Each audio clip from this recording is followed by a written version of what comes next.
It's the Opie and Anthony Show on XM 202, featuring Opie, Anthony, and James Norton. Creeps, ankle biter. Obviously, the strength is their ability to turn mistruth into something people would believe. Wow, how long is this guy going to continue to babble and say nothing? All day long. Shut up! All right, here we go.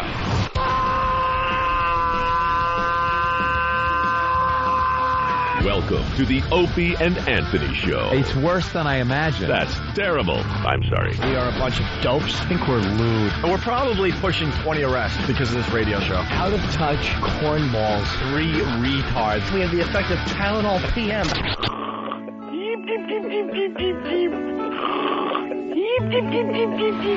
Opie. You know, I could have been a model. Anthony. I'm gay! James Norton. I like yogurt. Robert Reed.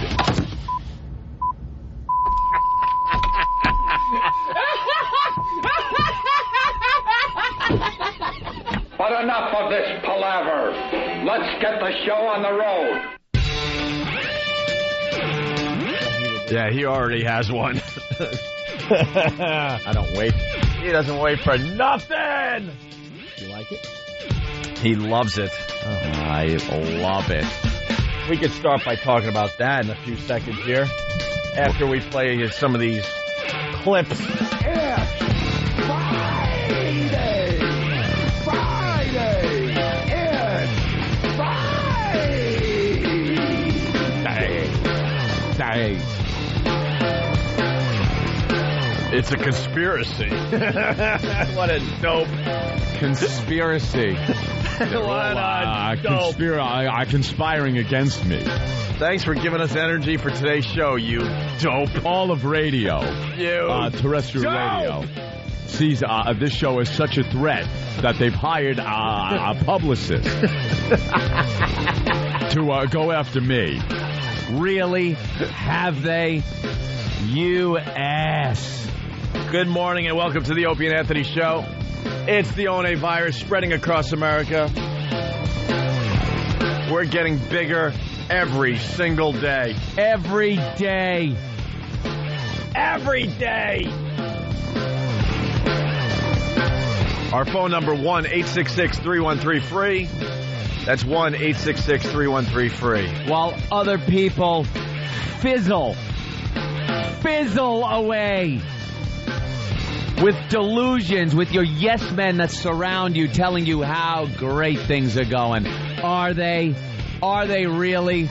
Because everyone else besides the people that sit there and smooch your ass, everyone else that knows what they're talking about in the business, people without agendas are sitting there and spilling out what is called fact, using stats, ratings, research, but no.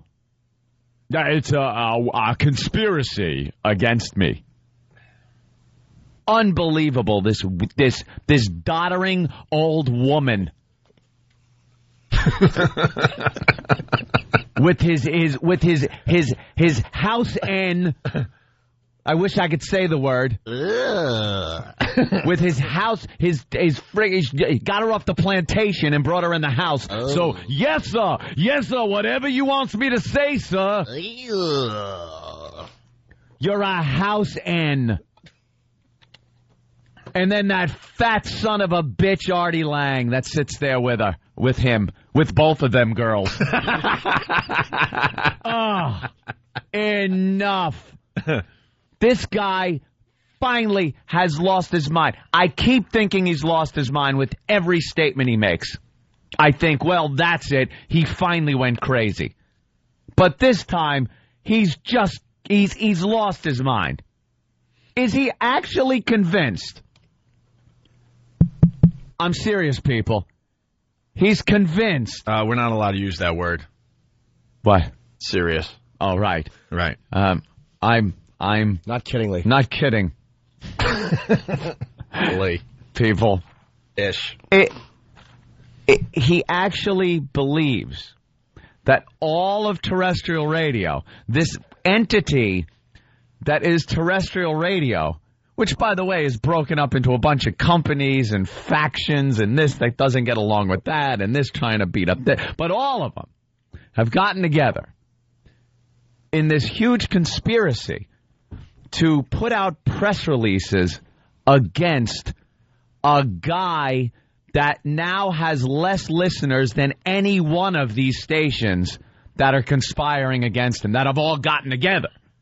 Less listeners that have decided that he is so important, so scary to everybody in terrestrial, that they had to group up and get publicists to run a smear campaign on him, on Howie. I don't know what to say about this. He's a crazy person. He's losing his mind. Holy Jesus. He doesn't like that people aren't paying attention to him anymore, and it's really affecting him. I'll give him this. His hardcore fans that never listen to anything else went over there. It was a small percentage of his general audience. They're saying anywhere from 10% up to as high and as 15, maybe. A million, a little over a million people over there listening to him, not at once. This is over a period of time, never at one given moment. And that, to radio, is so scary that radio had to band together, this entity that he just calls radio, banded together. Radio can't get together to do anything. Threw away their differences. Yeah. Because of Scary Howard and his maybe a million listeners to hire a publicist and smear him with things that say his web traffic has dropped 90%. Which is the same amount of people that didn't go over and follow him that he thought. Yeah. As he spouts things as, this is better than his greatest expectations. What, the paycheck? I'll give you that. But I couldn't hold it in any longer. Opie played some audio that I hadn't heard right before we went on the air. And it just lit me up. This goon, this idiot, is actually of the mindset there is a conspiracy against him. Worse than the government ever was is terrestrial radio. Holy mother of God, does no one cares what you're doing over there. No one gives a flying F what you're doing over there. Just in the satellite radio world, XM is kicking his ass. You're a non-entity. You're a former cultural icon is what you are. I'll give you all the credit in the world that you always say no one ever gives you. You were giant.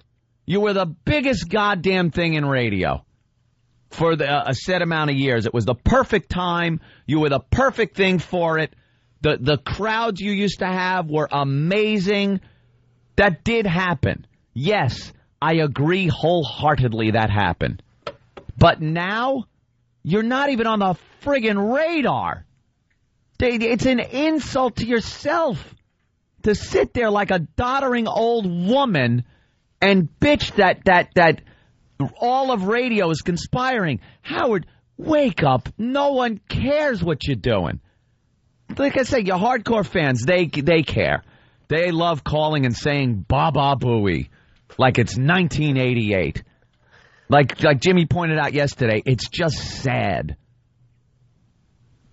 And that's where you sit. You sit there with all your yes people, with your fat house N. That's all she does. Oh gosh, that's brilliant. And the fat yes man Artie, who ought to keep his effing mouth shut. Yeah, it's a shame with Artie. You know, we never had an issue with him. I shook my hand at the Brooklyn Diner when he went in there with Colin Quinn. Always smiling. Funny, clever. Nice to meet you, right, Artie? Remember all that fun stuff?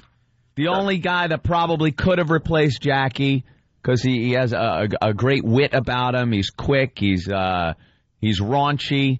Things like that. And then he's got to just jump in as a yes man because he sees his boss unraveling. He's got to sit there and look at his bread and butter unravel in front of him. Because perhaps Howard's a psychopath that actually believes this crap. The rest of the people around you, Howard, they look at you and talk about you behind your back like the lunatic you are. They address you as a nut. But they got to be yes men in front of you. Keep your head going like you're actually relevant and people care and there's a conspiracy. Why weren't we at the conspiracy meeting, Opie? I don't know. We weren't invited. I missed that one where they hired the press team to smear this guy that no one gives a flying F about. You're flopping on satellite, jackass. You're flopping. FMQB, Howard Stern claims to be victim of a smear campaign. A smear campaign, Robin. Reacting to recent reports of his alleged demise. Could you bring me some tea? I need a mint julep. Don't spit in it. He brought you into the house, did he? Ew. That's all she does. Oh. Really earning the paycheck with every morning. How did that work out? Boy. They're all just yes people around him, trying to hang on to their jobs by their fingernails while your boss comes apart. You think deep down she realizes that she was hired back in the day so Howard could make black jokes? Of course. And she sits there and collects her paycheck by just doing all morning. It's gotta kill her that the reality is she was hired so Howard could do racial humor with impunity. That was why she was hired. Now you could do racist humor on the radio and no one's going to give a crap for the most part. But back in the day, you had to protect yourself and cover all your bases. Like, hey, look, I even have a black woman that works on this show. Black woman here. If I'm upsetting black people, she'd say something. Right? Would she? Oh God! Oh, Howard. Oh, enough, you irrelevant old woman. Irrelevant. No one cares. God damn it. Keep trying to fight us, Howard. You're not going to win that battle. FMQB, Howard Stern claims to be victim of a smear campaign. Reacting to recent reports of his alleged demise, Howard Stern stated today that he is the victim of a smear campaign by terrestrial radio that is trying to discredit his satellite radio gig, stemming from a post by Bill Tanser of Hitwise titled, "Did Satellite Kill the Radio Star?" Mm-hmm. There's a lot of these articles coming out. Because people have been, paying attention. A lot of those. A lot of people in the know are realizing no one's talking about him. It's called water cooler talk. He's not part of water cooler talk anymore. New York Radio message board, a bunch of posts under the heading, Howard Stern fading, fading, fading. When was the last time you went to work and someone said, "Did you hear Howard on the way in today?" Oh, my God. No one. He blah, blah, blah. Because his fans are his yes men also. They're paying to hear him. That was one of the issues we always had with satellite radio, and it's just the nature of the beast. You're going to get people that like you. They're paying to hear you. So you get a lot of yes people around you. Terrestrial radio keeps you grounded because you can take a call that says, you guys suck, and you have fun with it. Why do we suck? What's your problem with the show? Well, you do this, that, you keep them on, you have fun with them, you bash them, whatever. It's someone that doesn't like you. He's surrounded now, the whole company, from the president of that goddamn place, right down to the littlest intern, is just yesing him. You're doing great. This is fantastic. What a wonderful thing this is. And you know what? They're the only people talking about you. My question is, at one point, he was yelling, not enough listeners went over. Remember you were saying, yeah. Hey, I'm pissed off at all my listeners that didn't come over. For not coming over. Right, but then how can you have that? And then also, say it exceeds your greatest expectations. Exceeds his greatest expectation. Hey, man, it's frustrating. We were there. When we were just doing our XM satellite radio show. We had a bigger audience than he has now on his satellite radio show. And it was a nice audience, but it was spread very thin across America. So you would work your ass off and do your radio show, and then you walk the streets of New York and you realize half these people, Jesus, I wish it was half, 99.9% of the people that you're walking past on the streets of New York have no clue what you did that day on the radio. They weren't listening. You got everybody all over the country listening, but it's a very small percentage in any one given place. Right. So the newspapers don't really write about you because in whatever market you're in on satellite really isn't getting a huge amount of people. You're getting a huge amount of people across the whole country. But no one cares what you're saying. And then when you went back to commercial radio, we're doing both now here at Free FM in New York City. Our exposure drastically went up. Oh, my God. In late April, drastically. Ridiculous. All of a sudden, the papers are writing about us again. Every day. The people in the business are writing about us. We got magazines and TV shows and what have you. They all want, a piece of the Opie and Anthony show. They want to do interviews. They want us on their TV shows. And it's not mentions about, the company they're working for, the stock went up or went down. And you might remember that a year ago, They hired blah, blah, blah, and that's why your name is in the story. It's stories about what we're doing, the virus show, being on satellite and terrestrial, getting new markets. Those are the stories. What we're doing on our show, guests we're having, things we're doing. That's what they're talking about. Not just, let's talk subscriptions in the business section and Howie's name comes up. And where we sit, that feels really, really good. Where he sits, it doesn't feel good when you realize, wow, people aren't paying attention to what you're doing. So you're unraveling. And you come up with a conspiracy, a smear campaign by terrestrial radio? Are you insane? Yes, you are. You're a crazy person. All right, stemming from a post by Bill Tanser of Hitwise titled, Did Satellite Kill the Radio Star?, which cites a decline in web traffic for HowardStern.com, media outlets have picked up on the allegations and started reporting that Stern's career is in decline. That is a fact. You can't deny it. And it happens to everybody in entertainment. Guess what? It's a fact. Can't deny it. His career is on the downside now. It has been for many, many years. Got a huge paycheck. That's the upside of what he did. As far as his listener base goes, his pop culture status. And here it is. King of all media. Nothing. No one cares. Stern rebuffed the comments today stating, I've got more enemies now than I ever have. We are so successful here at Satellite Radio. The entire radio industry effing with me, hiring publicists to plant whatever S they can say in the paper to make it seem like we're losers. My enemies are way worse than the government. Big business is my enemy. Business people desperate for money. And let me tell you, they are way worse than the government. You're a friggin' madman. You're crazy. It's a conspiracy. I went to the studio today. Robin was preparing the news. I told Artie to stir the sauce, keep stirring the sauce. I had to go out and get some show prep.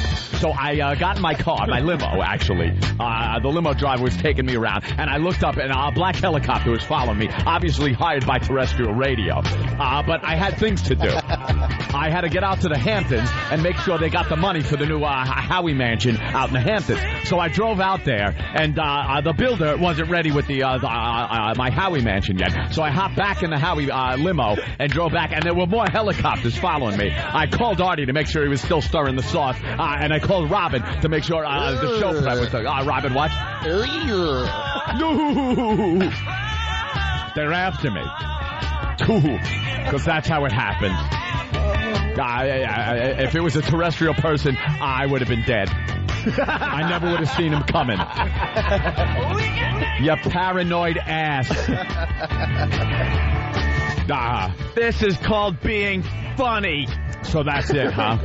That's it. $500 million for a life.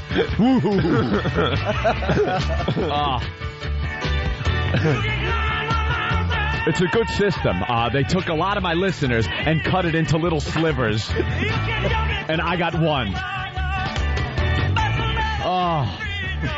So I went back to the studio and started trying to do the show. But Artie was still stirring the sauce, and Robin hadn't gotten done with the show prep. And she needed her good luck hat. You paranoid, schizo jackass. It's our time to shine, mother effer! No one is giving a... You're done. A flying one. Start realizing it. He is so scary. Such a scary, scary person to terrestrial radio. Do you realize how irrelevant you've become? Could you step out from the ivory tower and your yes people and look around at reality for a second? Could you leave a polo match? So I went to the polo match, and I put a bet down on... I don't even know if you could bet on polo, but I bet anyway.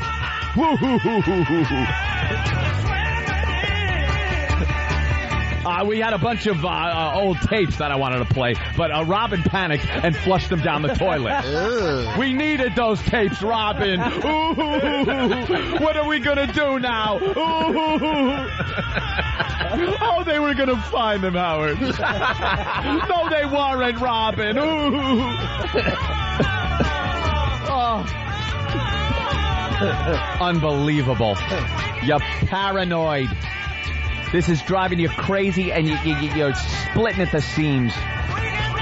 And we love watching it. Oh, I love watching. We love watching it. The deconstruction of a once great legend. Is that the terrestrial helicopter following me, Robin? The black helicopter is oh, wait, no, that is Robin.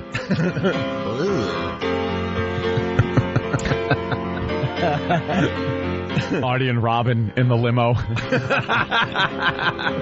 under an overpass.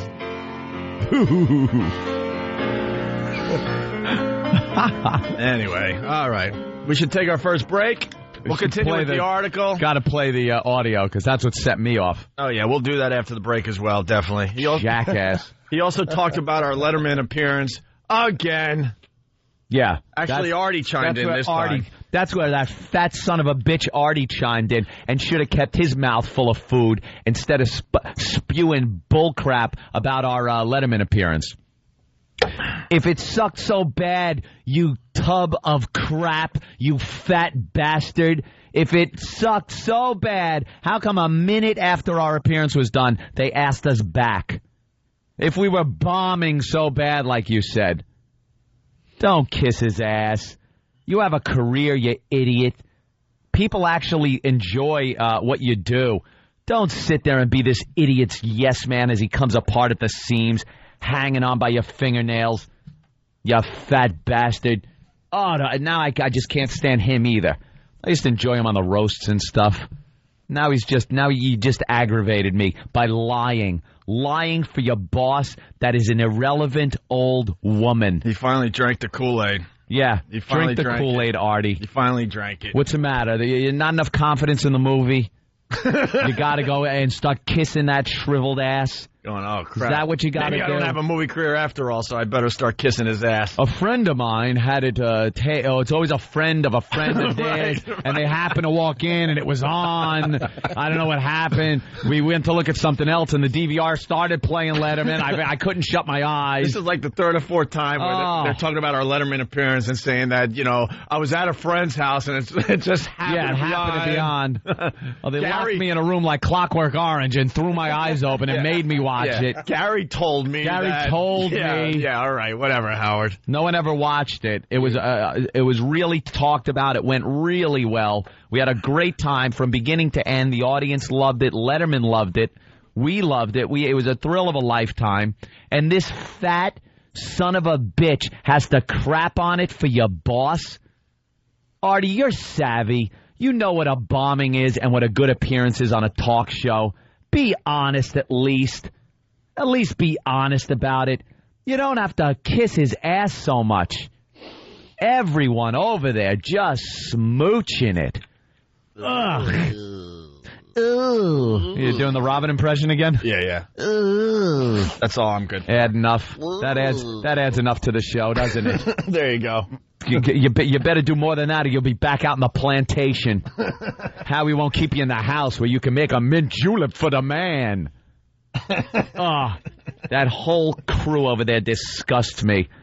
And when Howard quotes numbers and quotes the source, you're going to scream with laughter. Trust me when you hear this audio. Yeah, wait till you hear what he's bigger than. Wait till you hear how many people are coming in by the day and what source he quotes. Right.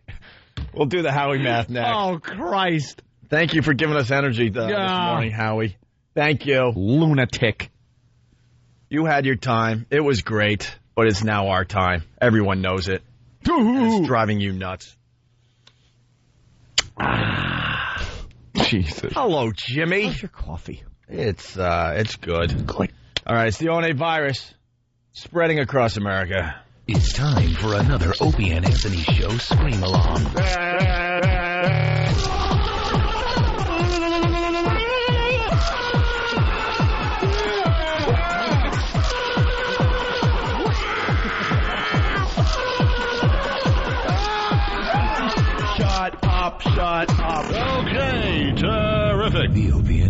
Show.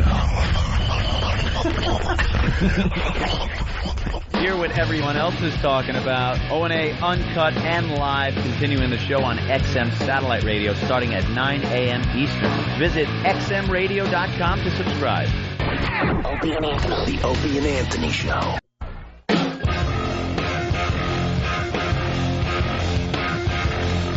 Radio rips me up. All of radio rips me up. All of radio rips me up. Talk on and on about how you invented radio. Tell Fred. Hoo-hoo. Robin. Hoo-hoo. Robin. Hoo-hoo. Robin. Robin. Hoo-hoo. Robin. Right, Robin? Tell him, Fred. Tell him, Fred. I invented everything. Put a bandana on your car. Sirius sucks ass. Beyond AM, beyond FM, XM, satellite radio. That's right.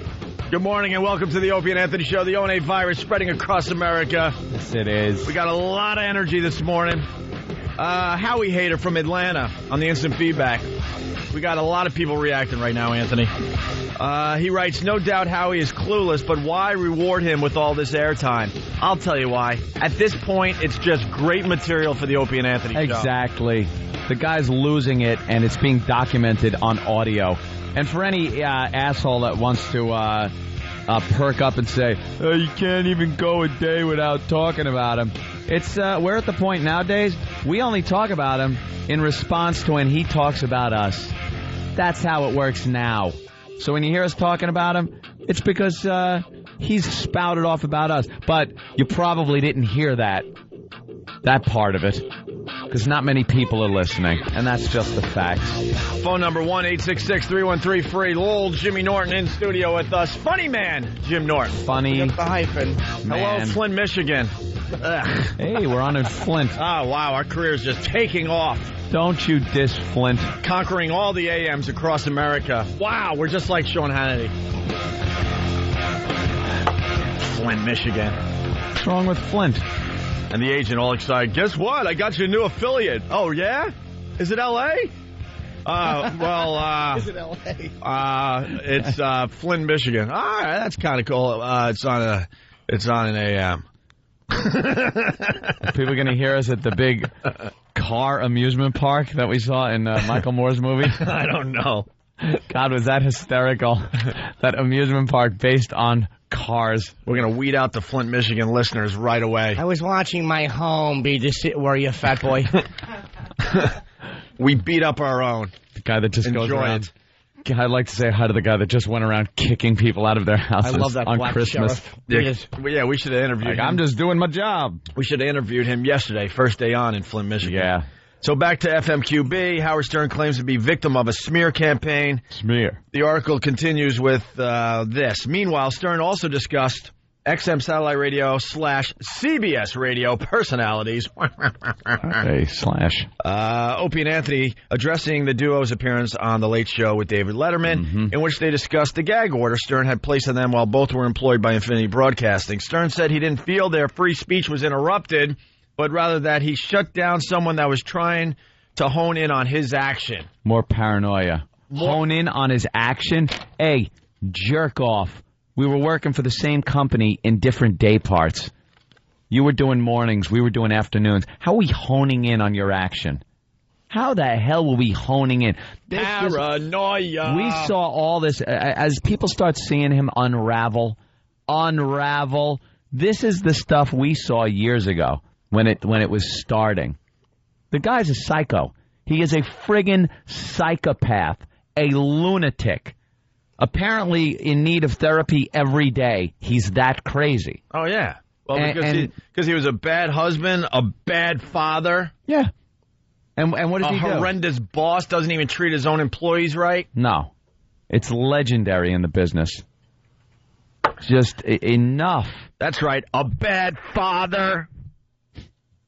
I can't begrudge him that. Kids stink. I'd be an awful father. Shut up, leave me alone, I'm selfish. I'd be a good uncle, though. A narcissistic egomaniac. Well, there you go. Ooh. That's a good one. Thank you, Jimmy. Ooh, one works. I don't care if you badmouth me, said Stern, while reminiscing of the past events with O&A. What I care about is that you're ripping me off blindly and not even being appreciative of my career. You know, and more lies there. The second we came into New York, we did nothing but praise the guy. The guy never is able to hear other radio personalities give him praise. He doesn't hear it. Well, because if he hears that, then he has nothing to do on his stupid show. He's deaf to it. His whole bit has been how everyone's ripping him off and how the government is preventing him from doing the show he's capable of doing. So if you finally admit, all right, yeah, O&A did give me my props, then there goes a whole chunk of his show. Yeah. I've said it before. Some of the most amazing radio I've ever heard was from his show years ago. And then years ago. And then he continues, when somebody is a thief, you put them in jail. I said, put them in jail. Let's see how they do when they can't talk about me. You took your first pinch like a man. Put us in jail? We're in jail. What? What are you talking about? By the way, we did just fine when we couldn't talk about you, Howard. Yeah, believe me. You know that. Everyone else knows that. This past March was the first time Stern had talked of the behind-the-scenes wrangling with O&A, admitting to it in an interview with Sean Hannity, saying, that's right, I believe in censoring anyone who is my enemy. I believe in censorship when it benefits me. Yeah, there you go. That's his mindset. Censorship when it benefits him. We weren't his enemy. No. He's his own enemy. Same company, different day part. He was morning. We were afternoon. Where is this competition? But even if it was there, it doesn't matter. You can't do that. You can't tell the people that you can't say this about me. Yeah. You can't. So go in. Go in. And go in. I had to. Oh. This? It's not working. What happened? Of course it's not. What's wrong with the button? E-Rock screwed it all up. All right, hold on. You're sitting there. I saw you. Jelly and tuna. So I called up Ronnie, the limo driver, and he took me to Mel Karmazin's office at that time. I looked up. There was a black helicopter. It was terrestrial radio chasing me around. I had to talk to Mel Karmazin. It was something about silencers. No, it was silencing two radio idiots. That's what it was. So I went to talk to him, very busy, and told him they had to shut up because they're talking about me. Even though we're in different day parts and working for the same company, they were ripping me off. It's a conspiracy.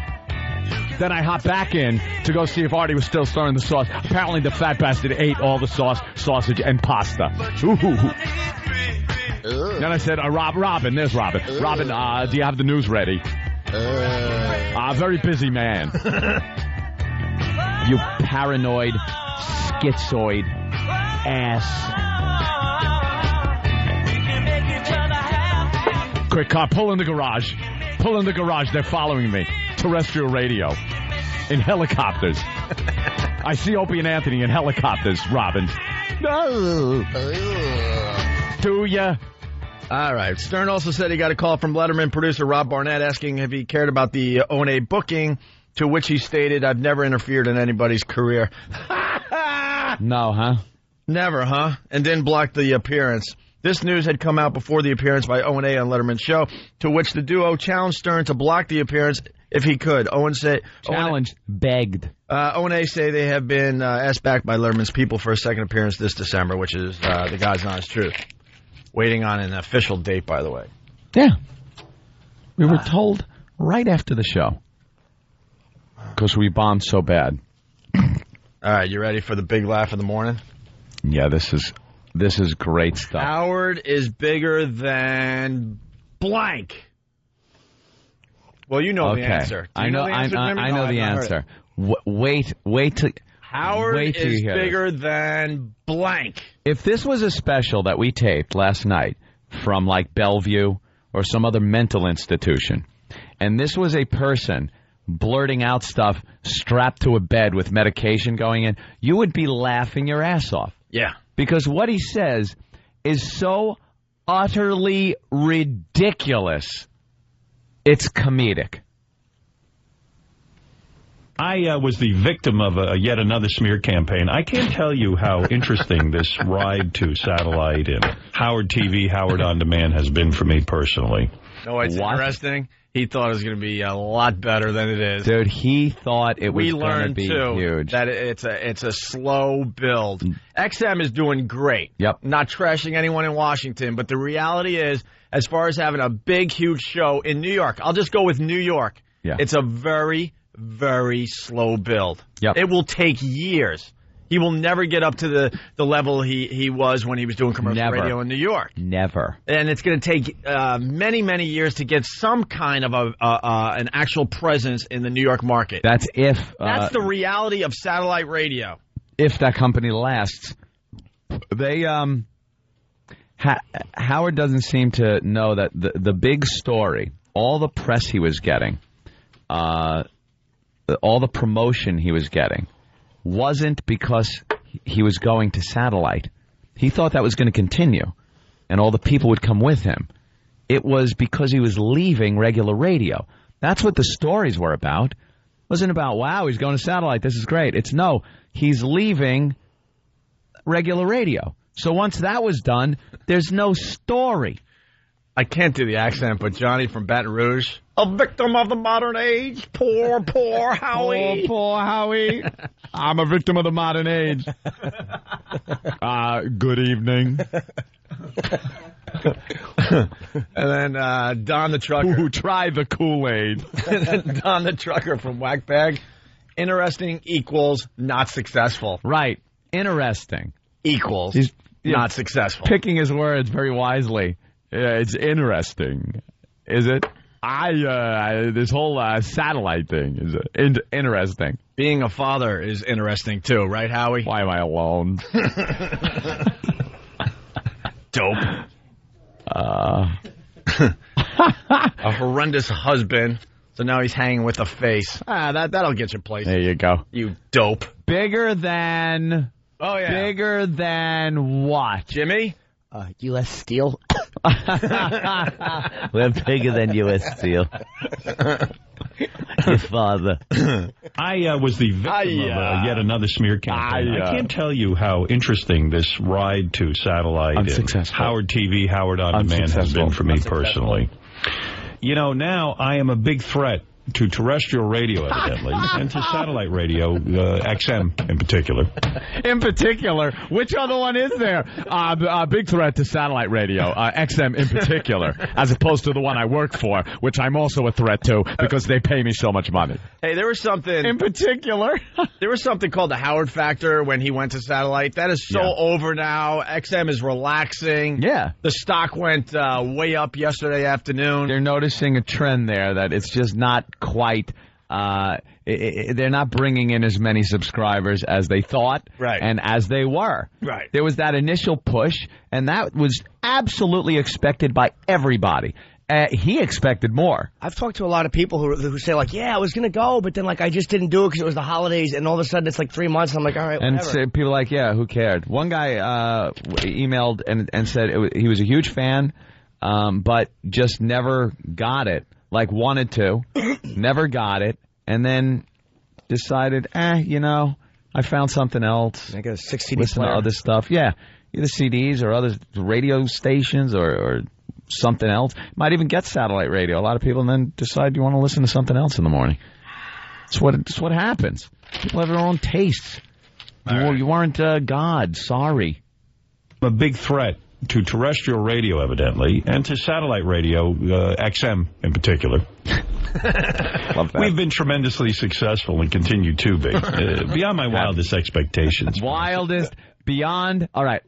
Beyond his wildest expectations. 10% of his 10 to 12 million listeners went over. Yeah. That is beyond his wildest my wildest expectation would be more people than you had. 18 gazillion people from multiple planets decided to subscribe. Ships landed just because you went to satellite and subscribed. That's my wildest expectation. My realistic expectation would be, I sure hope a lot of our listeners come over. And that doesn't even add up to what happened. And XM's not scared of you, Howie. Oh. The stock was upgraded yesterday. Stop. Dope. beyond my wildest expectations when I sit in a meeting and they spell out that this is growing faster than cell phones. Ladies and gentlemen, what? He's bigger than cell phones.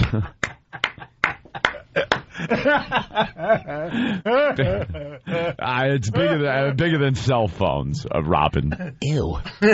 I'm bigger than U.S. Steel.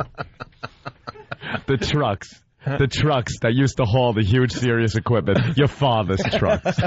We don't even have to try hard anymore. This is just great stuff. If there's $500 million on the table, I'll know we'll have a deal. Cell phones were really popular.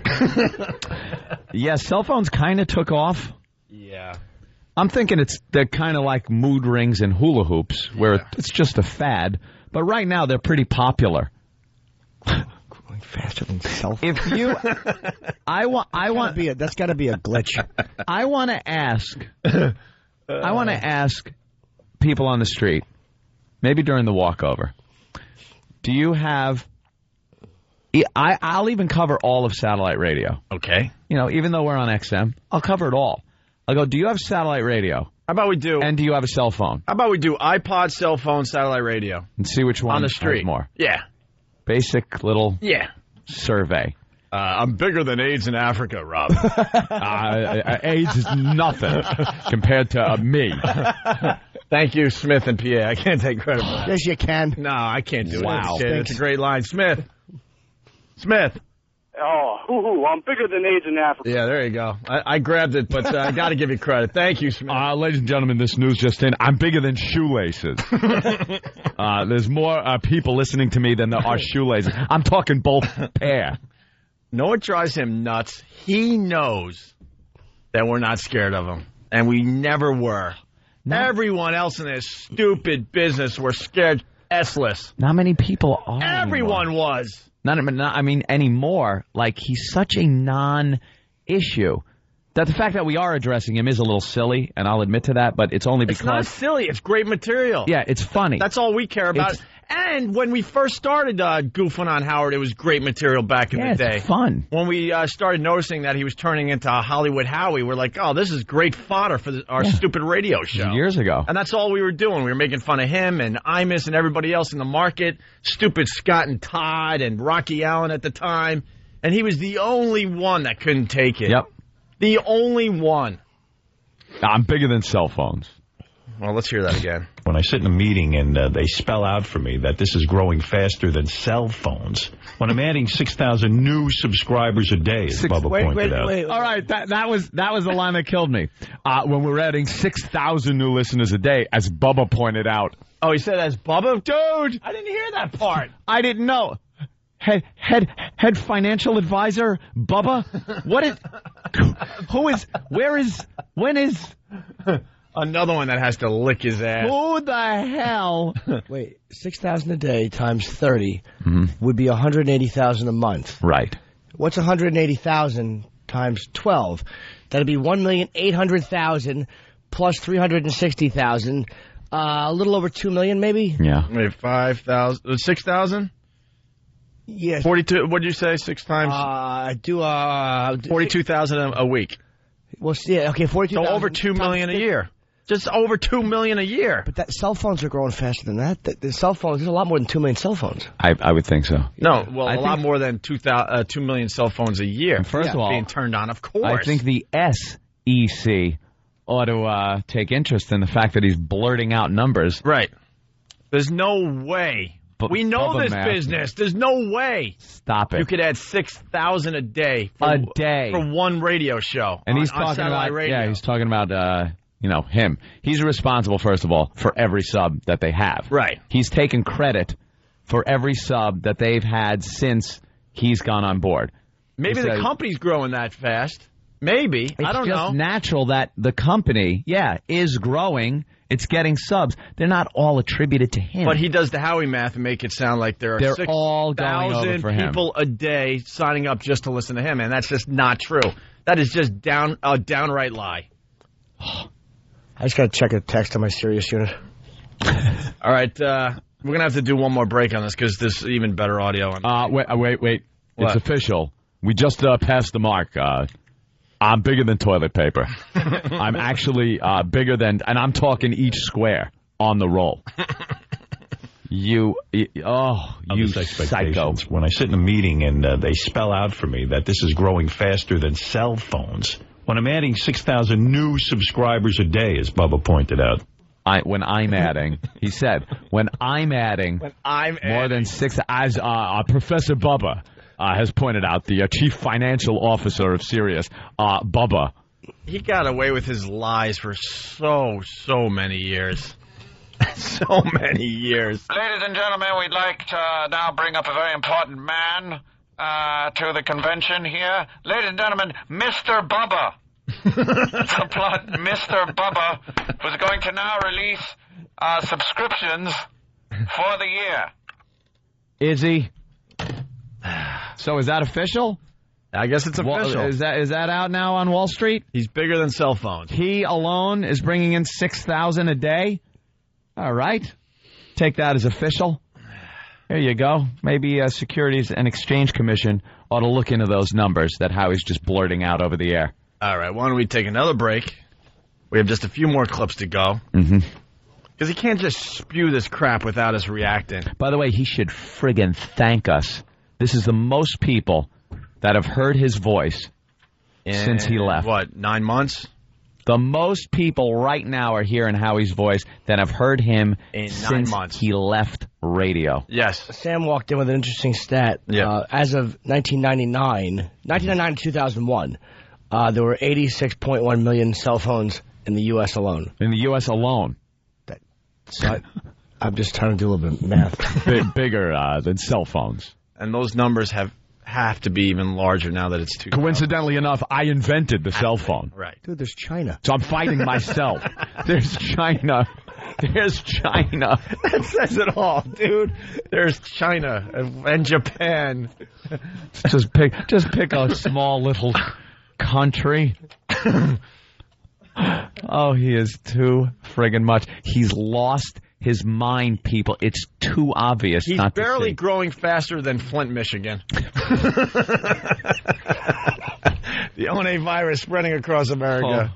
You got a war face? What the F? Ah! That's the war face! Now let me see your war face! Oh! You didn't convince me! Let me see your real war face! No! You don't scare me! Work on it! Jackass. I'm scared. The Opie and Anthony Show.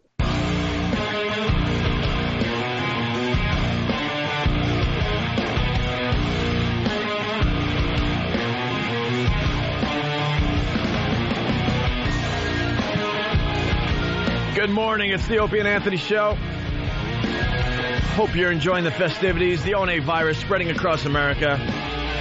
We love doing radio. We still have the passion to do radio. It's fun-erific.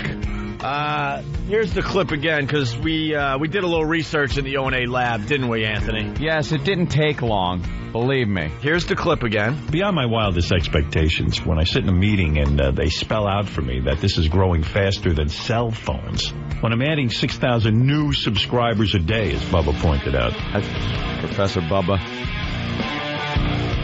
He's growing faster than cell phones. Let's look at... 6,000 people a day are signing up for satellite radio just to listen to him, which is just a flat-out lie. Let's look at some of the numbers here. The number of mobile subscribers worldwide reached over 2 billion by the end of 2005, so that doesn't even include this year. 2 billion cell phones. That's a lot. That's a lot of growth. That's a lot of growth. Well, in all fairness, cell phones have been around a little longer than satellite radio. And growing faster. Now, here it is. Yeah. 2 billion. So by the end of 2011, it's predicted to rise to 3.96 billion. So let's call it about 4. Double to 4 billion. Adding about 2 billion in 6 years. Look, do you think in 6 years there will be 2 billion subscribers to the Howard Stern radio show? No. Do you honestly? Faster than cell phones? You lunatic! In our lifetime, between the two companies, they won't reach 1 billion. No. I mean, it would be fantastic. Oh, my God. It would be wonderful. We would be sitting here going, my God, this is amazing. At that point, we could say that we are truly more popular than God. Dude. So from right now till 2011, which will grow faster? Howard's show or satellite radio? Satellite, we've said, will add about 2 billion cell phones. In 6 years. Yeah, 6 short years. Yeah. 2 billion cell phones. Howie, how many listeners? That's a lot. Isn't that like 300 million a year? What? Figure out how many a year. 1.8 billion. So say a little over 300 million new cell phones a year. And we did the math. The other one was like 2 million a year. But that's not accurate. But his numbers aren't accurate to begin with. No, so. it's Howie math. It's what we call Howie math. We've been on to his Howie math for a long time. Yeah, whatever numbers need to be drawn in to make it work out his way is called Howie math. Unfortunately, when you have a microphone in front of you, people just assume you're an expert. So when you spew out numbers, it has to be real because they're listening to it through a radio. But he's been doing Howie math his entire career. All right, on to the next clip. We really want to move on to other things. There was just so much of this today. We were supposed to talk to The Rock at this point, and now there's a whole thing going on behind the scenes because we'd rather do this for a little longer. A to-do. Yes, but this is just way too fresh. Here's the next clip. Every expert predicted that we would do poorly. In fact, terrestrial radio... You know what? Wait a minute. I'm going to throw him a bone. No. That's not true. They didn't. The experts said that you were going to do very well. Going to do well. Uncensored. He had a huge fan base. All the experts came out and said this is a great move. He's going to do very well. What happened was the experts realized that he didn't do as well as the experts thought he was going to do. Yep. My thing is, would Sirius have spent $500 million if the experts all said it wasn't going to go good? Probably not. Exactly. Probably not. Right. We talked to all the experts. They said it won't work. Experts are in on the conspiracy. I got the music cued, so. Every expert predicted that we would do poorly. In fact, terrestrial radio is so scared of this broadcast and what we're doing here that they've even hired a full-time publicist to make sure to slander, to disparage me, to try to make me look like a failure. Part of me doesn't give a shit, and the other part of me always will, because I'm not going to allow people to say things about me that aren't true. But I'm in the middle of this one, and I could do that myself, I guess, by getting some facts out there.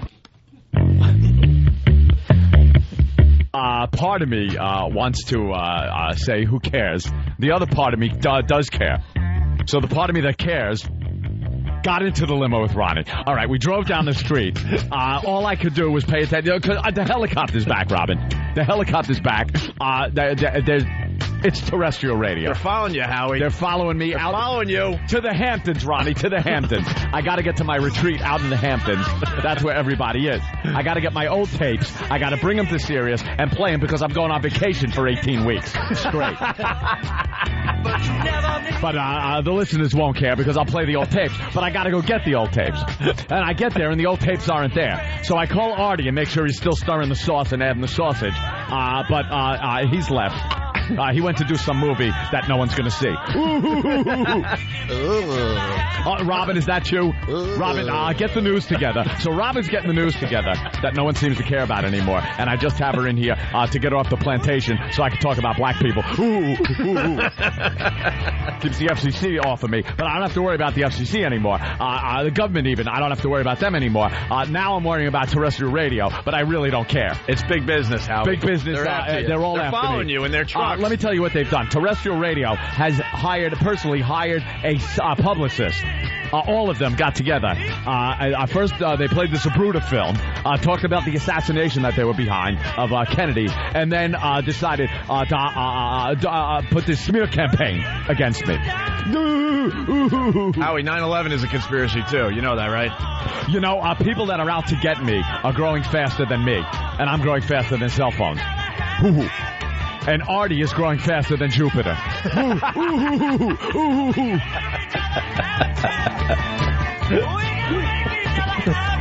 Why am I alone?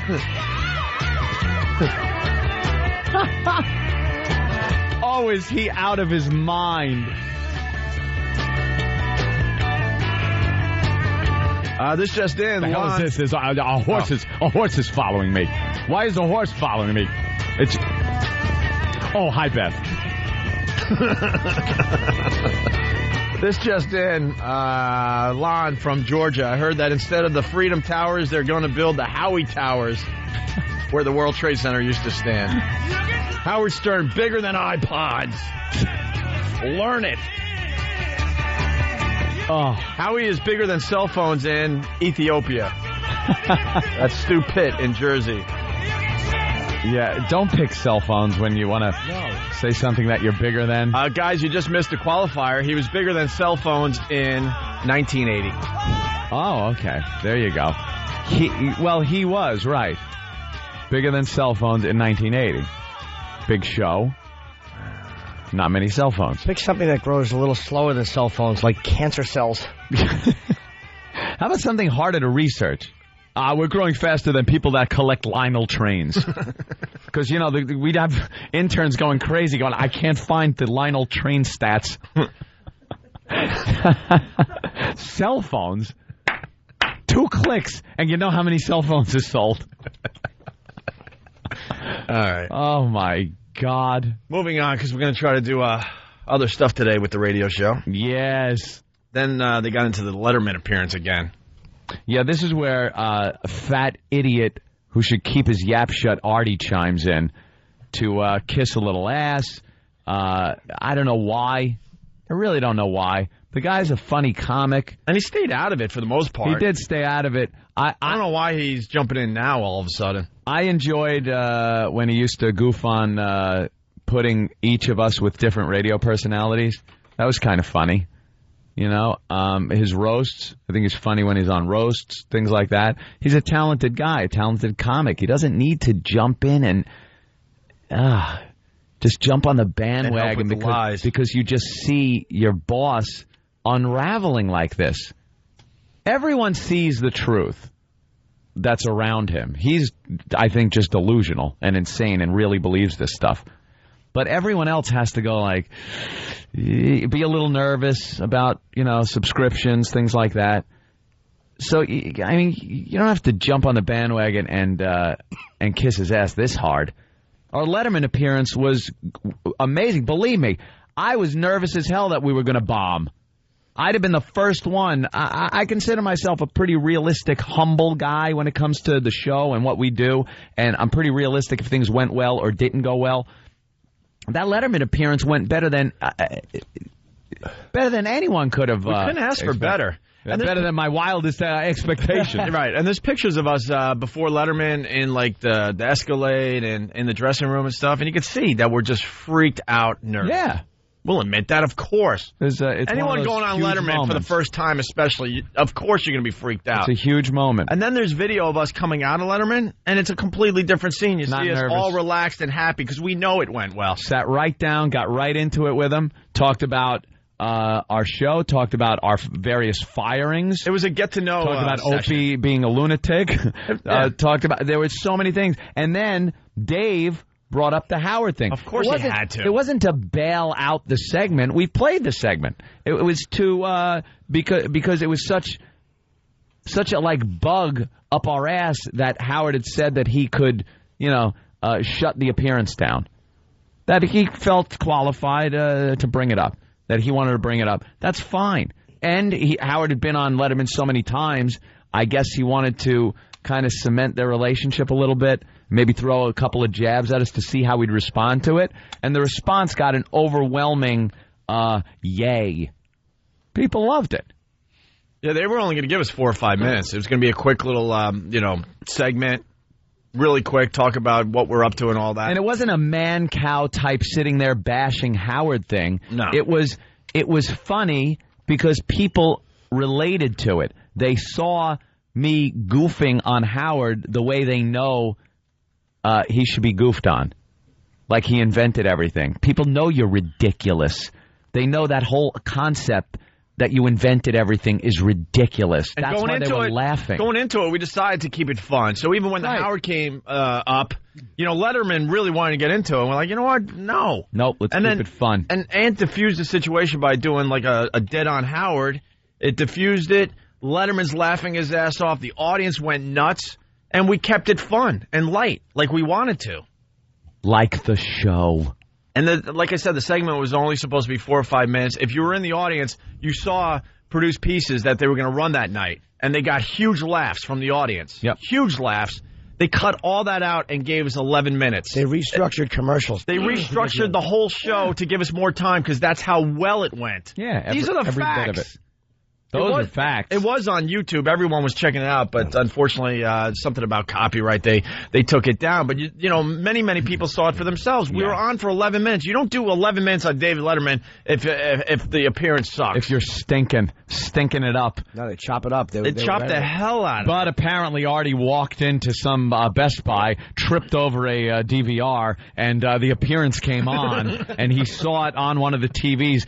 While he was eating. I can't get enough of the dishonesty out there in radio. A bunch of lying sacks. We'll hopefully admit something and go, yeah, well, we did see that, and it was good, and that really bothers us. But it's always like, I just happen to walk into a room, or Gary told me that they sucked on Letterman. About it. Someone told him, and he told me, and Howard saw our Letterman appearance. I saw it. It's easy enough to DVR things and then pop it on when you're laying in bed or something. Right. Just to check it out. Especially if someone's talking about you. When we find out that someone's talking about us, we run and get the tape immediately. And immediately. Here's something else. If someone tells you that someone you don't like bombed, you can't get to that clip fast enough. Right, you're right. You cannot get to it fast enough. Mm-hmm. So if Gary told him and then Artie tells him that we bombed and Flop Sweat and we're bombing, I would want that tape in a second. I'd be playing clips on my show going, listen to this bombing. If we bombed, would it be featured on our website, opieandanthony.com? Yeah. Look at us bomb. Just more dishonest lying from a psychopath. We pushed everyone to YouTube to check it out before they got rid of the videos because of some copyright thing. Yeah. It's just so dishonest. Stop. I was over at my friend's house the other day, and he had taped Opie and Anthony on Letterman, okay? And he goes, I bet Howard's all mad about this. Did you see this? I go, dude, I don't think Howard even knows about this or cares, really, at all. Doesn't know about it? Hold on. If he didn't know about it, he wouldn't have gone on and on before we did the appearance about how Letterman was calling me. And, they were asking me if they wanted these guys on their show. Asking my permission. I don't care. Didn't even know about it. Trying to say that he could have stopped it.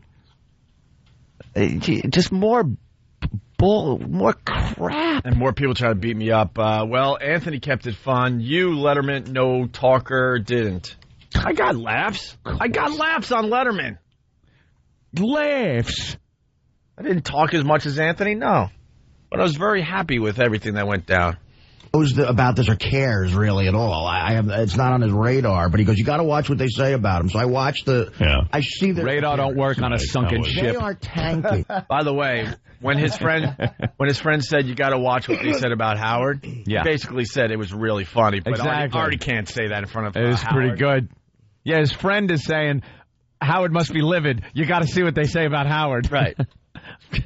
Watch I see their appearance. Right. How was it? They are tanking. And then Howard is sitting there, how was it? He knows how it was. He saw it a few times. Can you be honest, please, for a second? Appearance. Right. How was it? They are tanking. How was it? So bad. I mean, it's douche chills. And they have bombs. By the way, that's the only time Robin pipes up. Wow. Can you go back and cook us some pancakes? Go back and make us some flapjacks and a mint julep. Lest you not be allowed in the house. Ugh. You token. That's the only reason you're there. By the way, Fast Freddy from Jamaica Station and talked more than cell phones on Letterman. That's right.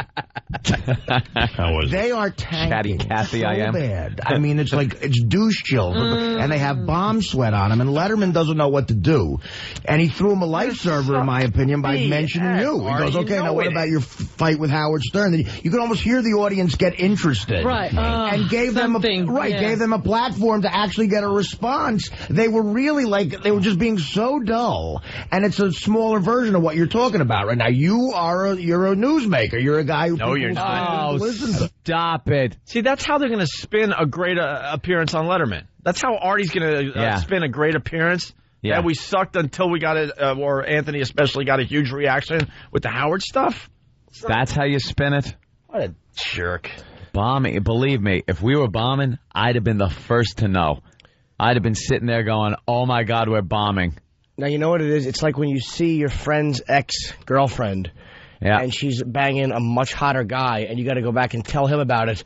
Yeah. You're never going to go, dude, boy, did she upgrade from you. Oh, dude, the guy, he couldn't even do half the stuff you could do. She wasn't satisfied. She faked the whole thing. Yeah, his dumb chiseled jaw was just awful.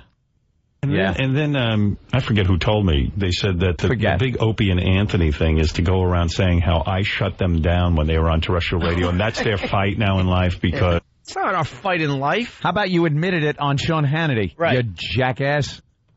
How about that? Our big thing is to go around. You said it on Hannity. Stupid us for telling the world that you did this to us behind the scenes. And Hannity pulled it right out of you. That's really dumb. Give credit where credit's due. Hannity just kept pounding him about it. And he came through and finally said, yeah, I did. And that's their fight now in life because, their free speech was interrupted. I saw it a whole different way. I'm working for a company where these guys come in to hone in on my action, where they're being shoved down my throat. How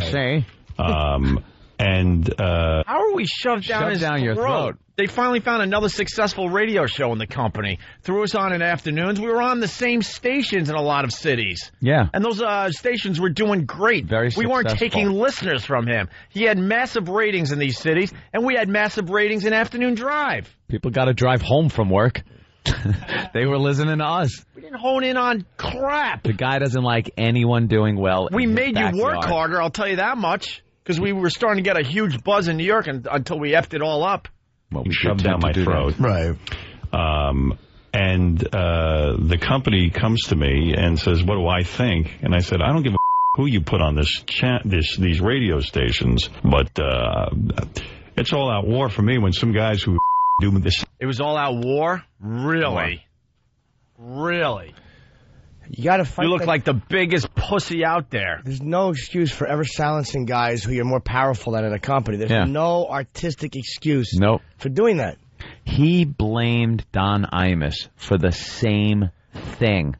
For the same thing at NBC. Because Don Imus was the big dog over there, and Howard was doing afternoons when he first got there. And he blamed Imus for the same exact thing. And believe me, Imus didn't do half the stuff that Howard did behind the scenes. Believe me. But if someone's stealing from you and someone's doing that, why don't you just destroy them on the air? Right. Yeah. Like publicly. We do it all the time. Behind the scenes, doing it behind the scenes is almost protecting you. He did it with Mark and Brian. He did it with DeBella. We were did it with a lot of jocks. He did it with a lot of jocks right there on the radio. Just destroyed them. Us? Why? Why? Really think about that. Why didn't he just take us on the air? Like he did so many other jocks. Because he was scared and he didn't know how to fight us. Everyone knows that. Everyone knows that. He ran to Mel. Ran crying to Mel. And Mel called us in a meeting out of our goddamn vacation and told us, knock it off or you're fired. And if that doesn't work, I'll fire your bosses. I'll fire everyone around you. Those are the threats that were made. Because Howie couldn't take it. From someone's cell phone. Opie, did Howard put a gag order on you for Letterman? Oh, Brian Jesus. From Georgia. That was very hurtful. Extremely hurtful. He just didn't have a cell phone yet. It really does hurt because I wanted to talk a little more. I'm bigger than YouTube. I got to talk a lot on Hannity. Call it Howie Tube. These radio stations, but It's all-out war for me when some guys... Oh, is it? Ooh, we're scared. The same exact show I do and want to be on the same stations I am. Bring it on. Bad-mouthing me. I said, so as far as I'm concerned, I don't even care if you bad-mouth me. What I care about is that you're ripping me off blindly and not even being appreciative of that career. I said, so when somebody is a thief, you put them in jail.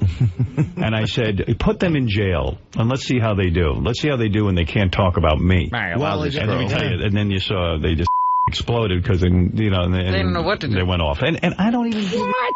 He's blaming the fact that we couldn't talk about him. You're going to take credit for us doing the Sex for Sam thing? We were doing it for 3 years running, you jack-off. We were doing it for 3 years running, that promotion. And when we couldn't talk about you, we got very successful. Very successful. What a delusional... He wants to take credit for everything that has happened in radio and in life itself. And still think he's there. All right, and the way he just says it all the time, never gave him credit, never. That's a bunch of crap. Did nothing but give you credit for what you brought to the radio over the years. I would love to throw a Howard Stern fan on. Can't find one. Can't find one on the phone lines. By the way, even if you did trash him, you can't silence people behind the scenes. You can't run to the boss and silence people in something like a radio fight. You can't do it, man. Yeah, the average person knows that. That is like the worst thing you could do. You can come across like a crybaby. You just got to wreck people publicly. That's what you do. That's what you do. That's right. He knows the hotline. Give us a call right now. We'll discuss this, Howard. We're sitting in your seat. Yeah, you should know the number. Give us a call. It used to be yours. Give us a call. When you had 12 million listeners. I swear to God, I'm not lying about this. Letterman called. When you say I'm not lying about this, yeah, you're lying. It means you're lying about this. Take a psych class. They'll explain all this to you. Now Letterman called. When you start saying I don't care a lot before you say something, you actually care. We even do it ourselves. We'll go, I don't care about that, but we do. Didn't last time it went from Letterman's people called me to someone at Letterman called me to someone at Letterman called someone at Stern's show? Yeah. Now he's going to do something else. Yeah. All right, let's hear what it is this time. We have, they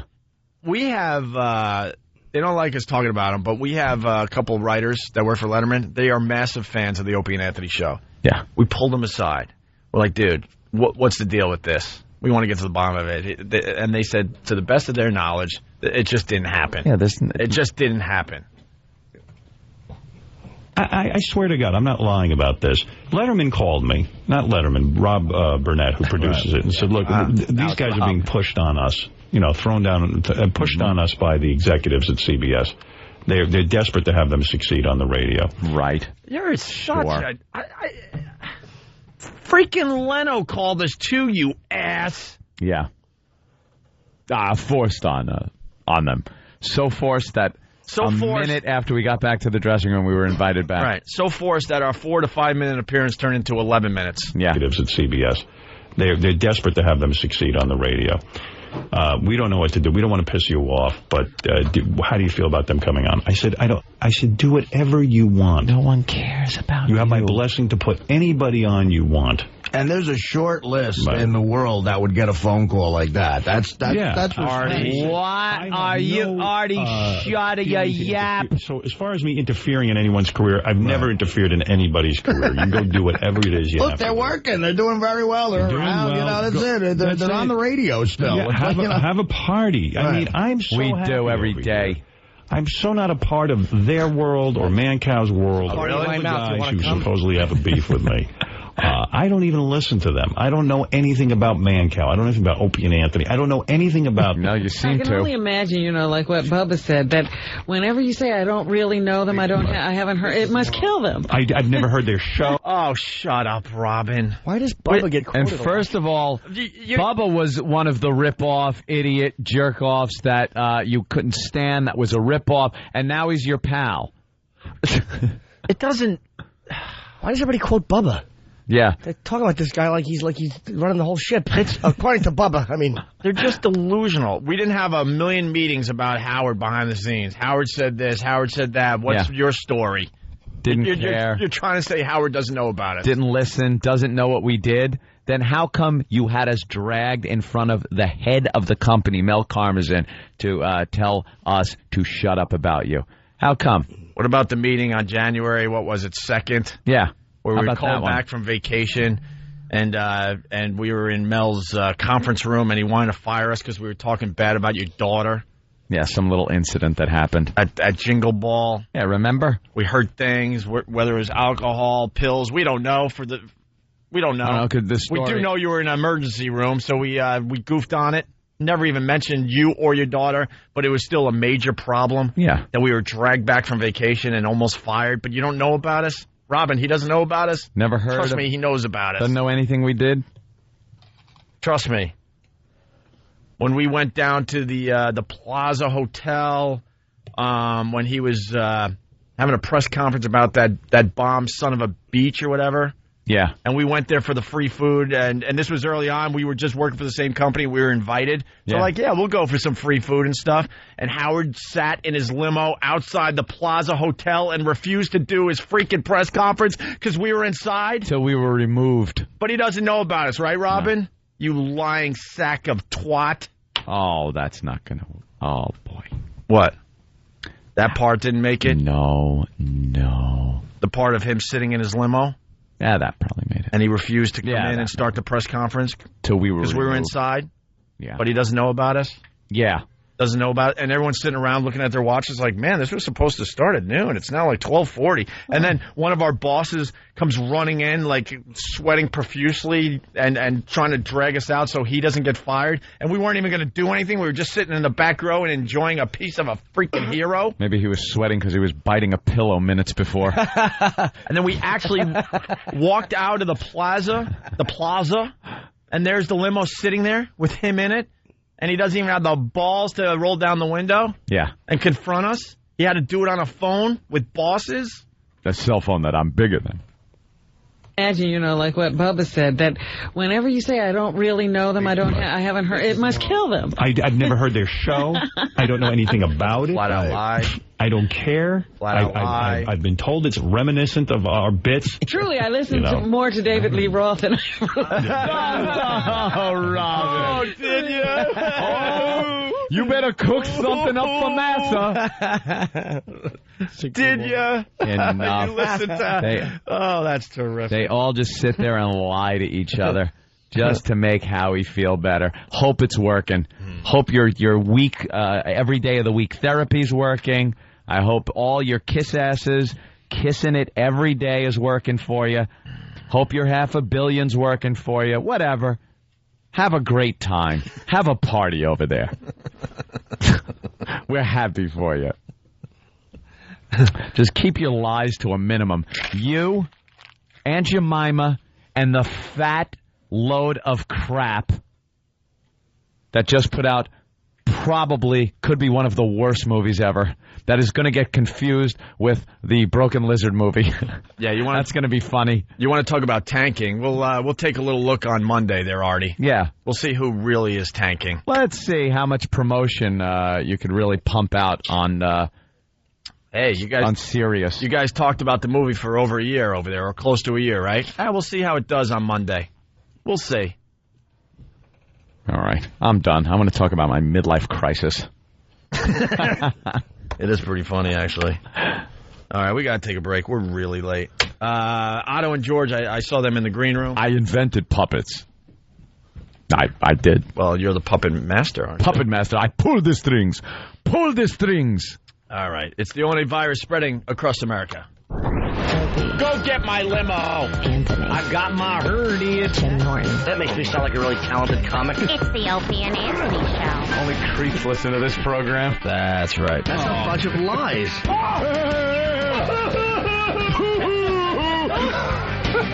Sit down and put on your laughing hat. It's time for the Opie and Anthony Show.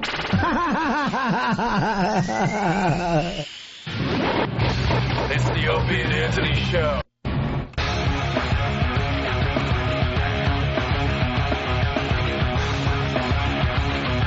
It's the Opie and Anthony Show, the ONA virus spreading across America. we say hi to Otto and George. Good evening. Otto. What's happening? What's up, Otto? This is the early show, George. There's no cursing on this one. That's right. Yeah, you can't curse on this one. No. It's a shame because I got like 50 new great cock jokes that I want to try out today.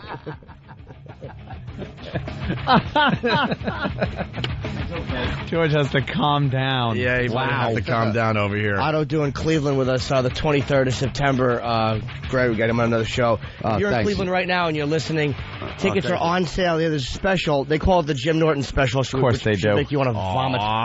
$10 reserved seat tickets. There's a limited number of these special tickets. And get them quick because when they're gone, they're gone, according to the redundancy-loving idiot that is my agent. Limited number of $10 reserved tickets are going to go on sale as of now. This is a good thing they reprinted this and made it, like, fresh. This is tomorrow morning. Wait, that will be Saturday. No, it's on sale now. Wait, was that yesterday? Jesus, can we update these? Once they're gone, they're gone. Right now, the tickets are on sale, Cleveland. So buy them, despite the fact. I thought perhaps you had a reading problem. No, I don't. No, I'm doing dates, and I'm subtracting from the calendar. And wait, how many in February this month? All right. This month. Good improv skills. Cleveland. It's simple. Come to the show. $10 ticket. $10 tickets for the O&A Traveling Virus. And it's the last date on the tour. And we officially added Otto and George this week. Thank you. We're very, very let you guys down either. Double cock. No! You're gonna dump that out now. Language, young man. This is my home. See, now they know what happens when you do that, Otto? They dumped that out, which means the nice compliment we just gave you, they didn't hear. Oh, really? Yeah, and I'm not going to do the compliment again. Unfortunately, they can't just hit one word at a time. They just chop. We need that technology. Word recognition. Yeah, sniper. And then you load it in, and just that word gets dumped out. Oh, man. Ooh, I'm inventing that. Ooh, right now. Oh, really? I patented that. No one patents. By the way, really fast, Mr. Wonderful from Jersey. You guys are hypocrites. You talked about how Ron and Fez were ripping you off, but now you're pissed. Now you're pissed that Howard says the same. I bet since Ron and Fez are on your station, you've told them to knock it off, too. I bet this never makes the air. Wait a minute. When did we say Ron and Fez were ripping us off? Can I just say something here? And maybe we'll say it when we go to the other side also. The Ron and Fez thing was a joke. I can't believe we were all... I know, I can't believe it has to be explained. We were hoping we would never have to explain it. Hey, morons. We love Ron and Fez. It's the show I listen to when I'm driving home. I love Ron and Fez. They are funny, nice guys who have never done anything bad to us. We've never done anything bad to their show. It is nothing but a loving relationship. It's the only radio show I listen to. The only one. We have a blast with those guys. And we decide out of nowhere because we just F with each other all the time. We started this whole fake battle. And we couldn't believe how many people actually bought into it. It was such an aside. Somebody called it. I told you about Ron and Fez, and I just said, nah, we don't like those guys anymore. Yeah, and we can't talk about it. People get suspended, and there's human resources involved. And never meant to be a bit. Never meant to continue. Jumped on it. How would anybody buy that? But now we have to explain that it's a bit for this Mr. Wonderful. And a few other idiots that actually are like, you guys won't talk about your problem with Ron and Fez. The problem, we see him in the hall going when we're coming and going from the station and just laugh about the whole thing and how seriously people take it. It's hysterical. You're a moron. It was never intended to be believable. Didn't it tip anybody off when somebody called in and they were saying, Ron and Fez, what's going on? And all I said was, Fez referred to himself as gregarious. Yeah. That's the only answer I would give is that Fez called himself gregarious. And then their side, they were saying that Fez was sexually harassed by Opie and Jimmy, and that it was going through human resources. Mm-hmm. And then we each went on our respective vacations, and each show said that the other show was suspended for doing something to the other show during vacation time that we had announced that we were taking vacation. It was so poorly planned out and put together, we knew not one idiot would actually believe it, but again, we underestimated the idiots. People have believed it. And one of them... How you feeling now, Mr. Wonderful? It was malarkey. You're an idiot. Anyway, These are the same people that heckle at a comedy show like that thing in Philadelphia. It's just stupid, you know? They don't get it. It takes a guy a lifetime to get to the point to play a venue like that. It's probably 100 years of performing experience on that show, and they come and heckle, and they don't even listen to what the guy's saying, you know? Yeah. It's really stupid. Did you see the video of Bill Burr yet? Oh, it's amazing. Going after 10,000 people? He stuck up for everybody. And they're commenting about the video as well. That one's on YouTube. Just throw Bill Burr or Opie and Anthony into the search. You'll see it. It's getting downloaded like crazy. It's one of the most viewed videos of the week as far as comedy videos go. It's just amazing. It's just taking off. And then you read the comments, and people are like, obviously this was planned. Obviously he's doing his material. It's like, no, he's not. He threw all that out the window and decided just to attack these people. Dom Irrera is one of the great comics of our time, and he's from Philadelphia. Didn't even give him a chance. No. You know? What a bunch of jerk-offs. By the way, the video has been viewed, one version, because with YouTube you get a million versions of the same video. Yeah. The one version of the Bill Burr taking on Philly has been viewed over 70,000 times. That, of course. That is just monster. Yeah. I worked with your co-star, Rick Shapiro, Wednesday at Caroline's. There was some jerk heckling him there, too. But they took care of him. Yeah. I love Rick. Yeah, his voice was gone, but he was still brilliant. Really funny. Yeah, he's a great comic. Yeah, he's great. But Bill Burr handled it perfectly, and now it's one for the ages. It really is. As far as comedy goes, it's one for the ages. The comments are, I don't know, hundreds and hundreds of comments on the damn thing. He's a redhead. Those guys have horrible tempers. They should have never antagonized him. Yeah, he unloaded. Redheads are very quick-tempered. Backstage, we were saying it's about time because we knew this crap was in his head. We knew it was in his head. Yeah. Actually, it's up to 75,000. Yeah, Bill Burr was always portrayed as the nice one, you know? Oh, yeah. The nice boy. And then he just unloaded. But he's not the... He's a nice guy, but he's like repressing throat-cutting anger. Right. Oh, yeah. You can see that when you Tons talk of to rage him. in there. And that came out. In all comics have rage, but he's got extra rage, too. He left no line uncrossed, too, with pounding those people personally. That was so their funny. Their families, everything. Rocky's a fictitious character. Yeah, Joe Frazier's real. Yeah, that was but great. Because he's black, you don't give him...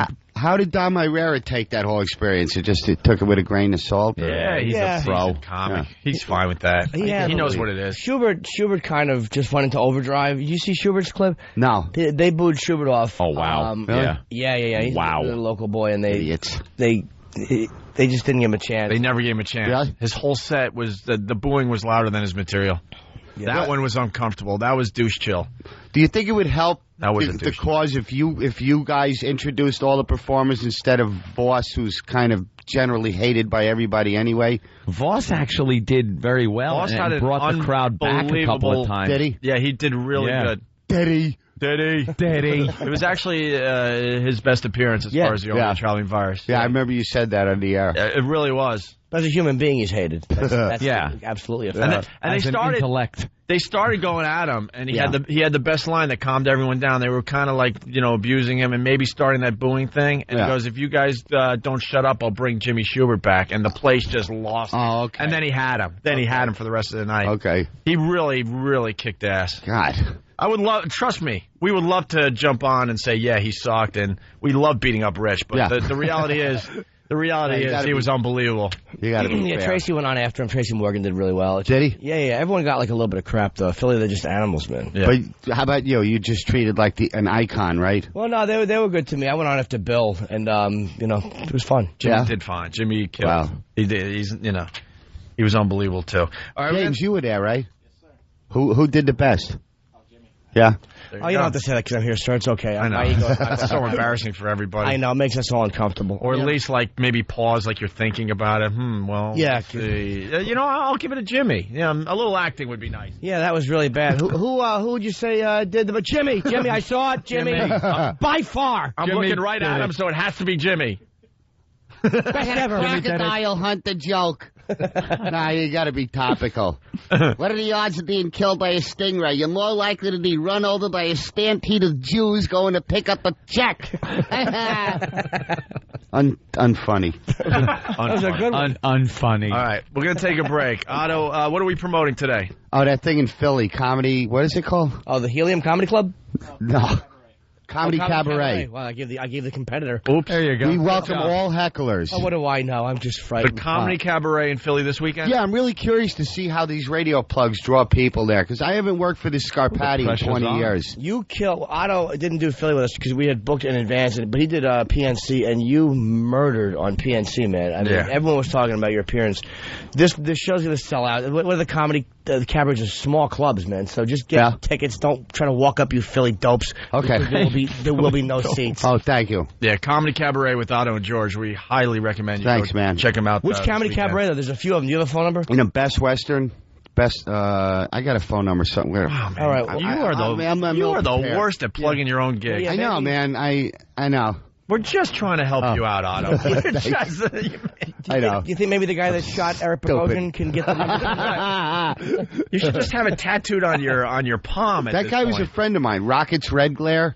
He's in a bunch of movies. He was in Big. It's Red Glare. He's a real actor. Name. He was in Trees Lounge with Steve Buscemi. Oh, yeah. Yeah, I think he's passed away.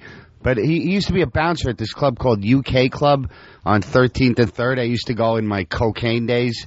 But he's the guy in talk radio that shot Bogosian. Oh, wow. Okay. Yeah, with the bad teeth, the fat, Yeah.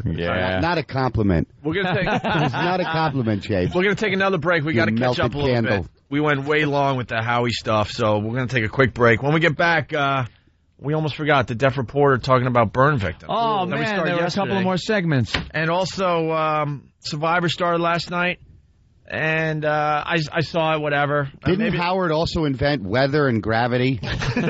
We'd all be floating off into space if it wasn't for him. Thank God for him. Maybe we can talk about Survivor for a few minutes. The reason I say maybe, because Jimmy's favorite columnist had a lot to say about Survivor. And who is that? Linda Stacy. What do you expect? Stassi. Is it Stassi? Fat hen. Everything she says should be said over a clothesline. So, some of the jokes she has is just terrific. Awful writer for the New York Post who tries to be relevant and funny, and she's neither. Let me see her dead hand picture. She has a picture. Every stupid columnist has to have their picture, and hers is a fat suburban pig face tilted with a cadaver hand propping it up. It's a white dead person's hand propping her face up. You're not a comic in 1982. I hate her. Oh, that headshot. Jimmy can't stand her. By the way, for the most part, most of the columnists writing about Survivor that debuted last night with the whole race thing, we're like, it's no big deal. But Linda Stacy, Stassi, whatever, she thinks it's a big deal. Oh, of course she does. We'll get into that, and we'll get into Karen Meyer, the deaf reporter, talking about burn victims next. It's the O&A virus spreading across America. Opie and Anthony Show. The empire is spreading. Conquerors, you bastards!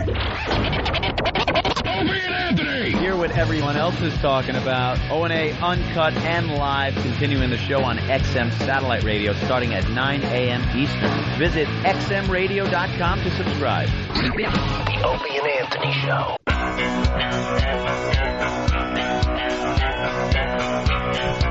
We're back with the Opie and Anthony Show. Otto and George in studio.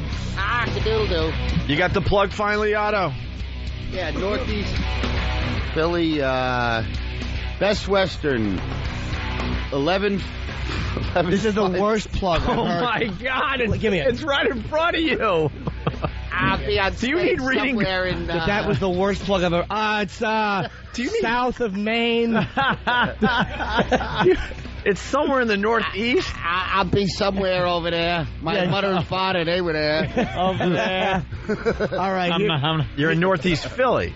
Northeast Philly. Okay. Comedy Cabaret, Northeast Philly. I believe it's next Friday night. Am I correct? There is not one person in this apartment without a jealous nature. I think it's Friday the 22nd, which is this weekend. Tonight and tomorrow. Oh, my God. Well, no one's going to show up at his gig. He's doing a Pennsylvania gig the night before us. That's why. All right. Oh. No. Wipe your slates clean. Yeah, let's start over. I'm plugging tonight's show.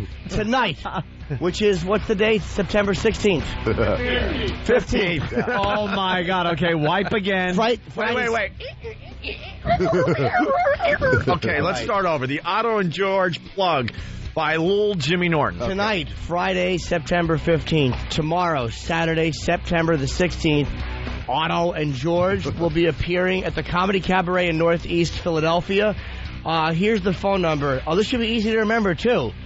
215-676-JOKE. That's right, folks. 215-676-JOKE. Not as bad as No, Vinny, it's joke. Vinny should be decapitated like a contractor for that one. 215-676-JOKE tonight, Northeast Philly Comedy Cabaret, and tomorrow night at the Best Western. Yes. Okay. And it will sell out. It's a small club, so get tickets. Yeah, it's a good show, and Johnny O's on the bill too. I give a shout out to my friend Johnny O. You doing 2 shows or 1 tonight? One a night. It's a cinch. Johnny O will throw punches. Oh, and Anthony's got something too. Yes, we have to remind people that we have a MacBook. Little MacBook giveaway. 5 of them we got. Jiminy Cricket. Send us your 30-second or less production piece about the Opie and Anthony show. And the week of October 2nd, we'll announce the best 5 entries. Submit your entry at 923freefm.com. That's 923freefm.com by September 29th at 9 a.m. You could win the new MacBook. It has everything you could need to explore all your creative possibilities. And you can take it anywhere you want to go. That's right. Head to the Apple Store or go to apple.com to check it out. I guess we're going to start playing some of the better entries on Monday. Yeah, we'll do that. Is that what I'm hearing? Yeah, maybe Monday we'll actually get stuff done with the radio show. And I have to say, tomorrow night I'll be at SUNY Delhi, upstate New York. Go to frontgatetickets.com. My one show in upstate New York this year. All right. $15, you chiselers. Chiselers. Mr. 1940. $5 for students. So pretend you're a student. I lost my books. Come on, buy a ticket, you lousy screw. Yeah. Hand me that rod. Buy a ticket, pinch penny. Remember, no heat is allowed in the auditorium. All right, listen. Survivor started last night, the new season, Cook Islands. And there was a lot of talk about this season because they decided to divide the teams in races. Into race, just like real life. Yeah, they have a black team, they got a Hispanic team, they got an Asian team, and they got a white American team, I guess. Whitey. And just whitey in general, yeah. And, man, John Liu was up in arms and all these people. Harumph. And, it created a great buzz for Survivor. It really did. Kind of brought it back again. And now the show was on last night, and now people are writing about it. And pretty much most people are saying, what was the big deal? Let's see. I don't know the name of this guy's column. I want to give him credit. But he says, the controversial Cook Islands edition of Survivor began last night, and the veteran CBS reality series established quickly that any change of racism were unfounded. Any charges of racism were unfounded, Dividing tribes along ethnic lines was just another way to keep the game fresh, introduce a new variant, and get attention, all of which worked. Racist? It sure didn't seem like it to me, this writer is saying. What happened? Nothing. I'm looking at Iraq. Why? Because he's playing with the video camera. Oh, he's bored today. So I just typed "knock it off, Iraq" into the text, hoping he could read, but that's the Pal Talk camera. You'll learn about that soon, Flint, Michigan. The K is silent. There wasn't any taunting of one tribe to another, and the only ethnic humor was uttered and enjoyed by tribe members in their own surroundings. And even if there was ethnic humor uttered, who cares? They showed... so it was okay if the Asians made fun of themselves? Exactly. Well, they showed a preview of next week, and one of the Asian guys is doing Asian jokes. Must be good really? ones. Yeah. Because they're all so funny. Where's the outrage? They're doing it because you can, because they're Asian. Are they as funny as that fan? No. No, well, no one's as funny as that fan. I mean, come on. And so basically he's like, what's the big deal, okay? Mm-hmm. Linda. Stacy or Stassi? Stassi. I just pronounce it pig. This ugly slob who writes for the New York Post, and she's a cornball. They should take language, young man. I don't mean to be so fresh. Wow. She's trying to be funny and interesting, and it's like, you're not. For her first line, she should have her typewriter taken away. Because, she still does her column on an old-fashioned... Oh, yeah. I ain't changing. I'm not changing. This is how I started in the business. That's why she's got that dead white hand from slapping the carriage back. Yeah. Putting white out over anything that might have been funny in her column.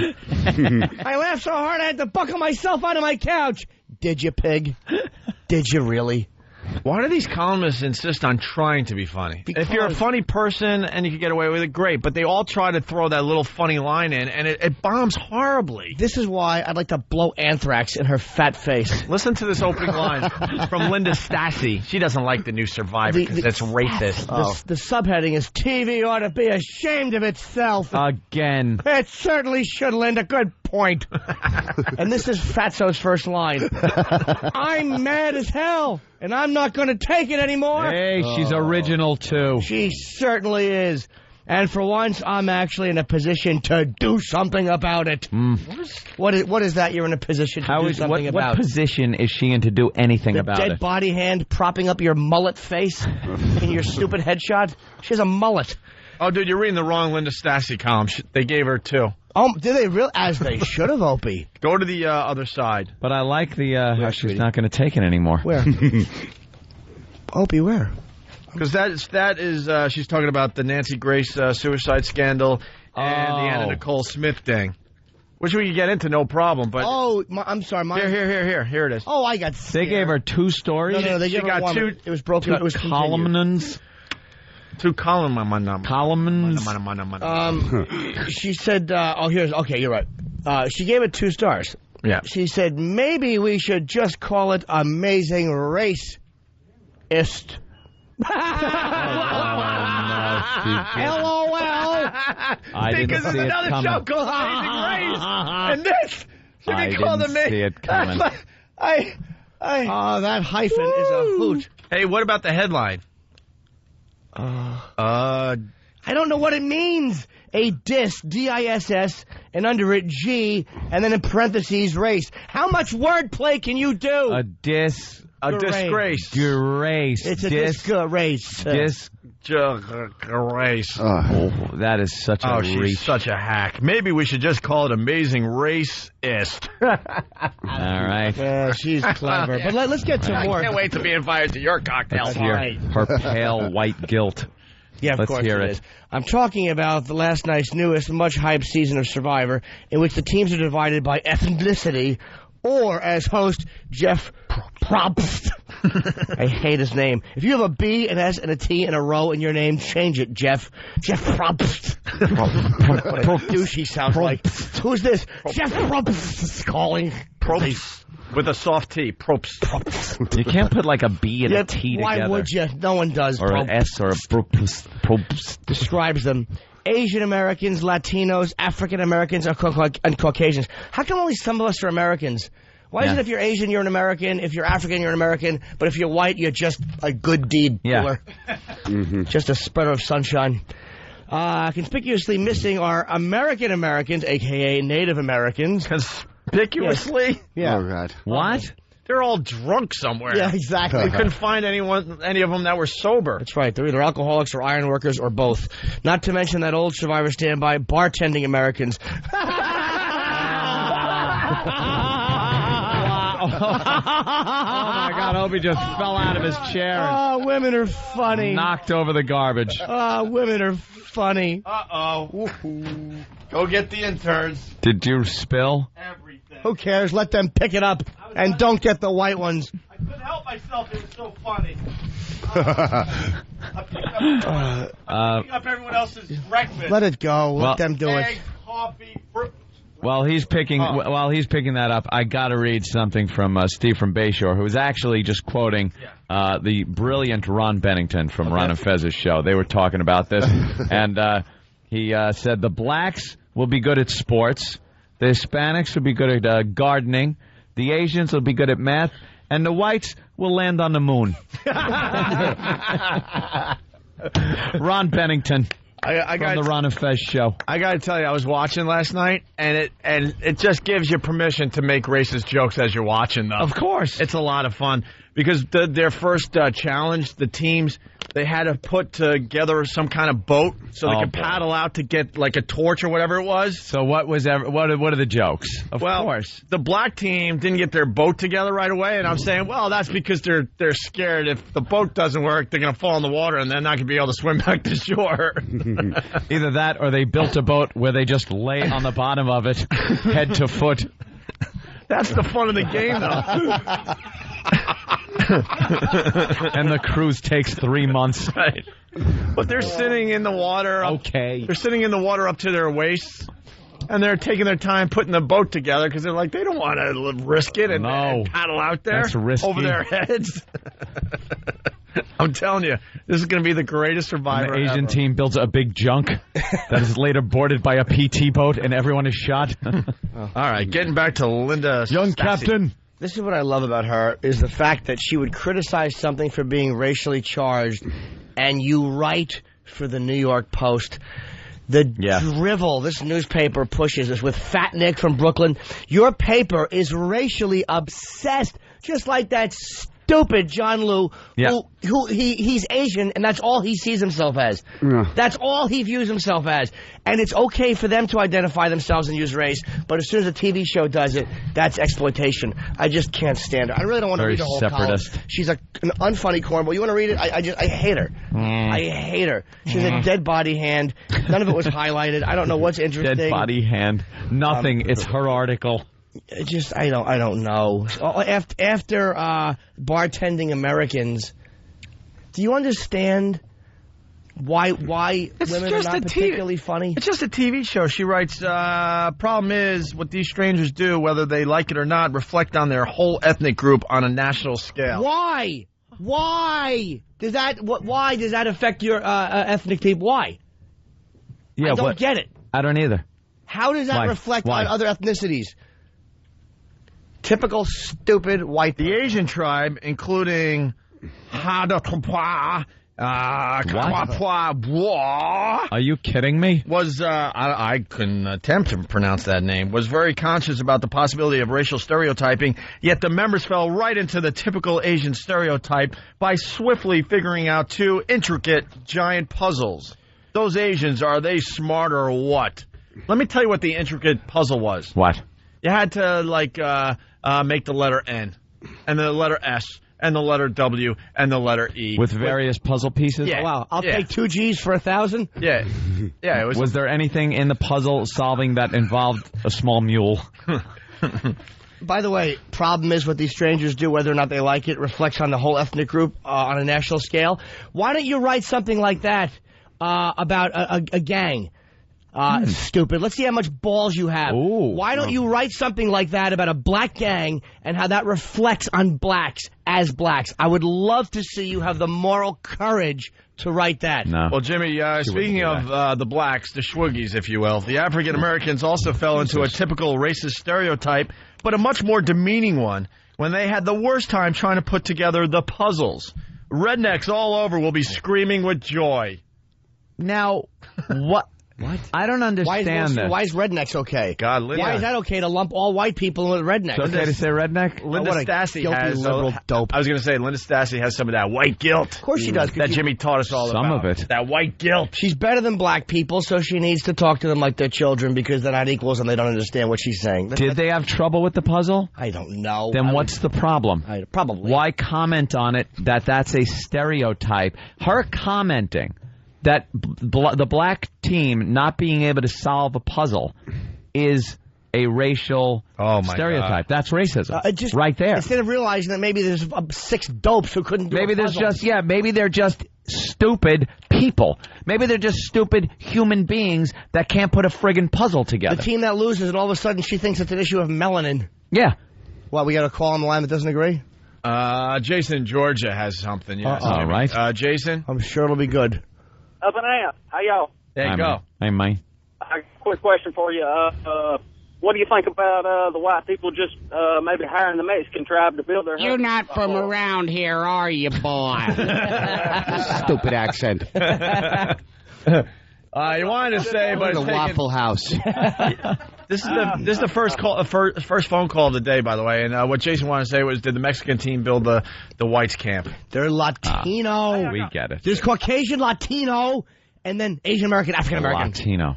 Right. All right. Well, it goes on. Mark Burnett, the British-born creator of Survivor, clearly has such disdain for this country, which made him incredibly rich, that he said the reason he created a race-based season is because America has a history of bad things happening to certain races, and that he grew up where such things never happened. Where? And then Venus? And then she writes, right. Right. Well, technically, maybe Mark Burnett has a point because there was a bunch of people who left England to get freedom and then took slaves. I'm not saying it didn't happen over there. I don't know if it did or not. History is for fags. Well, they kind of... That's very good. I don't know where it happened. For fags. All right, I learned that today. About their English colonization. Yeah. All that. Oh, they're naughty. Enslaving the people in... history's for fags. Right. No, I can't defend Mark Burnett. You're right. I just pray they have a spear throwing contest. Oh, me too. I just pray they go the distance. Who can detooth this lion the fastest and make a necklace out of it? Please, Mark Burnett, please. We've got various size plates. Right. We're going to see who could get the biggest ones in your lower lip. Go. Yeah. Meantime, people in other countries who are all of one race fight for thousands of years over religious differences, while we diverse Americans get along pretty darn well. Yeah, we certainly do. L.A. riots. Good point. This Katrina, we do. Idiot doesn't even see that we are this close to a race war. She's a dummy. Yeah. She's a dummy. She thinks her article is going to change human nature. There's hatred in man. You know, it's just the way we are. But she's such a coward that she would write that their behavior is indicative of their race, and because they couldn't solve the puzzles because they're black. Because they're black. She said it. Well, she's saying that that's what Survivor is doing. Yeah. But she won't even point at her own disgusting newspaper. Mm-hmm. Her thinking is all effed up. Yeah, she's a silly goose. Pardon my French. I'm going to open a hole like this. Let's go to Marion. Marion? Yes. Hey. The Vietnamese guy on Survivor? Yeah. His name is Cowboy. Oh, really? Yeah, even though it's spelled... Yeah, it's spelled Caoboi. All right, Cowboy. Oh. Cowboy it is, then. Thanks for correcting me. Skewing Survivor so that it appears like we're a country divided along racist ethnic lines is just plain wrong. Ew. Why? What are you... are you nuts? Are you nuts? That's how this whole country works. Yeah, but we are all divided on racial lines. You ever been to a place called Chinatown? Yeah. It's full of Chinese people. Little Italy? You ever been to Little Italy? You ever been uptown, Harlem? You ever see the Puerto Rican Day Parade, No, the I haven't Irish either. Day Parade? Yeah. You ever see, all we have is ethnic parades. All we have in this stupid city, we have Black History Month. All we have is ethnic pride. Yeah. We're obsessed with ethnicity. We can't drive around Manhattan on the weekends because there's a parade every single weekend. Yeah. Oh, my God, is she a naive, The whole dead-hand country is very divided along racial lines. Here's how you know she stinks on every level. While we diverse Americans get along, and she wrote pretty darned well. Yes. Who talks like that? I would love to put a microphone in her car when she's driving home, in her house when she's watching the news, because I bet she talks just like I do. Oh, yeah. Hey, that nigger cut me off. You're right. Wouldn't you love to hear Linda Stassi just drop the N-bomb as she's being cut off? Or talk about how Asians can't drive, or just something. Just the fact that this dummy thinks that we're not divided along racial lines. I don't know. Does anybody remember the O.J. verdict? Mm-hmm. It was almost a 99-to-1 reaction on each side. Yeah. Whites were appalled, blacks were happy. If that doesn't tell you that we're divided, what did you think that was divided by? Height or sock thickness? Yeah. You dumb bitch. You dumb bitch. All right, well... Oh, my God, does she suck. So I'll say it again here. Skewing Survivors so that it appears like we're a country divided along racist ethnic lines is just plain wrong. Interesting that Burnett claims to have grown up in a place without bigotry, and yet he's created a show based on that very concept. On bigotry. Why is it bigotry? Why? You see it as bigotry. Why can't you just see it as people competing? Linda Stacey from the New York Post is just an irrelevant, ugly woman with a mullet. Oh, that's a little harsh. Is that all she does is write about television? That's She's all a she TV does? critic. Yeah. Oh, TV critic. Jesus. And she's got that soccer mom point of view. That's right, she does. Let me tell you, when I play mahjong with my friends, they're of all ethnicities. Yeah, I'm sure they are. They're white, and whiter. Yeah, I'm sure when you're having tea together, it's all diverse, right? I'm sure black people are coming over. Oh, yeah. The Stassi residents. Or is it that the black people, well, probably the black people are, pushing your baby carriage. Yeah, there you go. The Hispanics, are out doing your lawn. Yeah. And the Asians, what are they doing? Probably serving the tea. Doing the laundry. Doing the laundry. They're doing her laundry. So, yeah, she's got diversity in her life. A lot of diversity in her house. Yeah, I'm sure she does. Stop it. Hypocrite. Liar, liar. You're a liar. Pants on fire. Liar, liar. Mullen on fire.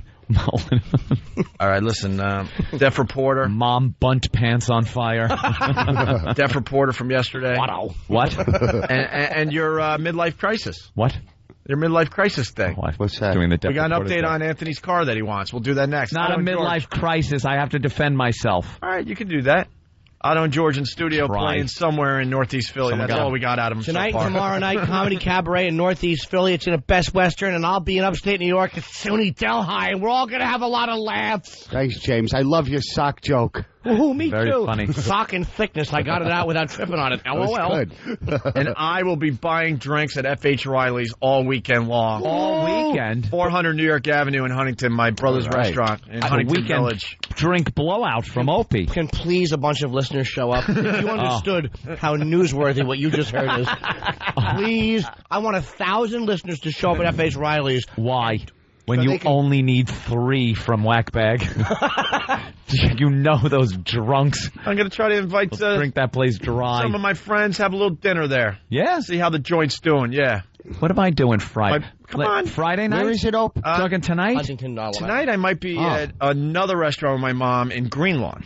Oh, okay. And then I'll go to F.H. Riley's, my bro's restaurant, for drinks later tonight. And then I think I might eat there tomorrow night. Because I really just want to get drunk off my ass and drive my new car. All right, we'll talk about that next. How's that? Okay. All right, it's the ONA virus spreading across America. Opie, Anthony, Dance Party Weekend. Wait.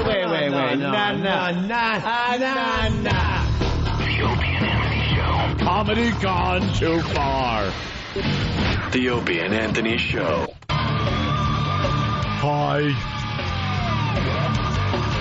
Hi, everybody. Are you having a good radio show? Thanks for cutting my strawberries today, by the way, Kenny. Greatly appreciated. Sorry, Jimmy. Figured I'd throw myself under the bus. Just getting ready for my little bowl of cereal. And the blueberries, we're at the end of blueberry season. So Kenny decided to take it upon himself to bring in another choice, and it was strawberries.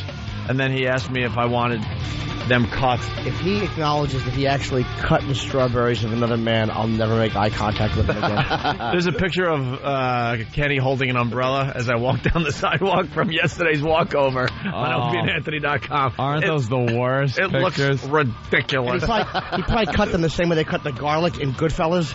Just gentle slices which were perfect for cereal. Don't bother me, I'm measuring thickness. Yeah, you know it has to be a perfect slice. Of course it does. Each one just so. All right. There's the picture of Kenny holding an umbrella for me yesterday. It looks like a Hummel. Oh, my God, it does look They're like a figurines. The Boston Dummy. That's the one that one's called. God, it makes me look like I'm a midget. Kenny's a big boy. And by the way, Anthony, someone held an umbrella for you yesterday as well. That's right. And Jimmy, someone held one for you someone as well. Someone held a diaphragm for me. It didn't keep me dry. I'm a little fella. And it didn't keep me dry. That umbrella stunk. Wow. You had one of those little clown umbrellas? It looks like Gene Kelly walking hand in hand with the Chrysler Building. Bad blazer on. Very good, Otto. All right, a couple things. We got to do the football picks. Football picks. We got $10,000 up for grabs. Thanks to Dish Network. Call 1-888-GET-DISH. 1-888-GET-DISH. The football picks are sponsored by Dish Network. More football for you, better TV for all. Okay? We're going to do that before we get out of here. And whoever has the best record at the end of the season will win the $10,000. Now, what's going on? It's the guys behind the scenes that are doing the football picks, and I'm doing them as well along with the guys. But I'm just like picking my teams out of a hat and stuff. And the first week I did pretty well. What did I do? 2 out of 5? 2, I think. And that's good. Well, because I'm not trying. That's 40%. That's the bit. I'm not trying, and I'm not in last place, by the way. Why are you not trying, by the way? Because they work hard. They don't make any money. No, you're assuming if you tried, you'd just beat everybody. Oh, yeah, that's a good point. You're being very, No, you're right. You got to call me out on that. You're right. He's saying he won't use his gifts. Right, exactly. I have a gift when it comes to picking games. You're right. Do you? No. No, I think it's actually the other way. I have the sports curse. Yeah, but I think you have a better chance. I think this is better just picking them at random than you do if you would pick them with any logic. It's hacky radio, to be honest with you.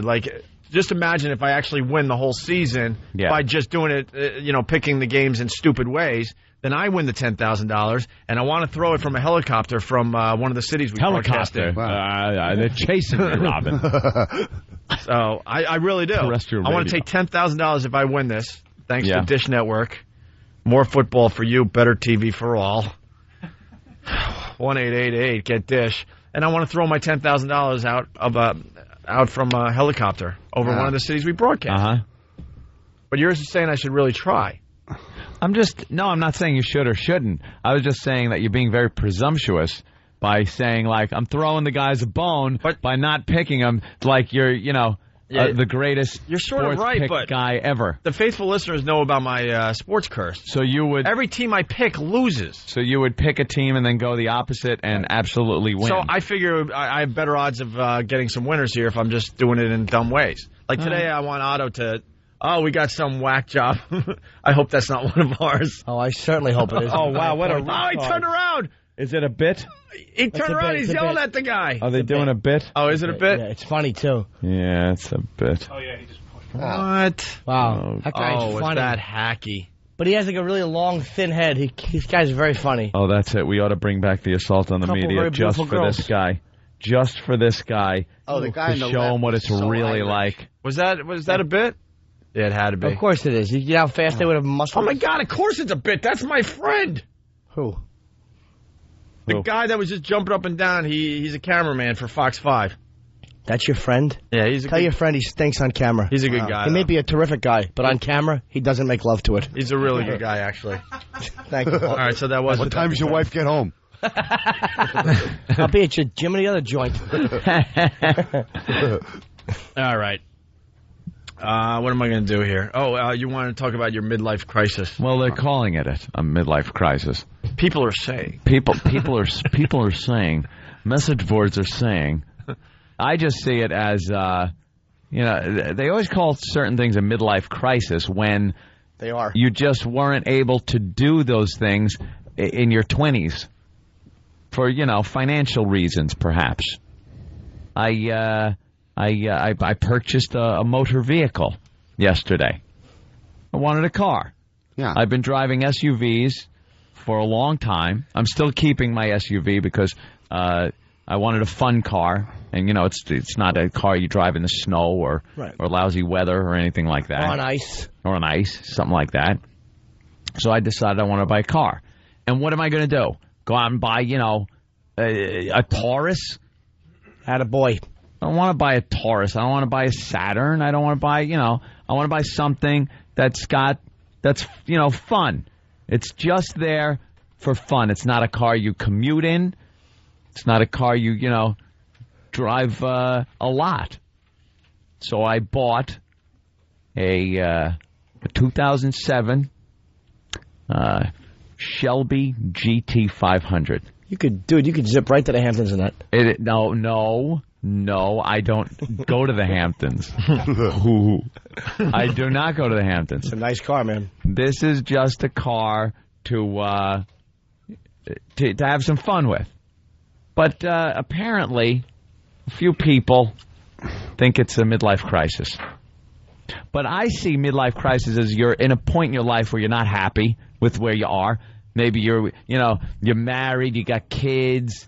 You feel like, your best years are behind you, and you're doing something to, get over a crisis. I'm having a pisser. Yeah. I'm having a field day over here And you know, this lifestyle has afforded us the opportunity to purchase some toys like that. You show none of the signs of midlife crisis, to be very honest with you. Normally that's like to say, like, you know, a guy who played like a lot of video games, have a much younger girlfriend, drive a sports car. Okay, look, I've done that forever. Look, I was dating a 13-year-old at 19. Attaboy, Jerry Lee. I also was playing video games. I played Star Raiders on an Atari 800. I soiled diapers. I got over it. So I... never win. It's actually a really nice car. And I'm sure Philip Seymour Hoffman would like to show Mark Wahlberg. You want to kiss me? You want to kiss me on the mouth? You like the color? Oh, yeah, I painted it like yours. So I went out. These are very hard to find. I like your name a lot. The best scene when he's holding that boom mic and he can't control his breathing and he's shaking. Dirk Diggler, what a great movie. Dirk Diggler. You got the touch. You got the power. Oh, man. 1 minute left in the period. Nice car. Thank you, Bill Burr. Yeah, so, you know, these things are pretty hard to find. And somebody on Pal Talk yesterday told me of a dealership that had a few of these. You get down there, they're all gone. He's got one left, and it was because some poor guy going through a midlife crisis, I guess, couldn't swing the money for some reason. So it was all prepped, ready to go, and I took it.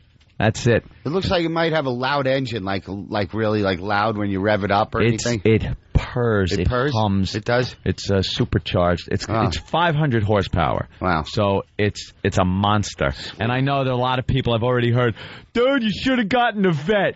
The Vet gets, and then they throw a bunch of stats at you like I'm going to be at the track on the weekends with this thing. No. I won't, believe me, I will not even attain the potential of this vehicle. Yeah. It's not like I need, an extra quarter of a second taken off my quarter mile time. Yeah. Don't worry about it. I'm going to have fun with this. It's a fun driving vehicle.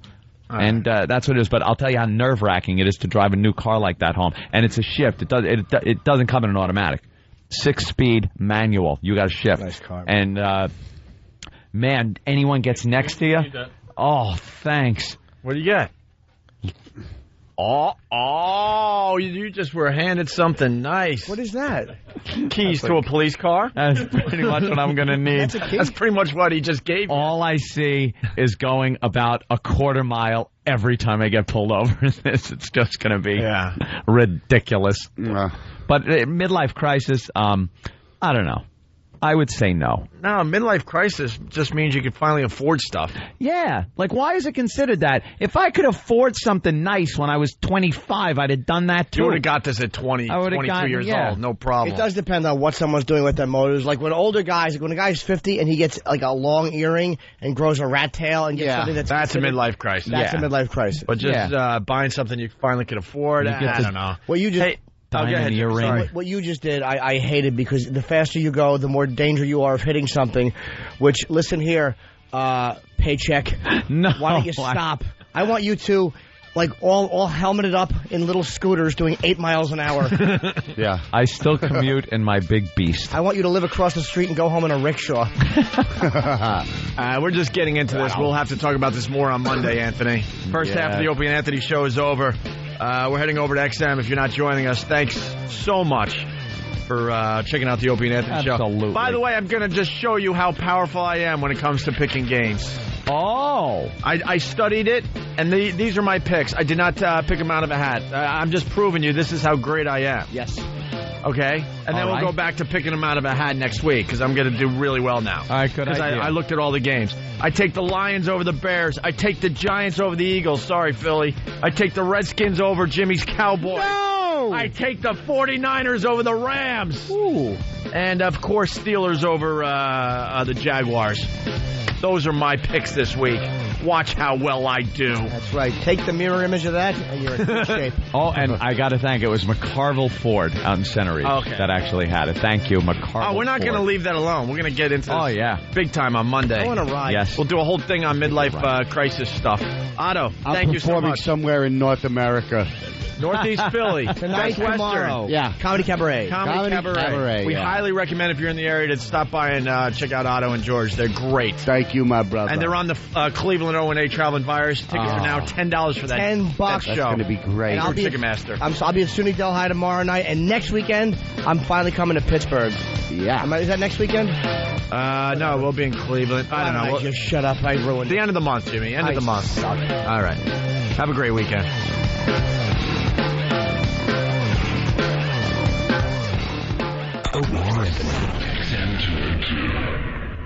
The Opie and Anthony XM walkover begins now.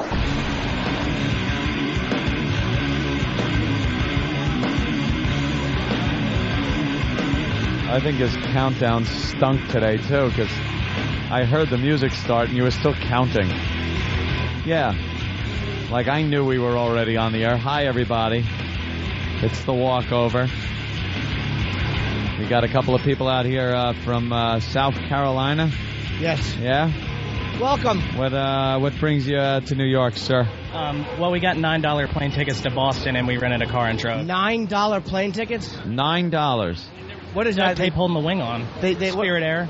Oh, of course. Oh, Spirit Air. There you go. I had to keep my legs up. It was awful. Are you serious, right? It was $9. Keep your legs up where? Like in stirrups almost. It was that close together. It was awful. Wow. $9. They should tie your cock to the fucking tail and just drag you. I had to sit on my bag. I was talking high pitched all last night. Were there chickens running around the cabin like an Indiana Jones flight?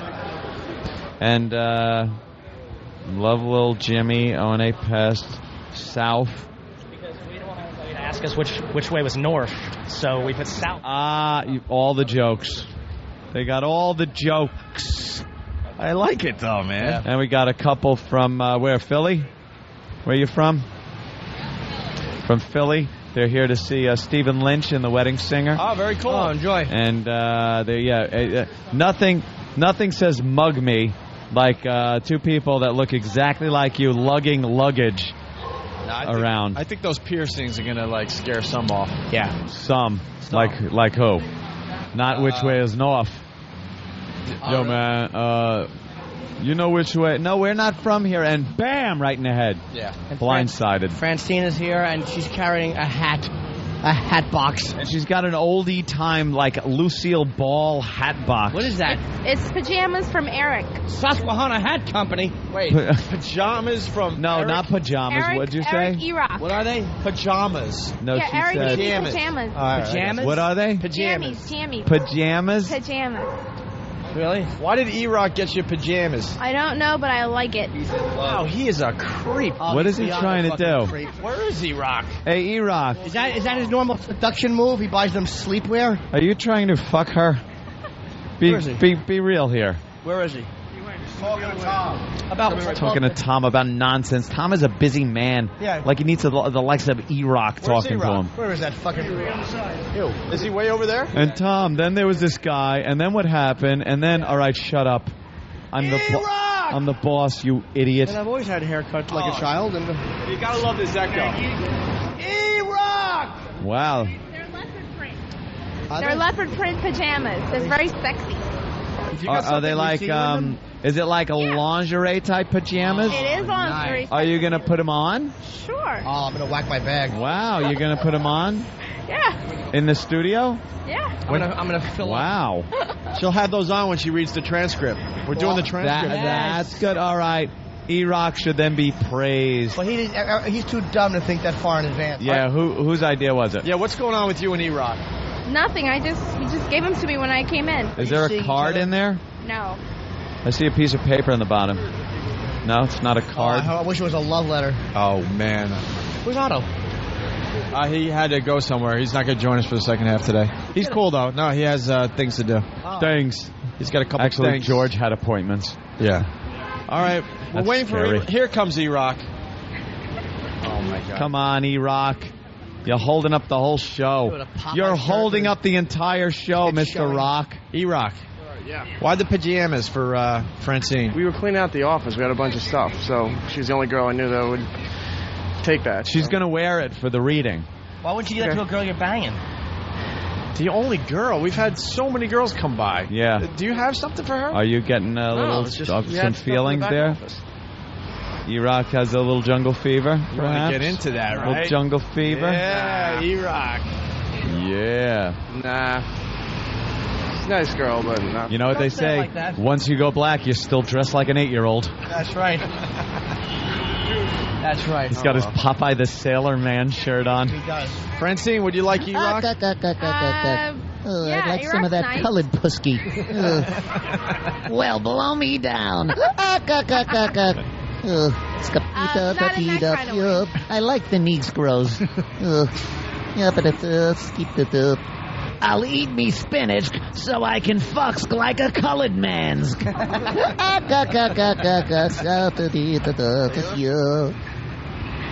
Would you let E-Rock get in there? No, I don't think so. No?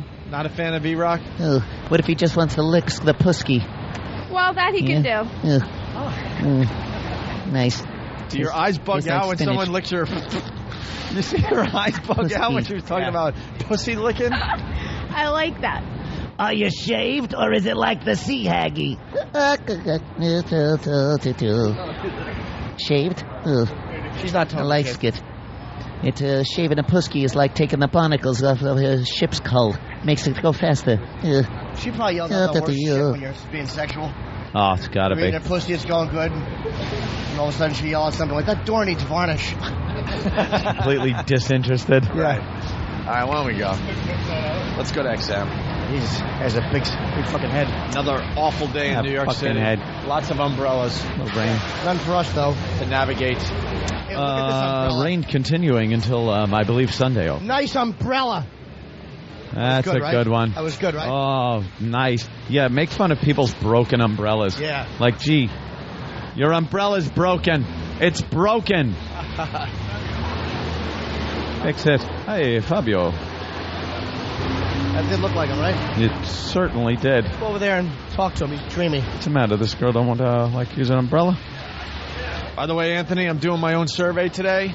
Oh, I right. see lots of cell phones, lots of iPods, not one satellite radio yet. Ooh.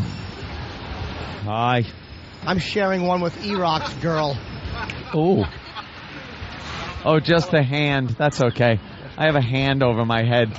That's all I get today. No, give him the umbrella. He does have a big hand. I look like you make me look like an ass every day. Give my umbrella to Anthony. I don't want. Hey, that's a big umbrella you got there. That's right. Does it match your clit?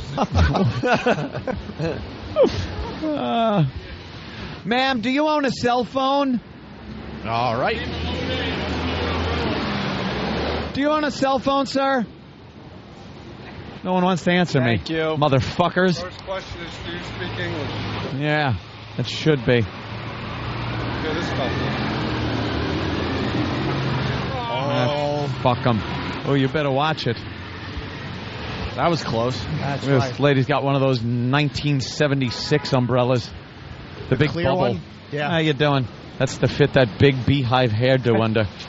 Yuck. All right. Not much going on. Hola. El Fono.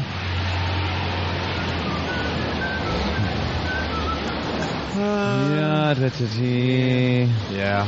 We're waiting out in the rain. Hey, can we slide it a little? Do you realize there's on-air talent getting wet? All right, we're ready to cross. Oh, watch Sure, it. I'm not doing anything. Let's go across the street. Let's just get to XM today. It's miserable out. What's this woman doing waiting? To be raped? Oh, my girl and I are lagging behind. Wowee. She looks like that teacher. Look at that blonde. Doesn't she look like that teacher that Hi, miss. Want to had talk on sex the with radio? the student? Deborah. She looks like Deborah Lefebvre. Lefebvre. Hi, miss. Would you treat my mouth like a coal? Thanks, Will. Wow, look, there's a big crowd. Your son Is attempting I like radio. We can hear each other from far away. I know. I can't even see Jimmy, and we're just doing The Shining. We're doing our road performance of The Shining. Ooh. Oh, sir. Where's the dope with the broom? Exactly. And the misshapen head. I hope he's sweeping a tumor out of his lungs. All right. All right. Yeah, we got to go in because it's raining. A quick one today. Jimmy?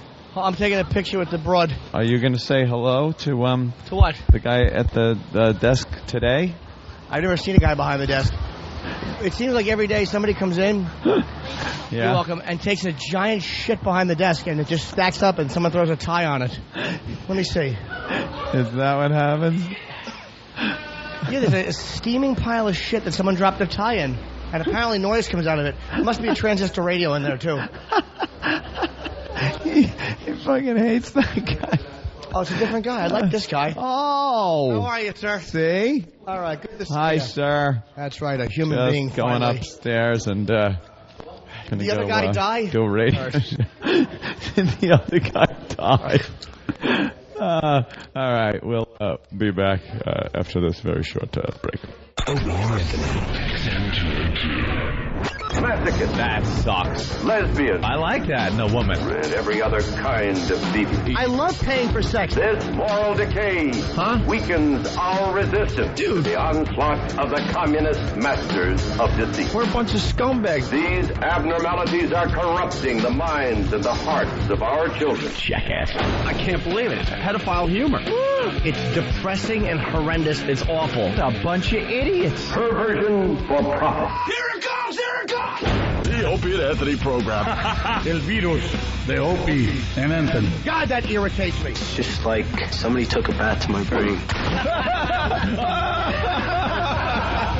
We're the only radio show that makes you want to hate us. Opie. I want my coffee. Anthony. I want that fact. Jim Norton. I want Ozzy. We are going to dumb this thing down to the point that we're going to be #1 with Down syndrome children. Hysterical. The Opie and Anthony Show.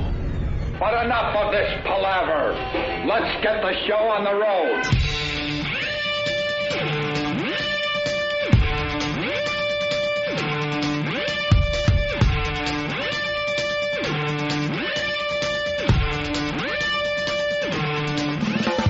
But the guy said, let's get the show on the road.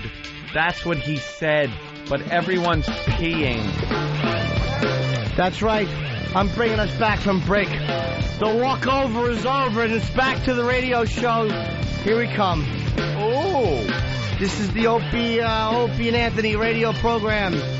Syndicated a lot on the satellite, not Sirius XM, though. On the thing. Right. On the thing.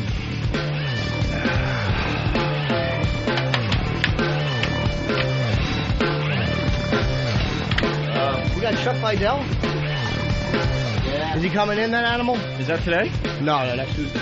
Oh, is he frightening? Thank you, bro. God, is he scary. See you at F.H. Riley's this weekend. Hope I don't have to tango at Liddell. Deanna, California, what's up? I want to know if Otto is going to be coming out to California anytime. I don't know where Otto went. We don't know. Eventually, I'm sure he will. He works all over the country, but I don't know where he is right now. Yeah. We don't really know where he is right now. I'm like, Mikey. All right. I guess. Shut up already. We answered your question. Go. Don't be mean to me. Sorry. All right. Thank you. I apologize. Yeah, that was Jimmy. We think you're terrific. Miss. Computer problem on my Pal Talk computer. Deanna, you still there? Yeah, I'm still here. Jimmy, now you apologize to her.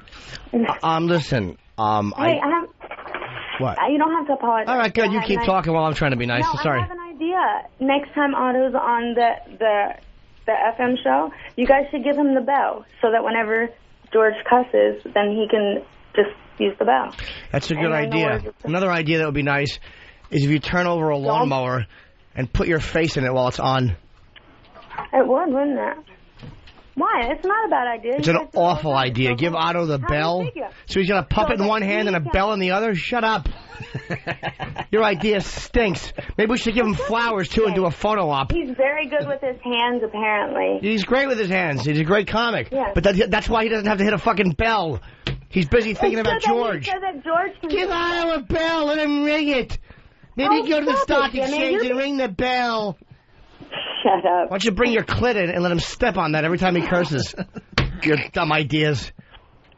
You should give him your cock. It's there all the time. I'd love to see Otto give your mouth a good fucking... Apparently he's got a big Danish hug. Why the anger, Jim? Why the anger? I'm trying to be nice to this hole, and she's fucking being disrespectful. She's getting fucking Because fresh. I said you didn't have to apologize?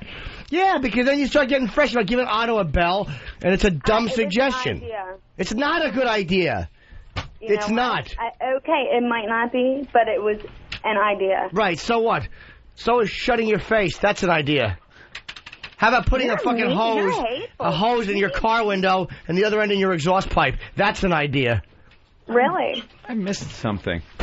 Me and this chick are actually... What happened here? When Otto and George is coming to California. Oh, my God. We're jousting a little bit, but there's vibes between us. I don't know how it got to this point, but I'm enjoying the hell out of it. Yeah, we're Jimmy's jousting. being mean to me, and I helped him to find the fire song. I was the one who called and gave you guys a tip about the fire song. Oh, did you? Yeah, Jimmy. Yes, I did. Oh, I don't need you anymore. Tough shit. You're a little... Next time I want the fire song hole, get it quicker. You know what? You're the hole there, technically, right? Robin's the hole, so the extra person is the hole, so you would be the hole. I'm probably more the Artie Lang. There really is no Robin character here. There's no hole here, lady. But you know what? Maybe I am kind of closer to the hole. I'm certainly closer to the hole than Oprah is. But I'm not as close to the hole as you are. Putting that stink from your body on every pair of jeans you put on. Not I. Shut up. Yes, you. No, not I. Yes, you. Not I. All right. Not I. All right. We heard you. Shut up, Jimmy. Stop being a dick. Go fucking... Good thinking. Go take some... Well, there you go, broad. I don't even know what nice try. Cunt really slows you down mentally, doesn't it? Yeah, Jimmy, go! Kitchen, bathroom, toilet scrub. Hey, Jimmy, you go. Dinner's hot. Pump out, baby. Jimmy, why don't you? I'm leaking milk out of my breast. Are you done? Don't try to think with men. Here's what you should think. Hey, Jimmy, why don't you? The pie has to come out of the oven. You're hateful. Thanksgiving turkey cooking time. Put whipped cream on the pumpkin pie. That's right. Cough it up. Oh, you're funny. Are you pretty? Who, me? No, Opie. I'm asking Opie if he's pretty. You fucking dope. I'm not. Well, Jimmy, holy shit. Hey, you pretty? Shut up. Well, I didn't know if you were done bitching yet. Who knows? Who else would I talk to? Oh, it's all men in the studio. It's Aunt Kev, Steve, and Fan. Who else would I be talking to? If Travis was in here, yeah, I'd say, well, I know he's pretty. I've seen him. Hairless little backside. Anyways, to answer your question, I guess so. I'm not ugly. I'm not conceited, so I don't... Shut up! I'm all right. If you're all right... looking than any of the... Deanna, if you're all right, what seems to be the problem with you? Right. The ass... Problem areas. Ass a little problem big. areas. What we got? What do we got going on? Problem areas. What are they? What is it? Go. And don't lie or I'll know. That's about it. What? I'm lazy. That's about it. I am, I guess, 5'2", and I weigh probably 115. I don't know. I haven't weighed myself in a long time. Sound like you're a little chubby. I'm not chubby. A little bit. 115 for 5'2"? Yeah, we like him around 100. You're like a square. Muscle weighs more than fat does. Yeah, does it? Oh, that old gag? You're believing No, that it when really your trainer does. tells you? Makes you feel better. Yeah. Yeah. Are you muscular? I wear a size 4. Are you muscular? Am I? Yes. Ooh. Do you have a nice backside? Yes. Ooh. But what? You're finding common ground. You ever cut little stinkers under the sheets? You're stupid. You're stupid. I'm stupid. I'm stupid. How tall are you, Jimmy? How tall are you? You don't ask me questions. I ask you questions. This is not a really? fucking. This is not an interview we're both doing with each other. I talk to you. You cook. You listen. I take my cock out. Your mouth opens. All right, hold on. Debbie wants in on this. Debbie from Louisiana. Debbie. Debbie. Yes. You're on the air with Jim Norton. Jim. Welcome aboard, Deb. I love the show. My husband hates it, but... Ew, what kind of fucking homo did you marry? Hold on a second. What is he, a cuckold? Do you bring home black guys and fuck them in front of him? You like the show, but he hates it? How is that? That's not like any home in America. What does fucking Pantywaist do while you're out fucking earning the money? Does he have a fucking apron, world's greatest dad, while he's making Pop-Tarts for the kids? Tell that lactating pussy you married to fucking man up and listen to the show. My husband finds it to be a little strong language-wise. Yeah, what does your husband do for a living there? No. You piqued our curiosity. What's he do? What does he do for a living? He air conditioning and heating. Ew. Ew. Kind of shitty job Air conditioning and heating. You know why? Because he's always cold, like most women. You know what, though? Those guys love the show. Yeah, of course they do. That's one of our biggest demos. Right. One of their own. All right, so you like the show because you're kind of into my cock and your husband hates it. What did you want to say, Deb? Well, no, I was going to say, I love the show, but you're so mean to the women when they call. We're not mean to the women at all. I haven't heard one mean word out of Jimmy's mouth. Absolutely not. As far as women go. I'm trying to talk to this fucking, this tits with a head above him, and all of a sudden I'm getting disrespected. Oh, my. Easy, Deb. Easy. Easy, baby factory. All right. All right. Thank you, Debbie. Deanna, anything else? Hello. Well, up. I don't even know.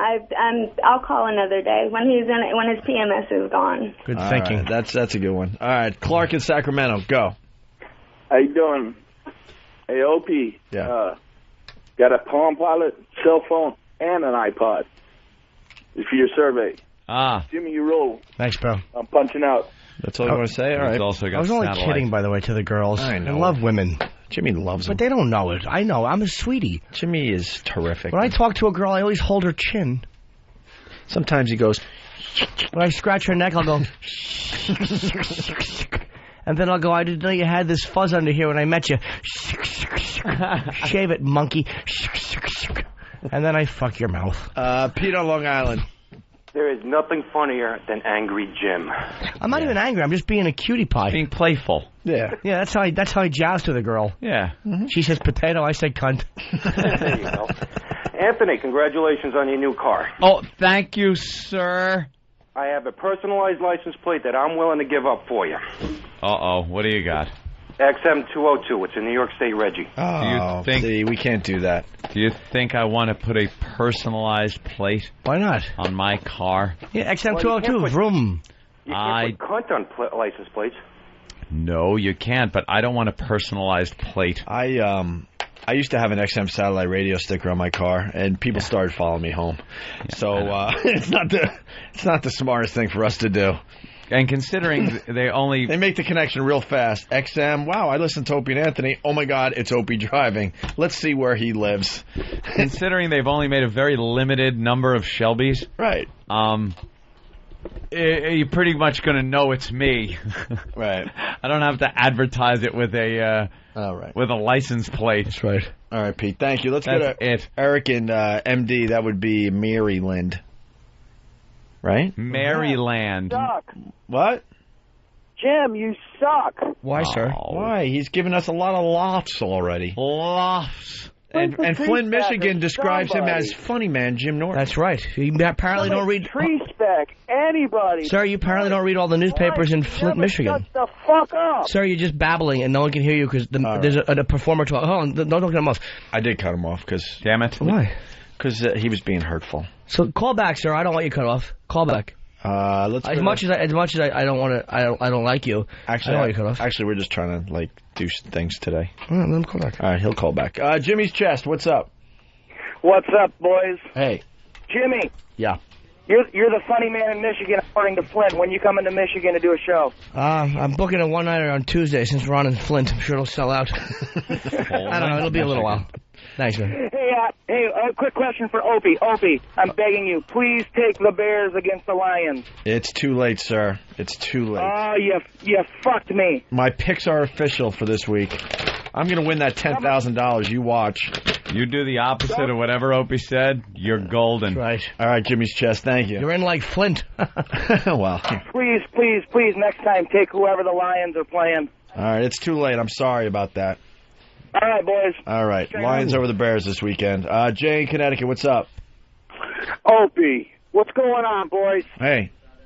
Opie, what are you doing to me, man? You picked the Giants. You're killing me. I'm a fan. You like the Giants? Well, yeah, but now I can't even watch the game on Sunday. Well, they're going to beat the Eagles this weekend. You watch. I have a lot of confidence in my football picks this week. Well, yeah, I know the curse, and you've killed it. Yeah. Now what am I going to do on Sunday? I'm just going to show you that I was just kind of playing all those years and that I really know how to pick football games. You watch what happens on Monday. Go 5 for 5. Opie. Which will give me the lead for that $10,000. I can only hope the curse is over. All right, thank you, sir. Thank you. Boys, I'll see you. What is the big deal about this, Candyman? Hey, I got to call you out, Opie, man. Why? When you guys talked earlier about Survivor, yeah, and the best you came out with is, their swoogies would fall in the water and stuff. Yeah. Man, right from the get-go. They get to the island, they start making the tent 5 minutes in. One of the swoogies, I got to take a break. I got to lie down. Yeah, I know. I saw that. And, and then when it's a puzzle. They had to work. They can't do that. Did he really? They had to lay down? Yeah, one guy decided to get really lazy and just lay on a raft while the rest of the black tribe was building. Why would he do that? Wouldn't you, if you were the black team, want to be the best? You don't think most energetic team to try to dispel a stereotype? No. Yeah, but let me explain something to people out there. Yeah, the black guy laid down, and CBS had no problem showing the black guy lay down while the rest of his tribe was building the camp. Yeah. I would bet money that they have footage of every single person taking a break in every single tribe. But they know what this whole thing is about secretly, so they're like, let's have a little fun with this. Look, the black guy's laying down while other people are working. Do you think they're going to feed all the tribes watermelon, yet just focus on one as they eat it with gusto? You watch. They'll do a little of that stuff. Yeah? They'll do a little of that. So I saw it, Candyman, I saw it, but Survivor's the type of show you just kind of, I'm reading books and magazines and taking a peek. I don't have to study the TV. Yeah, but, the black tribe will be the first one off the island. There ain't no welfare on that island.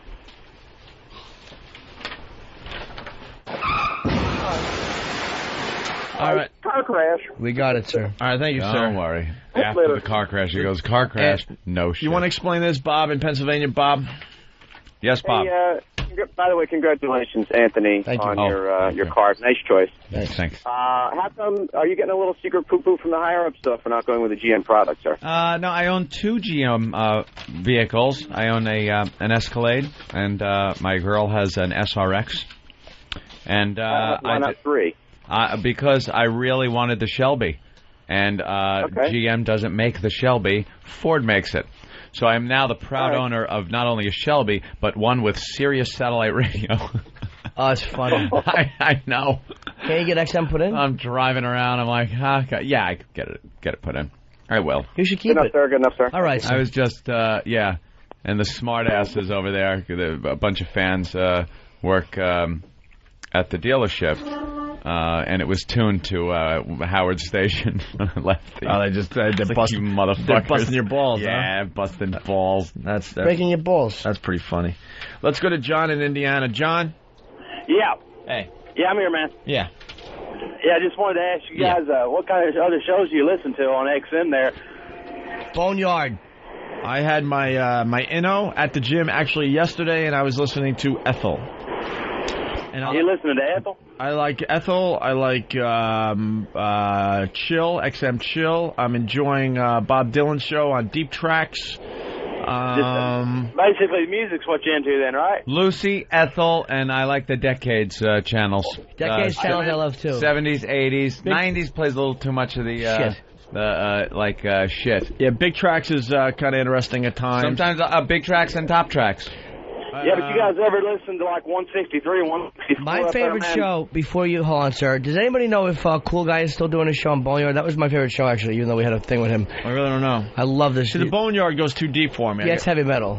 No, I don't mind heavy metal. Does that really go deep for you? For me, it does. Okay. You're saying the bone gets a little too deep for you. I want some more hits. That's all. Yeah. But in all fairness, I haven't checked them out in a while. Yeah, so they might have changed and threw a few more hits in there. I don't know. To be fair, I have no idea.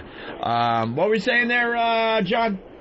Yeah, like channel 163 or 164, I heard a show on there the other day called The Celestial Navigator, and there's this show on there about Annie, and I think you guys would rip that up if you can figure out a way to play it.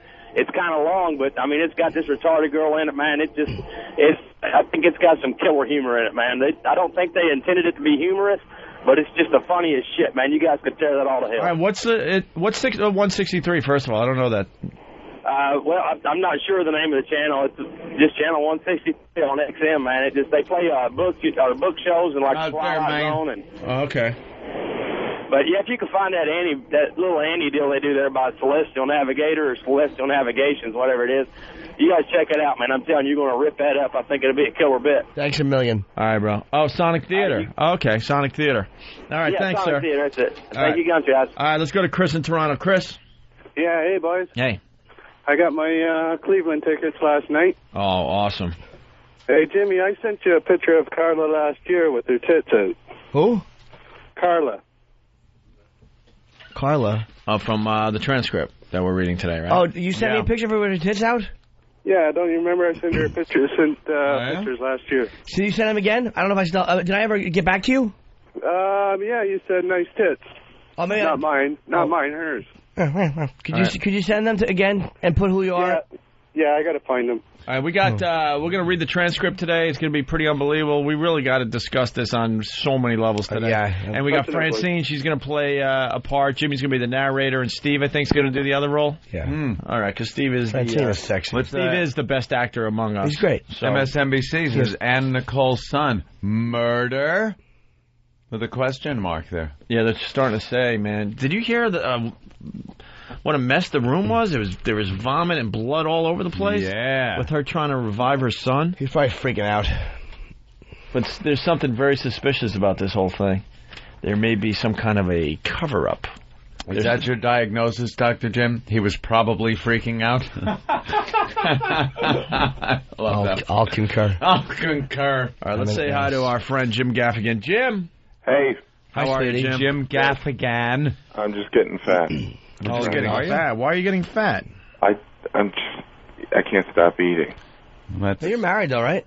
I am married. Oh, yeah, you don't need to look anymore. I got 2 kids. Let yourself go. Oh, 2 kids, married. Eat whatever you want. I thought that I was listening to High Voltage. You guys it's a different show. What do you mean? I don't know. I'm doing the free online thing. It's different on for XM on the online. Computer. Yeah, on the computer. It's an old show, right? Nah, that shouldn't be. No. Better not be. What were we talking about on the version you were listening to? We might have been rehashing something we've talked about 800 times. Maybe he heard a commercial break, and he heard the old bit. You know what it is? What? It's just behind a little bit. Oh. There you are. I heard Norton rip into that girl. How far behind is it? Hey, Jim, are you filming something?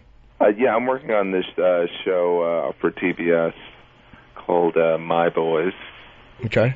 Yeah. And, so it's coming out at the end of November. It's like, I'm sure when you were calling in from L.A., it's like I got up at like 5, so I'm total zombie. I want to apologize. Are you in L.A. now? Yeah. Oh, it just stinks waking up, dude. It was awful. It's brutal. Hey, no, it says you're doing a town hall. Is it live at town hall? Is that just a gig you're doing, or is that being shot?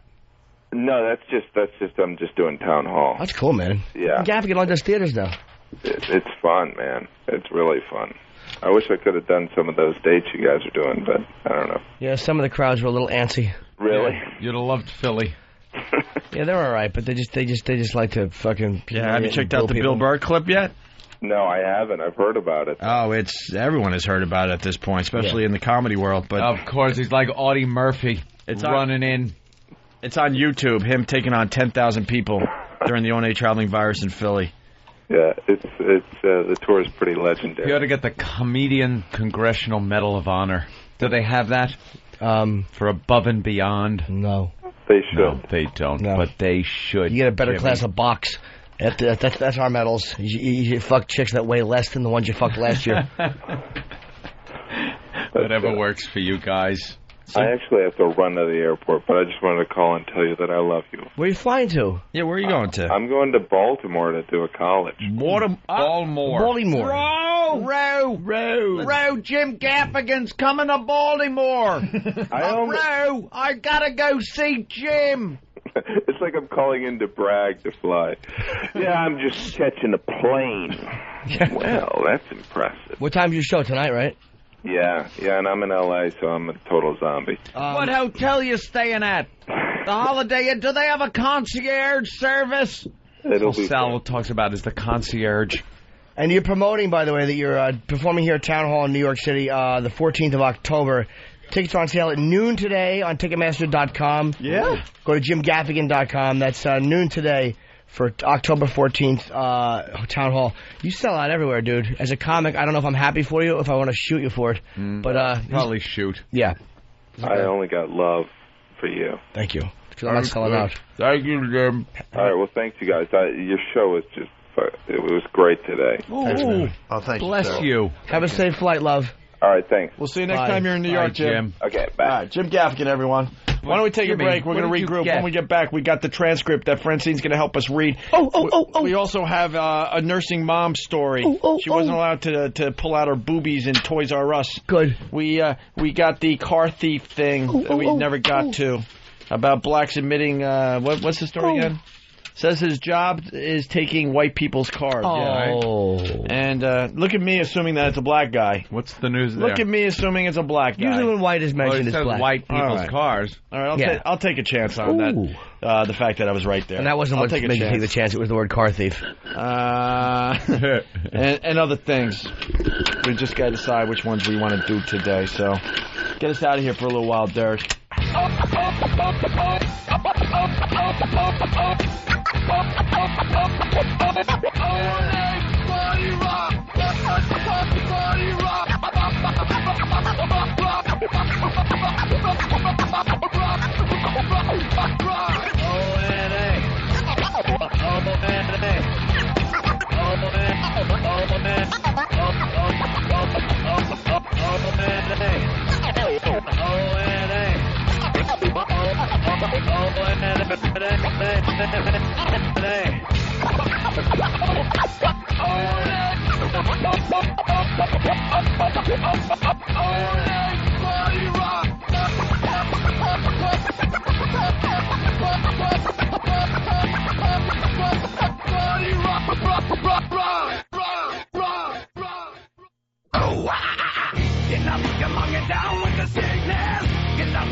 All right, let's say hi to Gary in Buffalo. Hey, Gary. Hey, boys, how you doing? I might have to eat a little bit. I'm a little shaky. A little shaky this morning. Cupcake. That's A fine. little blood sugar thing is happening, so I apologize. We don't get to take long breaks here.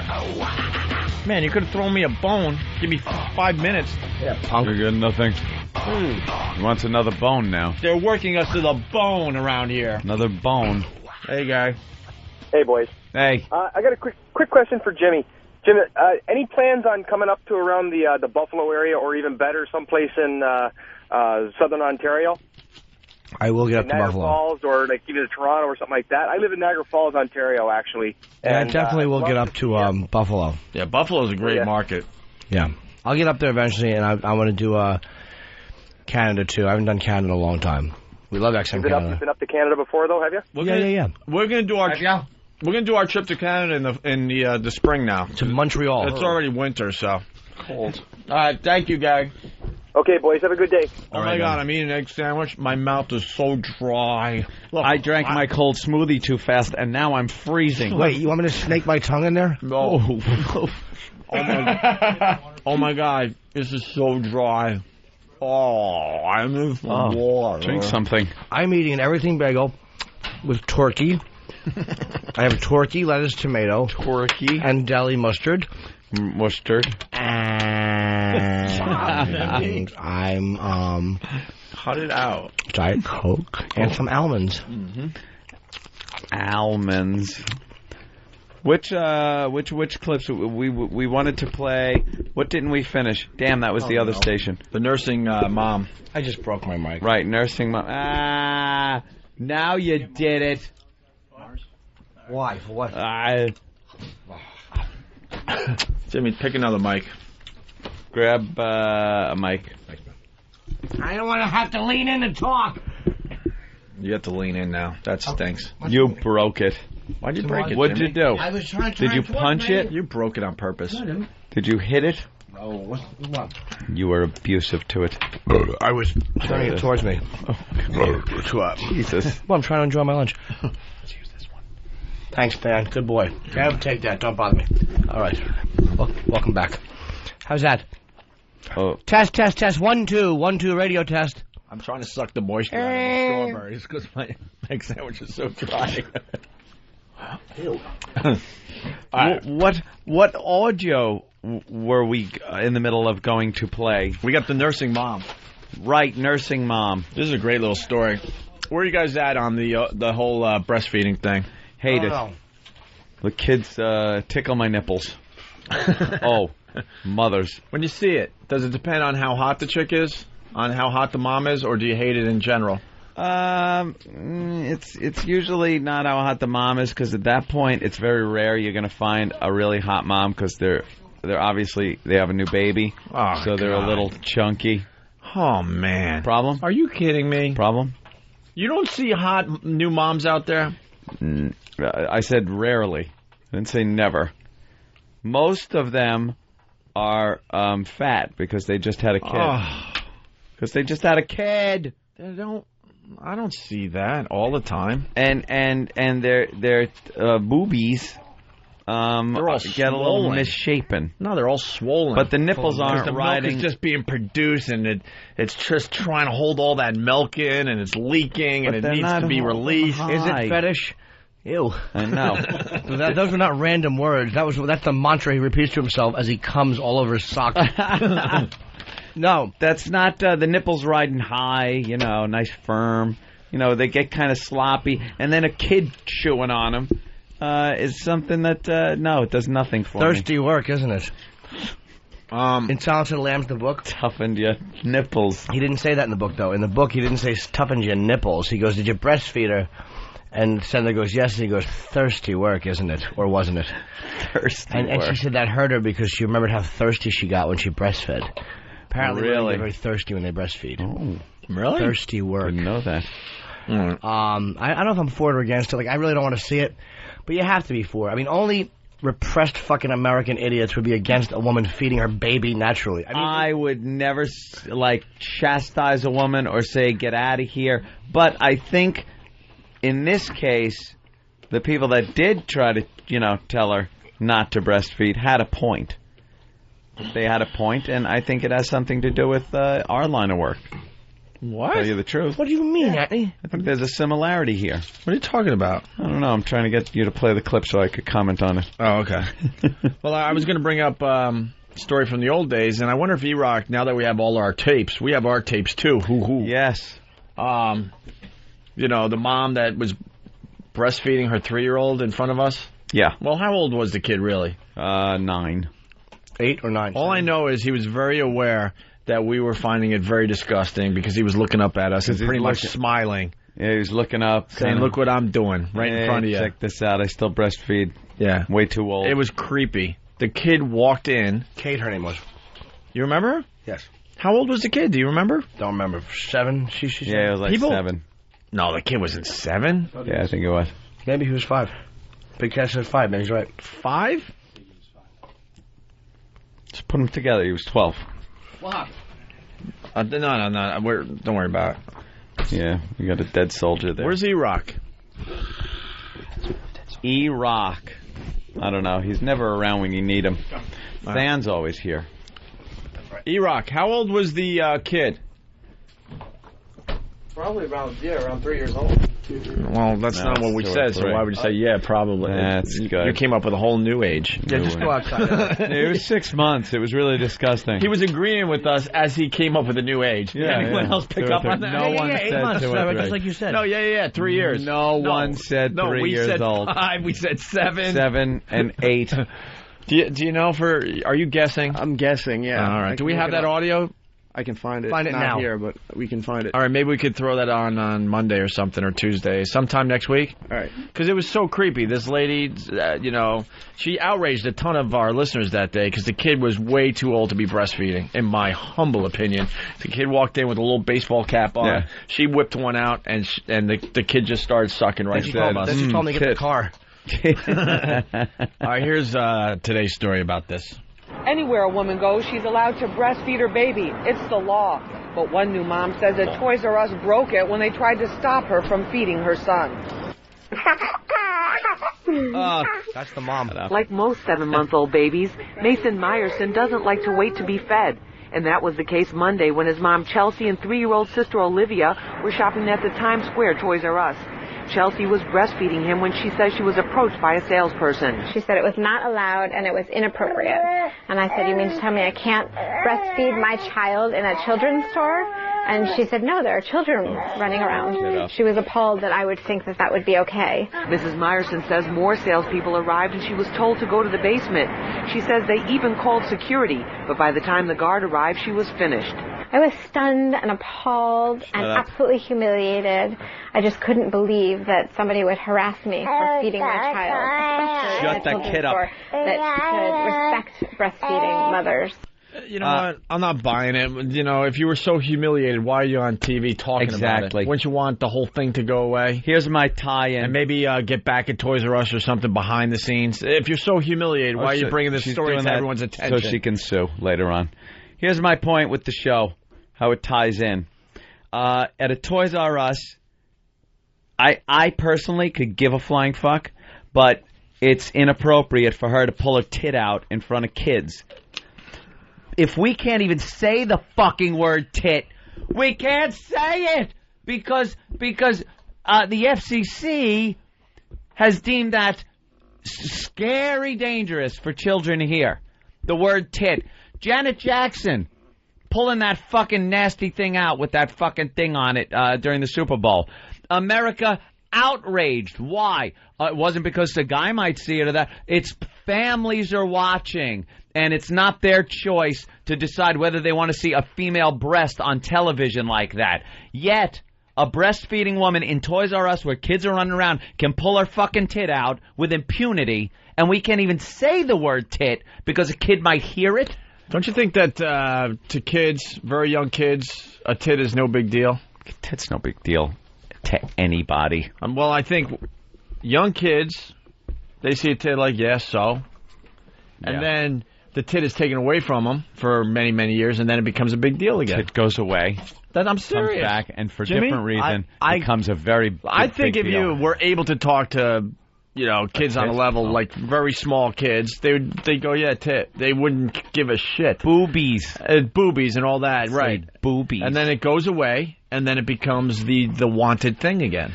I side with the mother on this one. I understand. You're right. The inconsistencies are, but that's not the fault of the breastfeeding women. Insanity. The bottom line is this. We are a fucking bunch of sexually repressed, dishonest cunts in this country. And if she wants to breastfeed her kid, there's nothing wrong with it. And if a bunch of little dumb kids see it, tough shit, be a better parent and say, well, that's what nature dictates. How could that be the law? She's feeding her baby. What's the problem? How could that be the law, yet there's a law against us describing in graphic detail a breast? Inconsistencies, absolutely, but that shouldn't affect her. One is us being titillating, this is what their argument would be, and one would be nature's way of feeding a child. They probably put them on different levels of importance. But the thing is, even being titillating, just graphically describing a breast on the radio, you can't do. But you can pull one out live in front of a child. Say the word. Yeah. Screw describing. You can't even say the word. It makes no sense. And I understand. You're saying, she should be able to flop it out and anywhere. Feed anywhere? Yep. Yeah? Absolutely. Anywhere. I don't know. I know it's weird and it annoys me because I don't want to see that shit. But the bottom line is, it's you're feeding your baby. You couldn't be doing anything more healthy or natural than feeding. Look, it's not my thing. I don't have a pregnancy fetish. But for a mother to feed her kid like that, you can't. Just the fact that anybody would object to that is just sickening. Plan your time better. Agreed. Plan your time. Your baby's going to be hungry. You should know it and not go to fucking Toys R Us. Well, or anywhere that where humans are going to see that. Or at least try to find maybe keep it in the bedroom or something. Well, yeah, keep it in the bedroom where it belongs. Well, just don't be mad at me if I look at it and squeeze my helmet through my sweats. Hey, how about that, right? And go, lucky kid, lucky kid, lucky kid until you leave. How about a guy walks up? Yeah, you bring up a good point there in your humor, Jimmy. She's breastfeeding at Toys R Us. It's the law. She's allowed to. What if a guy walked up, didn't say one fucking word, didn't crowd her, but just stood there and stared? What would happen there in that situation? Would the guy be arrested? For what? No. I don't know. For what? Just rudeness. Would she get in a tiff with the guy? Would she call security to have him removed? Would she get up and leave uncomfortably? That's what next time I see a woman breastfeeding, I swear to God, I am going to do that. I am just going to stop and stare at her. But here's the thing. There's nothing illegal about being rude like that. But if you're menacing her, she would probably feel menaced. Menaced? Why? I would feel menaced with her whipping her fucking tit out. I could say that. There's an aggression in that. There's like a really weird aggression.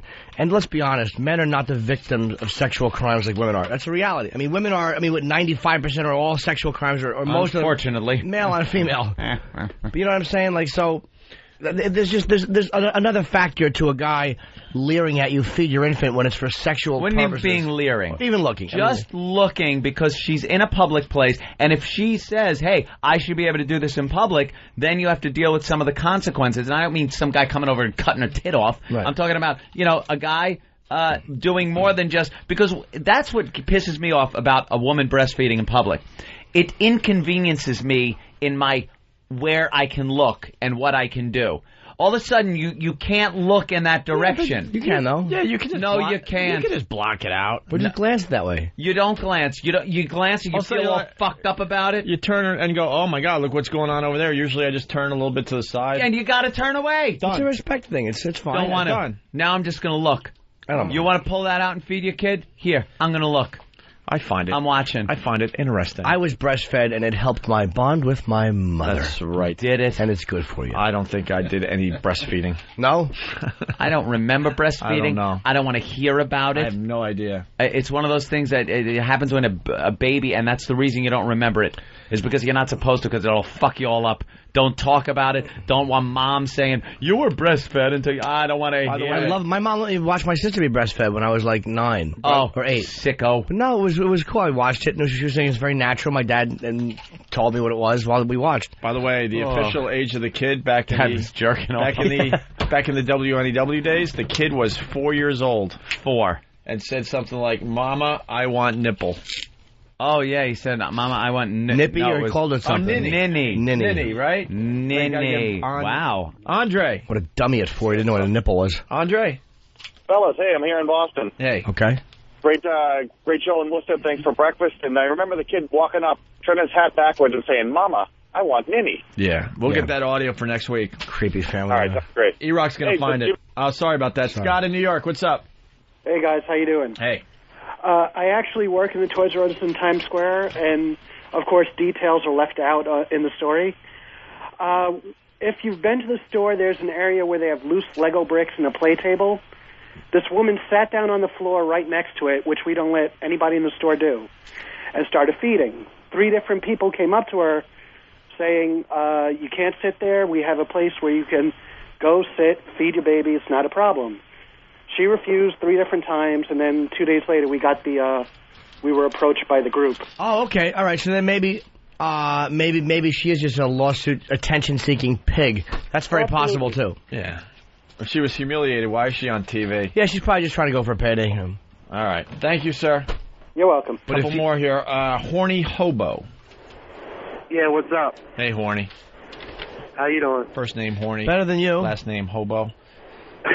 Disney man. Horn anyway, for short. I was calling to let you know that lactating nipples, I think is hot. When my girl's pregnant, man, ain't nothing like a good old titty. That's good. Remember that when you're in a closet jerking off into her shoes and biting something like a belt. Creepy. It's not sexy, lactating. Fucking sweet, sugary milk leaking out of a nipple. Oh. Yuck. It tastes good. It doesn't. All right. You can put it on some Cheerios. The food of life.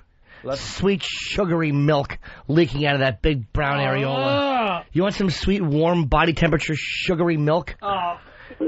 It's sugary, so the kids will want more. Let's go to Kara. I would like a little more sugary milk, Mother. Could you please put your nipple in my mouth for some sweet, sugary, life-giving milk? I was breastfed until I was 2 months old, and then my mother weaned me off with a slap. Hey, Kara, Michigan. You're on the Opie and Anthony Show. I just have a comment. As a breastfeeding mom, come on now. You can't cover up a little bit. I don't have a problem with people breastfeeding, but cover it up. All right, yeah, she's probably a showboat, sitting down there by the Lego display. Showboating.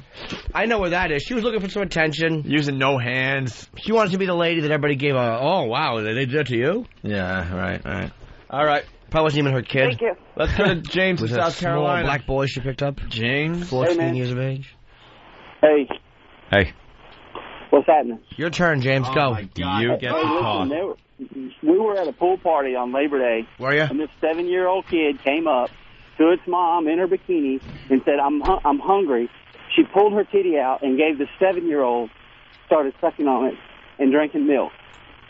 Then we find out that this old crazy bitch is making, she's pumping all the time. She's making brownies with breast milk, everything with breast milk.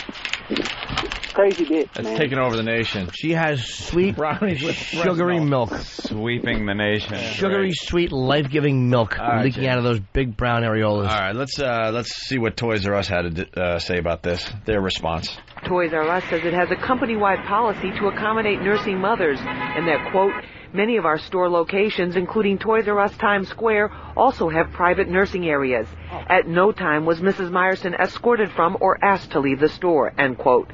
But Chelsea's attorney, Galen Sherwin of the New York Civil Liberties Union, isn't convinced. This is against the law, and it's also against public health policy. Everyone from the CDC to the Surgeon General to New York State and New York City Departments of Health realize that promoting breastfeeding is what we should be doing. We should not be stigmatizing breastfeeding. Chelsea and her lawyer would like a written apology from Toys R Us. They'd also like to see all store staff trained in how to properly treat nursing moms. Shut up. All store staff trained. You know what? She should have gone to the fucking breastfeeding room. Yeah, I agree. I will agree with that. If they have a room set up for it, that's where you go. That's right next to the jerk-off room. I agree. Jerk-off. What? That'd be good. Look, I'm just trying to jack off here. Yeah. All right, well, go to the There's a room for it. It's got a mirror into the breastfeeding room. Right. One of those mirror windows. Fred, Brooklyn, what's up?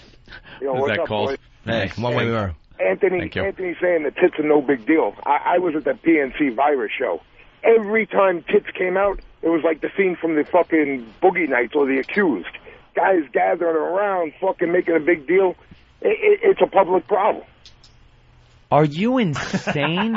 Are you saying I don't think tits are a big deal like now for men?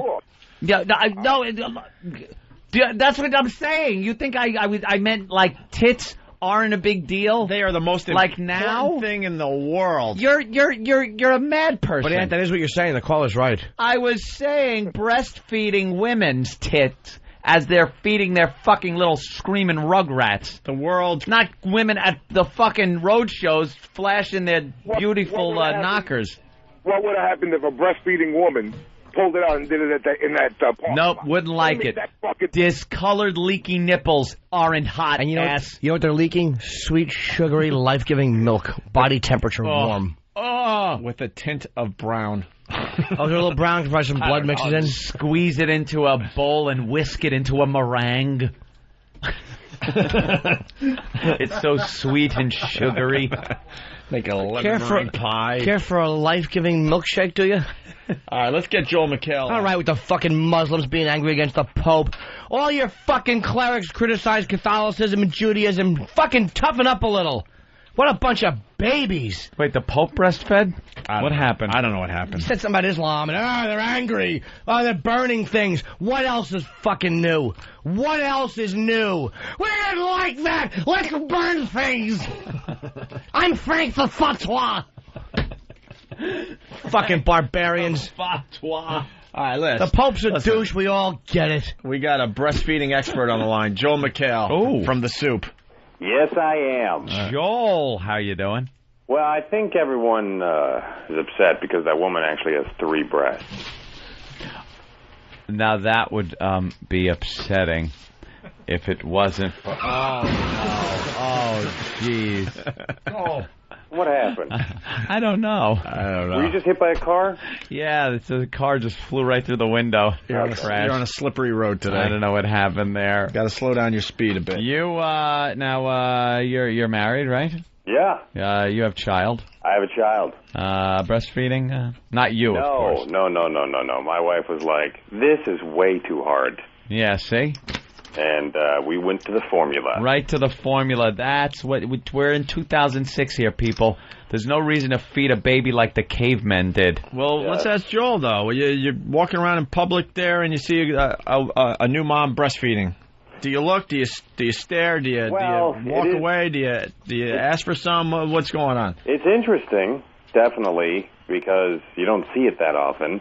And then it's always weird, as you guys were already talking about. It's always weird when the kid is way old. Yeah, and, it's creepy. And when the kid can talk and walk up to the moms. We have a couple friends like that, and it really is disconcerting. Don't you want to slap them? Well, not during the breastfeeding, but yeah, right after. It'd be fun. And also I think that makes a real big. It makes long boob if you breastfeed a long time. Long boob. You will eventually your boobs will be past your belt. Yeah. Hey Joel, hold on the line for a second. We want to take up the cause. We want to help breastfeeders all over America. Yes. Mike in Atlanta has a great idea, and I think we're going to run with this. Mike.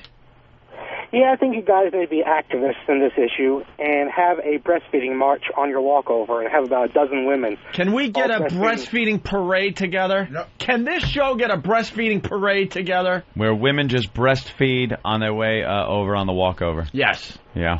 Can we make this happen? Like a guy on a flute with a little drum and a Great show, guys. Yeah. You could lead the breastfeeding women. Yeah, we're going to need some guy with a drum. Kind of like a 1776 type drum thing. Right. That's good. And we'll all stand behind jerking off. Can we do that? I'm not even kidding. How many moms do we need? Neither am I. I say... Yeah, by the way, I think there already is a jerk-off room at Toys R Us. Yeah?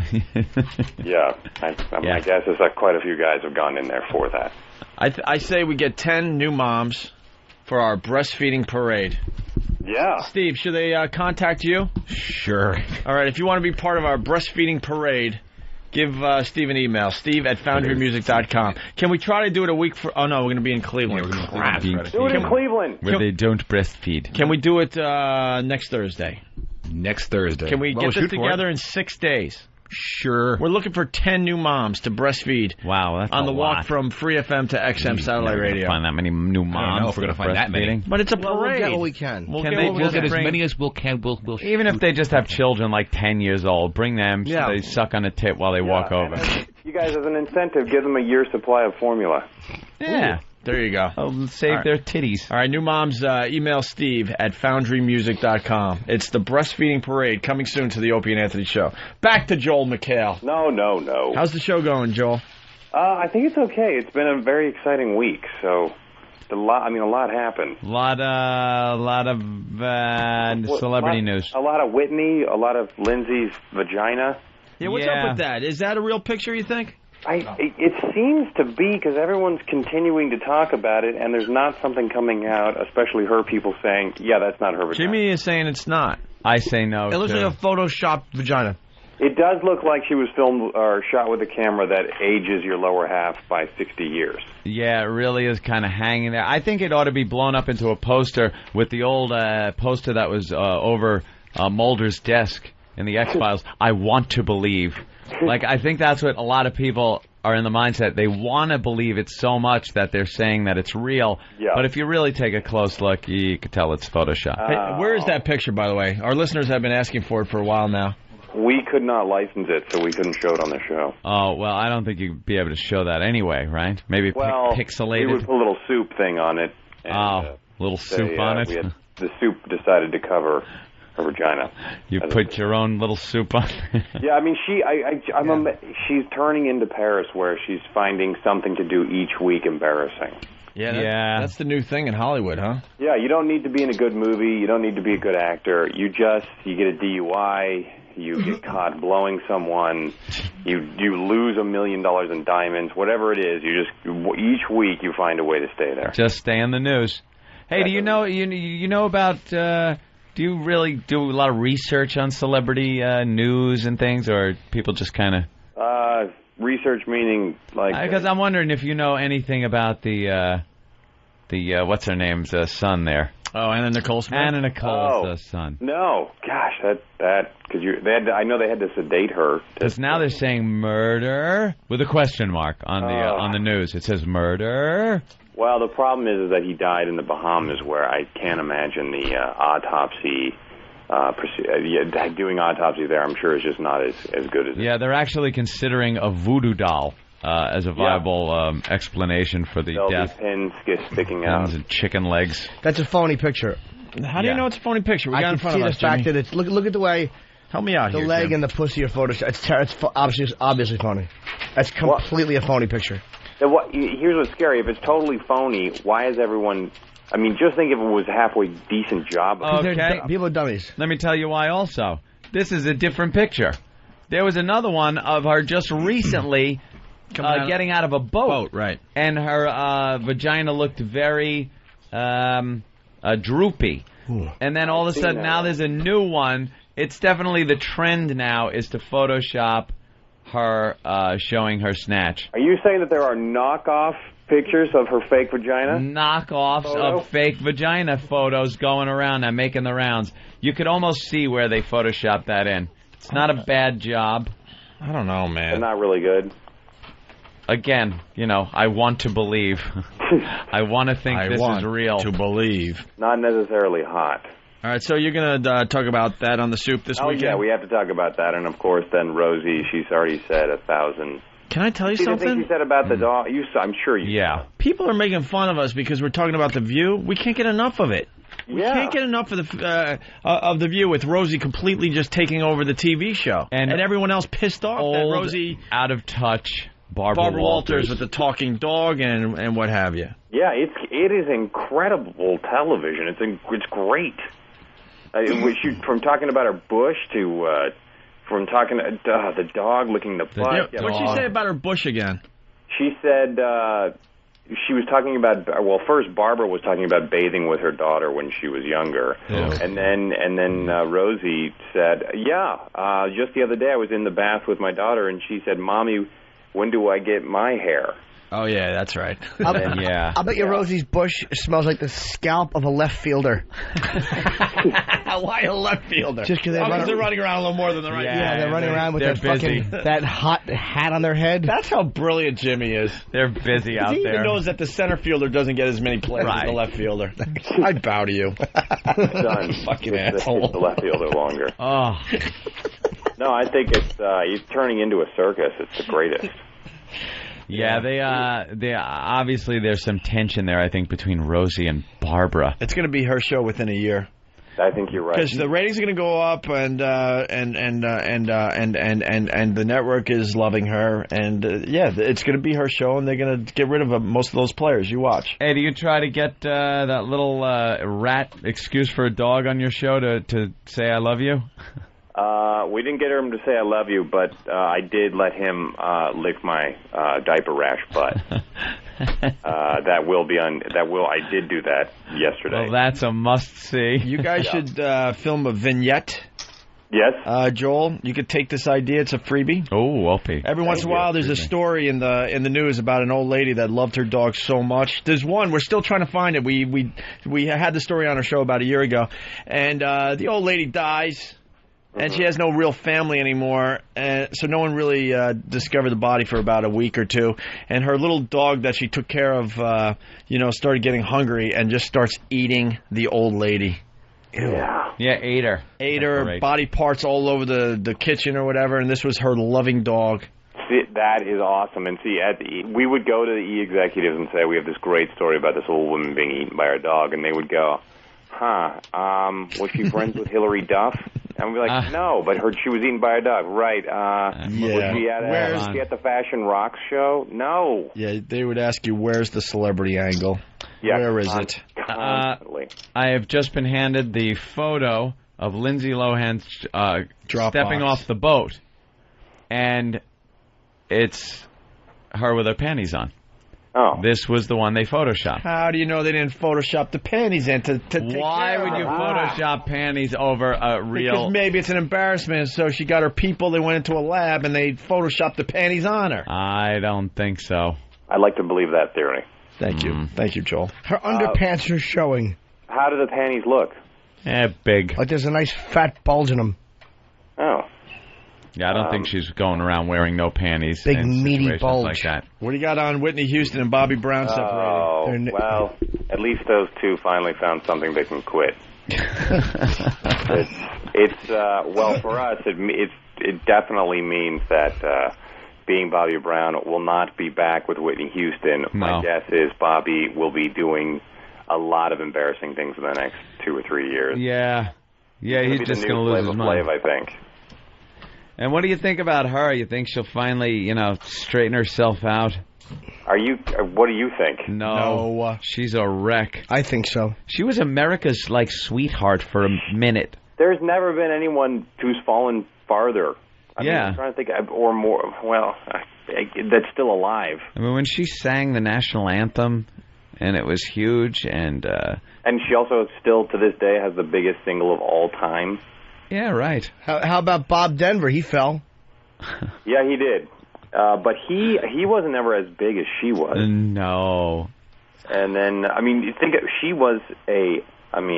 she had number one hits over and over again. She was like Mariah Carey and Christina Aguilera, but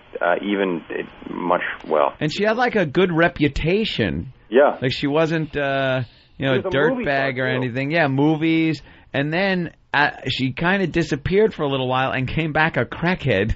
Yeah. She got that look. Yep. Her skin got really bad. She got that turkey neck. And she was all sweaty. And then she, on that show, which was the greatest show of all time. Oh, yeah. You just thought, could you imagine spending any time with that woman? No. No, and what they would just go to TGI Fridays and these answers are easy. Well, I don't know what they're gonna. Interesting. I'm sure he's gonna wind up back in jail, but he will. There will be a clock ceremony like from Flavor Flav. Oh my God, I love that show. In one of their futures. We're not talking about the new season of Flavor Flav that much, but man, do I love that Flavor of Love. Oh. Season 2, Buck Wild loses her accent. That was awesome. Speaking of Flavor of Love, what? Deborah LaFave. They just showed her, the teacher. Oh, that's Owen LaFave, her husband? Yeah. The emasculated husband whose wife had sex with a 14-year-old? Yeah. The hot blonde teacher? You've seen her, right? Yeah. Yeah. That's pretty great. Wow. Would you bang her? I think the level of crazy in that woman... make your dick harder, right? She's probably a good bang, Joel. Hotter. Yeah. Nice long neck. What happens again? Did she do something again? She did an interview, and talked in great detail about the sexual encounters she had. I swear to you, I defy one human being to show me a bad picture of this girl. Dude, Deborah LaFave, how long has she been on TV? About 30 seconds? Yeah. Don't you no. think that my God. Holy shit. Hold Joel, on. we got a treat for you. Deborah LaFave was on TV, I swear to you, for about 3 seconds. Jimmy now has a hard-on that is pushing the front of his jeans out like a circus tent. The fabric. You're kidding. He's bending his helmet. He's kind of known for this. And You're then known for popping? He just all of a sudden, fattens up. Now he's standing there with his proud. The head of his dick is somewhere near his pocket. Wait, can you see the movement? You're saying that... Jesus, Jim.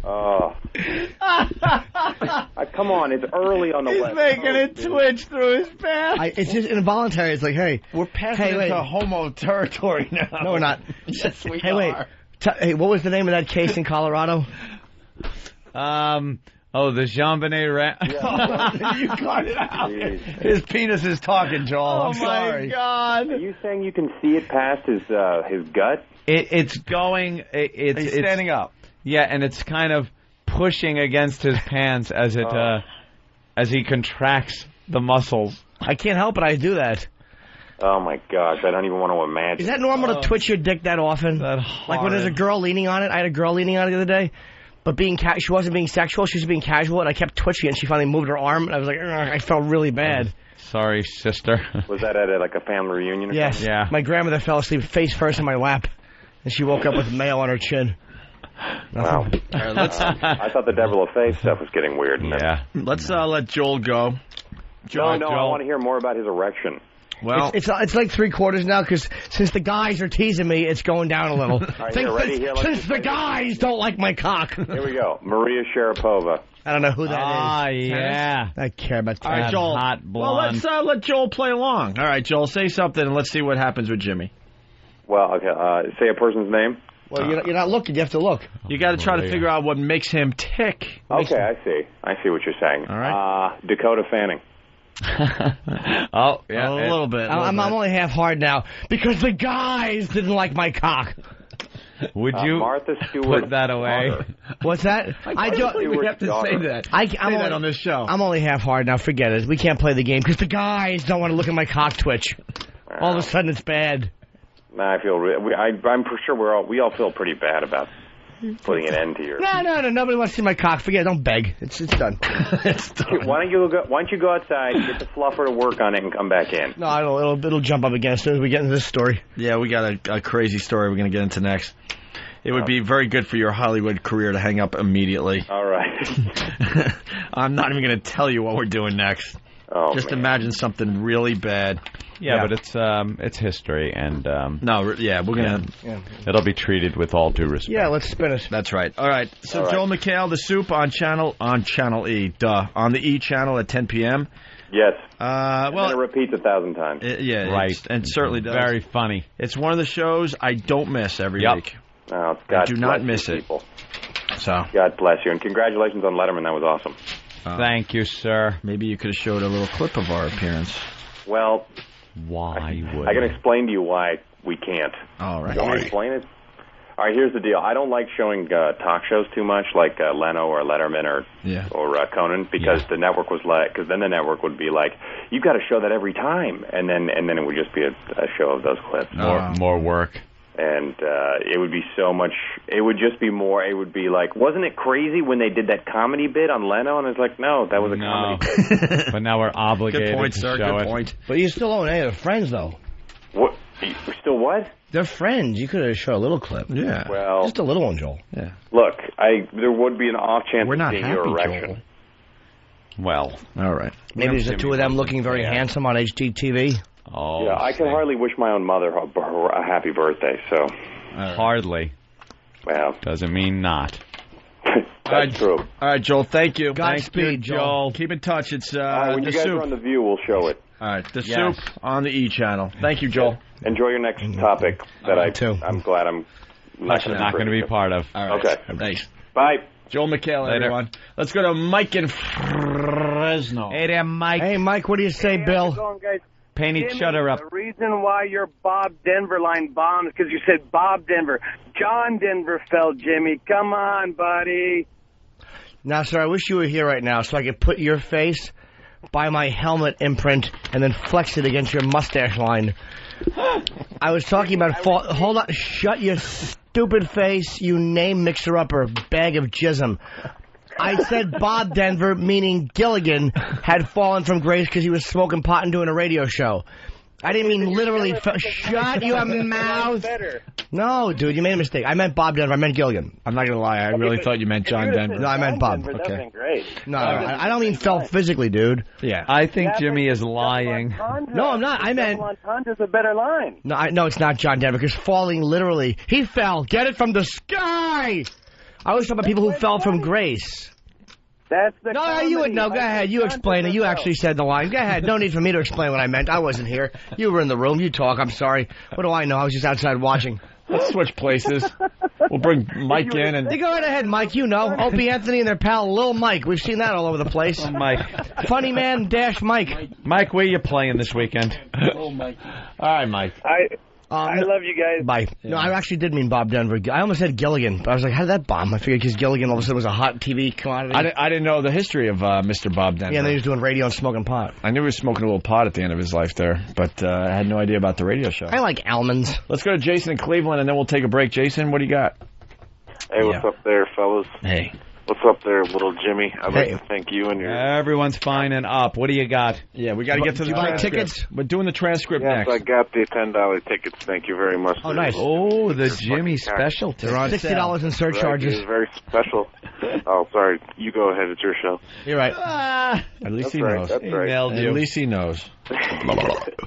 All right, the $10 tickets have gone on sale in Cleveland for the O&A traveling buyers.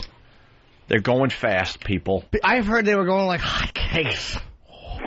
And we all know how fast. Do you know I one time opened a hotcake stand because I figured they would sell quickly, and nobody bought them. So what happened to the hotcake? I had to throw them into the trash. Yeah? Why? Well, I got my hotcakes, Jimmy, so thank you very much. Why wouldn't a hotcake stand work? I did it on the side of the highway. I had a sign I made that said hotcakes for sale. And you figured they'd sell because everything goes Yes, but they were in a box. I didn't have time to make them. Oh, so it's like just a box of pancake mix. Hotcakes. Hotcakes. John in Jersey. Sorry, pancakes wouldn't sell. Yeah. John. Man, I just want to say this is Jimmy. Be easy on me, man. I'm married to a big old bitch, and I got low self-esteem. So y'all keep him on a leash for a second. Yeah. I just wanted to say, nice. man, this is one of the funniest shows you guys have done. It's in my top 5 ever, man. Well, thank you. Thank you, mister. Just wanted to kiss your ass a little bit, Jimmy. That's nice to hear. Thank you, buddy. The sad part, he's only listened to 7 shows so far. He's a good boy. But, all right, we're turning him around. Lucy, Long Island, Hold on, Lucy. Stan, why are you holding that awful little football for hours? It's bugging me. I'm not sorry. I'm just holding it. Ew. Oh, he was going to say I'm sorry, and then he's like, no, go fuck yourself, Jimmy. He's been holding one of those little teeny tiny footballs ever since Free FM. I hate the way he just likes the comfort of it in his hand. At least he's holding it and doesn't have one shoved down the front of his pants like you do. Can't help it. On some twitching mechanism. I even have laces on the bottom. This kid is falling apart at the seams. Stan? Yeah. Yeah, he is. Yeah. He's losing his mind. We'll get into it eventually. A lot of pressure. A lot of pressure. He's apple cheeks. Not shaving anymore. Give him a kiss. Yeah, he's just... Yeah. Wakes up in the middle of the night, fucking yelling out show prep shit and then falling back to sleep. Right. He's not happy and cheerful all the time anymore. He's just crunching on apples all morning long. Yeah. Crunch, crunch, crunch. Crunch, crunch, crunch, crunch, crunch, crunch, crunch, crunch, crunch, crunch. Flip the apple, there's the core. Crunch, crunch, crunch. Cut the brown spots. Crunch, crunch, crunch, crunch, crunch. I hate mealy apples. This kid loves fruit, man. I know he does. Crunch, crunch, crunch. And fruit loves him. Especially long fruit that can be inserted. Oh, long twitching fruit. All right. Strange fruit. Oh, Lucy, yes, go. Lucy. Oh, thank you. You guys, you're supposed to be reading the transcript. I've been waiting since 9:15. Okay, we'll do that right after the break. I got to tinkle, and then we're going to read it. Where's Baby Doll I've got to go to work. Is Francine in her pajamas? Oh, Kev Sore. Yeah, put her in the pajamas. She's already in her pajamas. We'll see what that looks like next. Oh. Keep her in the office until we're ready for her. Is she okay, or does she now have 2 holes in her neck? Hey, Jimmy, I just saw our intern leave the office she was in. I don't want anyone leaving, Jimmy. What's the transcript about, just in case people haven't heard us talking about this week? Very famous case in Canada. Paul and Carla Bernardo were a married couple who kidnapped and raped and videotaped sex with 2 girls in Toronto, around Toronto. The girls were 15 years old. It really is a sickening crime. The guy's in jail for life. They didn't realize how heavily involved the wife is voluntarily until afterwards they found videotapes, once the deal had been struck. And they were also involved in killing Carla's sister Tammy, who was also 15. Carla drugged her at a family function so Paul could fuck her. And she died. I think that death was accidental. They didn't mean to kill her. And so for the rest of their marriage, Paul would make Carla talk like she was Tammy. And they would always talk about the dead sister. Yeah. It's really, really... I've seen photos of Tammy dead. It's like she choked on her own puke or whatever, some autopsy show. It was just horrible and creepy. And yet, when you read what went on. And I had a girlfriend agree with me. I read the book on them. Some of the details of some of the things are really sexy. And it's not about hurting the women. The thing that's sexy to me, at least, is that Carla is such a fucking dirty girl. Yes, she is. Carla is a dirty girl. And we got the transcript of one of the porno tapes she found. Okay. With just Paul and Carla. All right, we'll talk about that next. The National Board of Health and Lucky Fella brand suppositories bring you Your Body and You, hosted by famed sexual behavior expert Professor Jim Norton. I'm a perv and I'm weird, but I'm straightforward. Professor Norton outlines his very hands-on approach to sexual education. Wait till your kids are sleeping and just lay over one of them. They won't know. Oh, Jesus. What? For example, the art of foreplay. The first thing I do is go to the bathroom and take one of those 8 decibel shits. Oral sex. Why? Sexual experimentation. I was performing Tushalinga. And sexually transmitted diseases. I wish I had AIDS so I could bite somebody. And for the grown-ups, there's also a segment on marriage counseling. Honey, you're 41. Can I finally have the balloon knot? He'll also stress the importance of lubrication. You want it to sound like when your muddy boot gets stuck like a quagmire? Another word to the wise from Professor Jim Norton. Remember, on the face.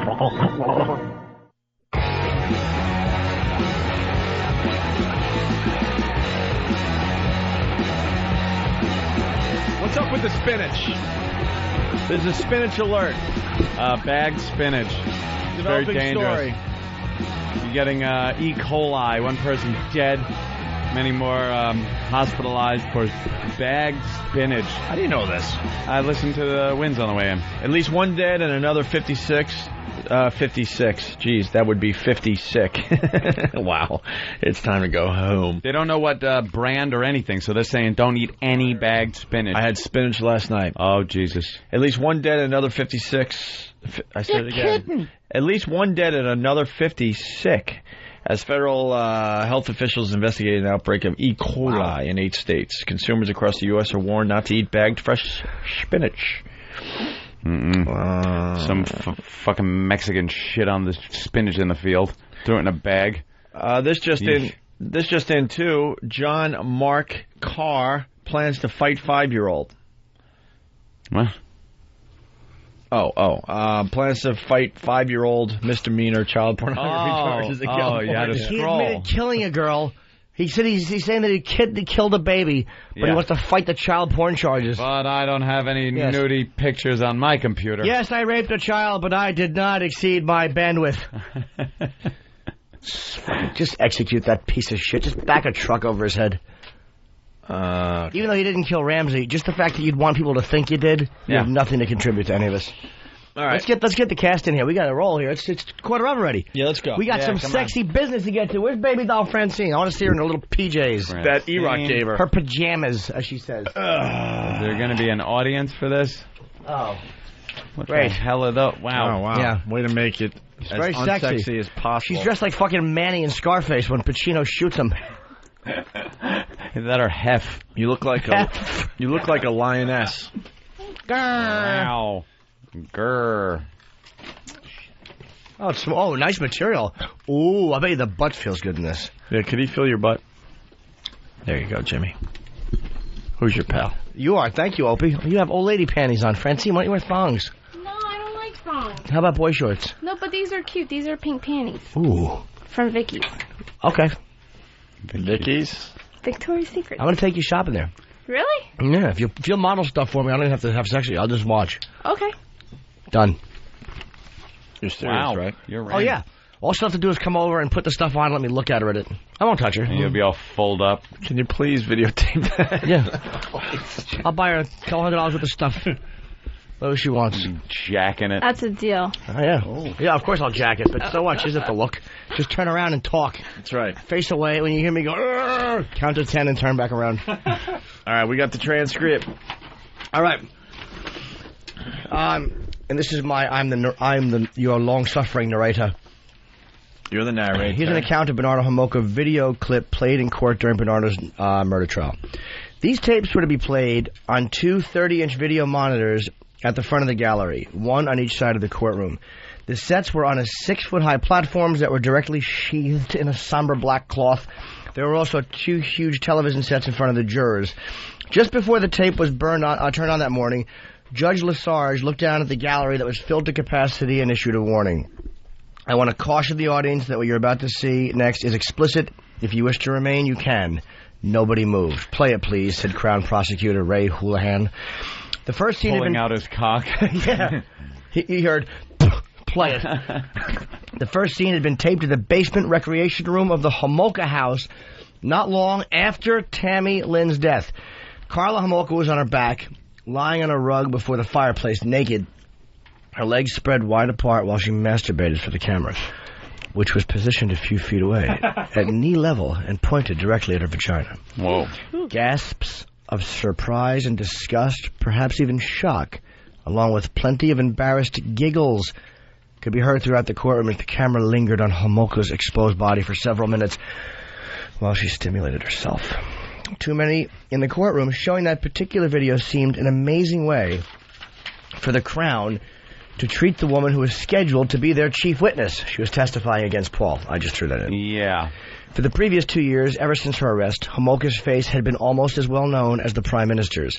She had been seen on television in footage taken at her wedding with her friends and at her trial. There had been countless photographs of her in newspapers and magazines around the world. But few people in the courtroom that day were expecting to see a XXX-rated tape, a close study of the country's most infamous woman in a variety of sexually explicit positions.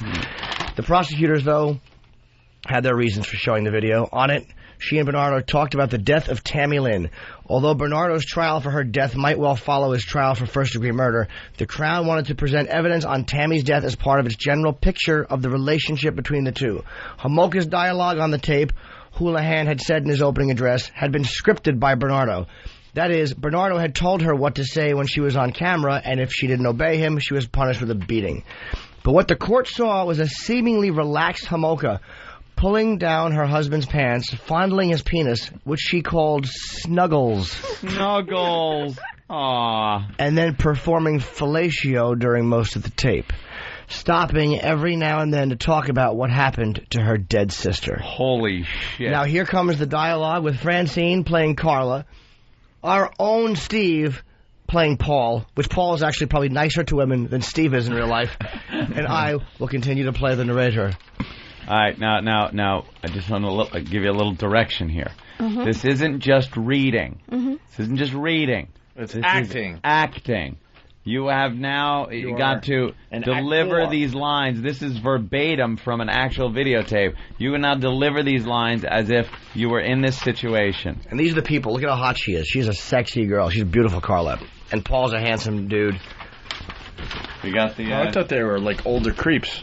So I don't know anything about you didn't look at the front, dude. No, I saw the picture. Oh, my God, yeah. No, they were like very young. I thought they were just old, regular, creepy couple. They were like one of those couples that everybody said, oh, they're the perfect couple. Look really good looking. Young, good looking, have the world by the balls. Yeah. And, oof. Yeah? Yeah, this looks good. Go ahead, baby. This is now the beginning of the tape. This is with Karla talking to Paul. She had pulled down her husband's pants, fondling Snuggles, and then performing fellatio during most of the tape. And talking about what happened to her dead sister, and action. I loved it when you fucked my little sister. Homolka said to Bernardo, who was lying on his back beside the roaring hearth, moaning softly while she rubbed his penis. I loved it when you fucked Tammy. I loved it when you took her virginity. You're the king. I love licking your ass, Paul. Oh, that Tammy would have loved to lick your ass. I loved it when you put Snuggles up her ass. Bernardo could be seen reaching for his drink while Homolka continued to fondle his penis. She did it for several minutes, but he never climaxed. He took a sip from his drink, glancing at the back of her head while she worked on him, and asked about the thoughts on the night Tammy died. How did you feel? I felt proud. I felt happy. She replied. What else? I felt horny.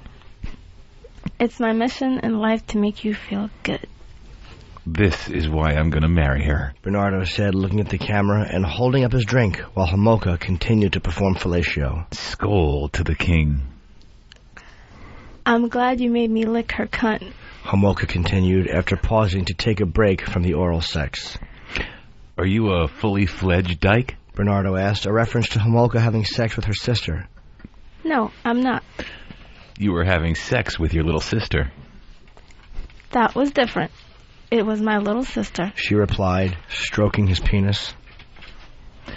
Love in the family, Bernardo said. Do you believe in that concept? You know, I had fun doing it. Homolka said. You know, I liked it. What did it teach you? Well, we like little girls. I like you to fuck them. If you're gonna fuck them, then I'm gonna lick them. All the little girls.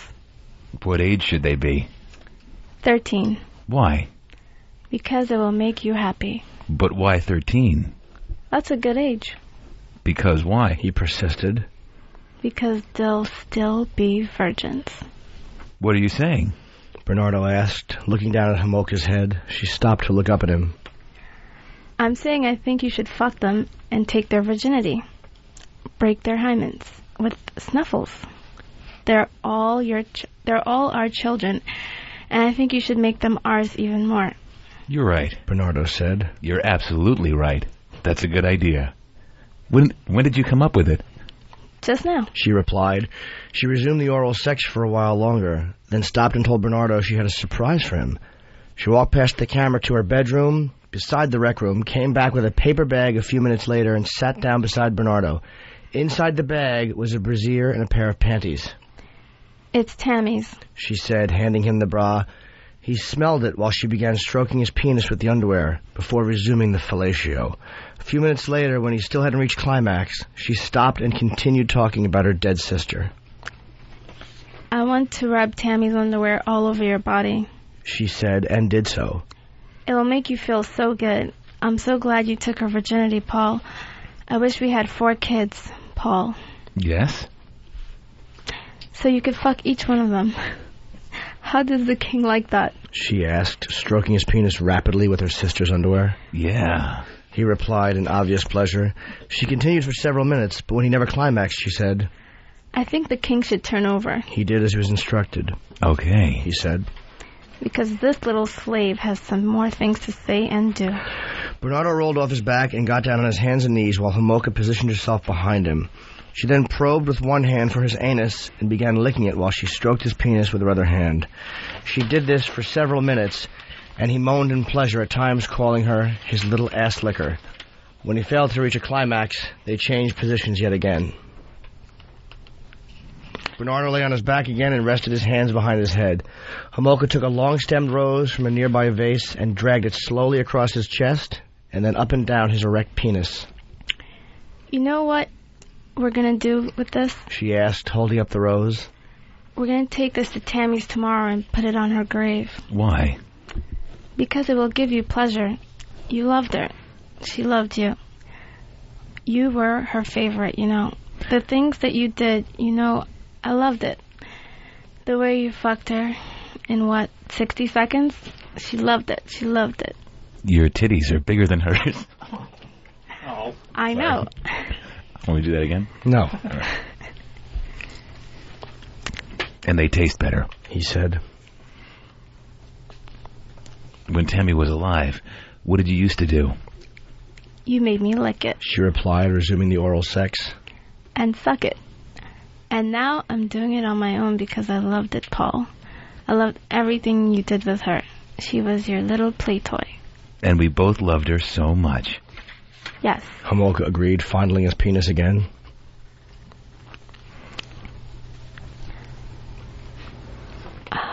Line. You. Oh. It wasn't highlighted, that's you right there. Our little virgin, she loved us. What else? I didn't give you my virginity, so I gave you Tammy's instead. I loved you enough to do that. Homolka then talked about another time Bernardo had brought a young girl home and had sex with her in the basement of her parents' house while she watched. You fucked her. Homolka said. With this. She gazed at his penis, tenderly stroking it. You fucked her cunt. She said. She sucked you. She sucked Snuffles. She put it in her mouth like this. After more minutes of oral sex with no climax, she continued. You put her on her knees. You fucked her. And I let you do that because I love you. Because you're the king. She rubbed his penis for several moments before saying, I want you to do it again. When? This summer. because the weather is too bad in the winter. If we can do that, then it's good. Good, he agreed. If you want to do it 50 more times, we can do it 50 more times. She said, a reference to him bringing home more young girls. If you want to do it every weekend, we can do it every weekend. Whenever we can. Because I love you. Because you're the king. Because you deserve it. Virgin cunts for me. Bernardo chimed in. Yeah. Virgin's just for me. It'll make me happy, going from one cunt to another, from one ass to another. Will you help me get the virgins? Yes. I'll go in the car with you if you want. If you think that's best. Or I'll stay here and clean up afterwards. I'll do everything I can because I want you to be happy. Because you're the king. Bernardo still hadn't climaxed. Tomoko shifted down towards his feet. Oof, whatsies, he said. She started sucking on his toes, first one foot, then the other. Gotta treat the king like a king, she said. Good, and what else? I'm your little cocksucker, she said. My nipples are so hard. I'm your cunt.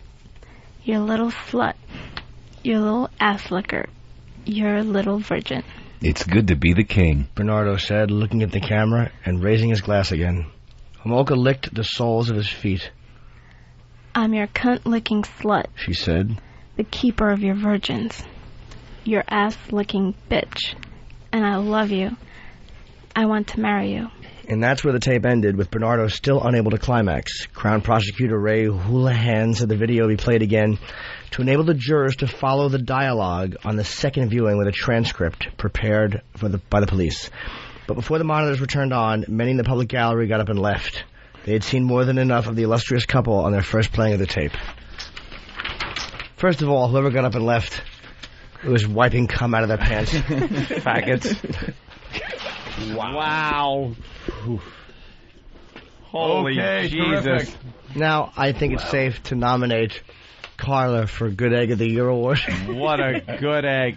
The only bad part of that whole thing is that the little sister was involved and you know, died. And the girls that they picked up were actually 15. Now, it's bad to do it with any chick, but they were also young girls. But the sex between them two, oof.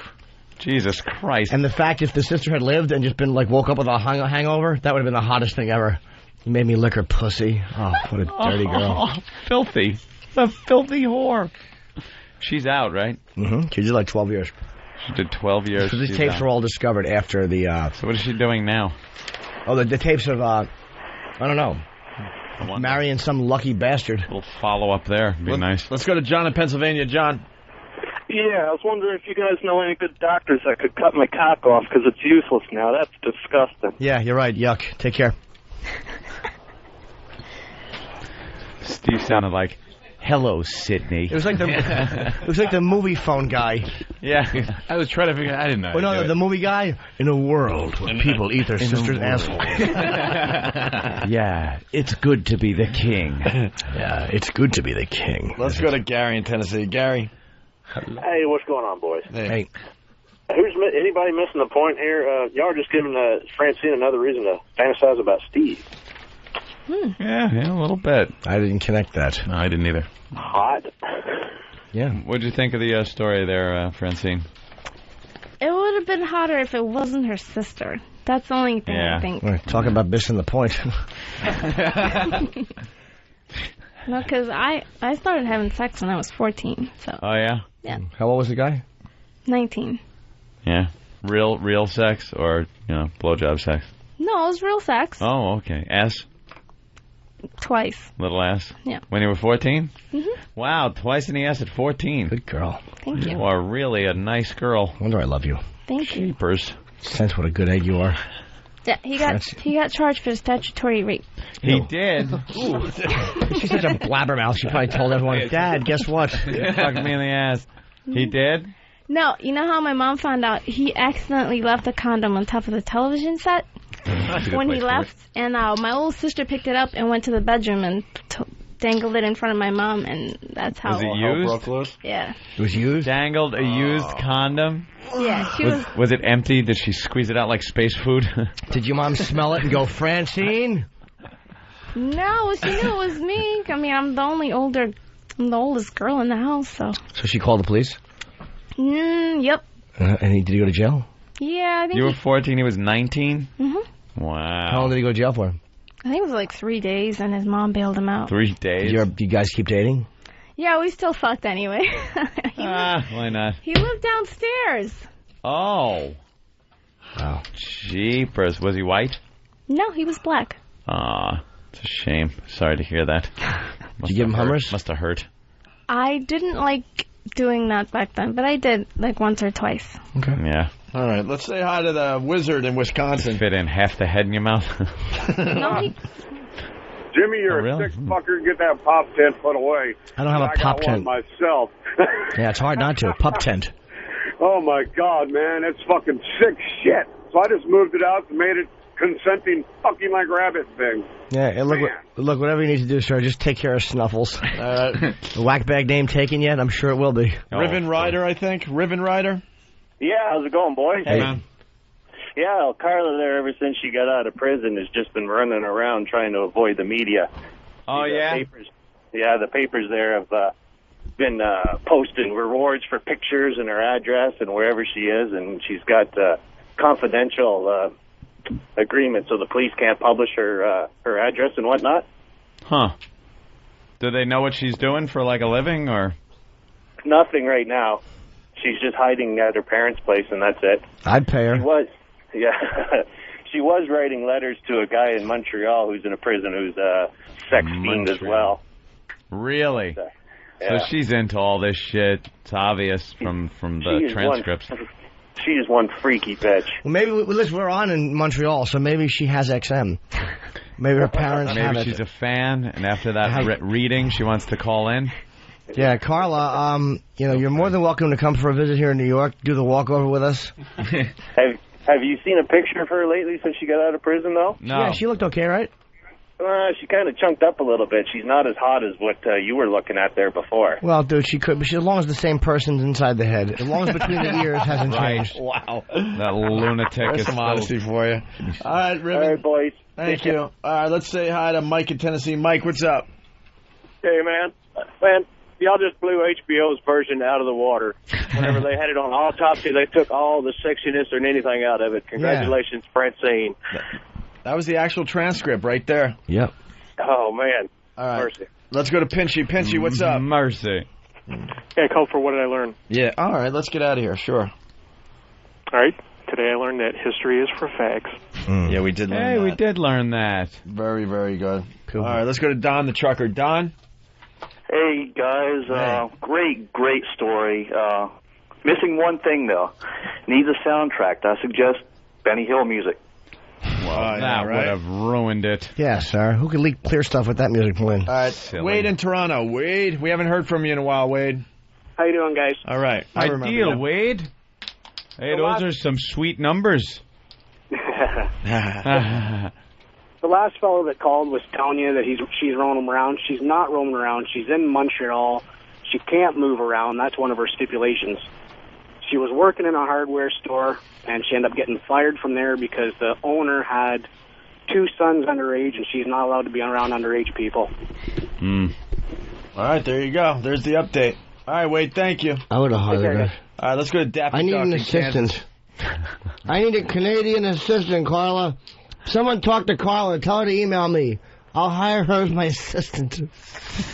Daffy Duck, what's up? Hey, Daffy, you're on the air. Go ahead. Hey, guys, how you doing?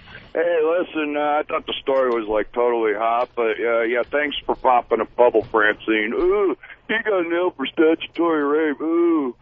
That's it, guys. All right, thank you. Let's say hi to John in Montana. John, like the whole criminal portion of your sex. Well, it was good. Guess. Hello, this is John. Yeah, John. Hey, guys, you guys have a great show here this morning. I'll tell you what, I run about 4 or 5 fucking people off this highway that I'm driving on just trying to get through that. Be careful, sir. All right, Keep her between the ditches. All right. Oh, man. All right, good buddy. I'll tell you guys, keep up the good work. You shake the trees, thanks. I'll rake the leaves. Yeah, 10-4. Jim, what did you learn on the show today? That satellite radio will have 2 billion subscribers by 2011. Ah, that's right. Bigger than a cell phone, Robin. All right, Tim the Trucker. Tim? Hey, what's going on, Oak? Hey. I learned that I did not know that Francine was that fucking hot, man. Holy shit. Yeah. Enjoyed it. Hey, punching out. Y'all have a good day. Very sexy. Let's go to Eric in Bethlehem. Hey, guys, I learned that I need to marry Francine. Punching out. All right, let's go to Casper. Casper. Hey, guys, how's it going? Hey. I learned today that next time Anthony sees a lady breastfeeding, he's going to slip $1 in her bra. Oh, that's a good idea. Very good. Slip a buck in there and go, thanks for the show. Let's go to Pest Bowler. Opie, you had the line of the day. Where? When they were talking about the breastfeeding room, and you said it's right next to the jack-off room. No, I don't think that's going to win it. We're actually starting a new thing. The guys behind the scenes. Thank you, though, Pestbola. The guys behind the scenes are doing line of the day. Yeah. And they got the runner-up and then the winner for today. Oh. Voted by the staff behind the scenes. Wow. This could anonymously voted? This could cause all sorts way. of fights and stuff. It better be anonymous. Yeah, it should be anonymous. You guys shouldn't discuss it amongst yourselves. No, it shouldn't be like written down to us. Right. We shouldn't know who voted and how many. No. And things like that. This will start some fights among us, but of course it that's will. okay. Let's go with the runner-up line of the day. Does it need a setup or anything? No. Self-explanatory? All right. Here's the runner-up line of the day. The black team didn't get their boat together right away, and I'm saying, well, that's because they're scared if the boat doesn't work, they're going to fall in the water, and they're not going to be able to swim back to shore. Either that or they built a boat where they just lay on the bottom of it, head to foot. That's the fun of the game, though. And the cruise takes 3 months. Right. All right. I get the assist from Opie on that one, too. No. Mine. You had that's the runner-up line of the day. I'm saying it was a nice assist, though, from you. I You set it up that way. I gave you a nice bounce pass. That's it. Damn, that was a good line, man. I got all excited like I had line of the day. I'm like, oh, and I'm like, sorry, Francine, if you found that offensive. No, it's okay. No? We love the Shorgies. It's great. Yeah. Glad we brought a few over. Nice you're wearing jewelry like Miss Cleo.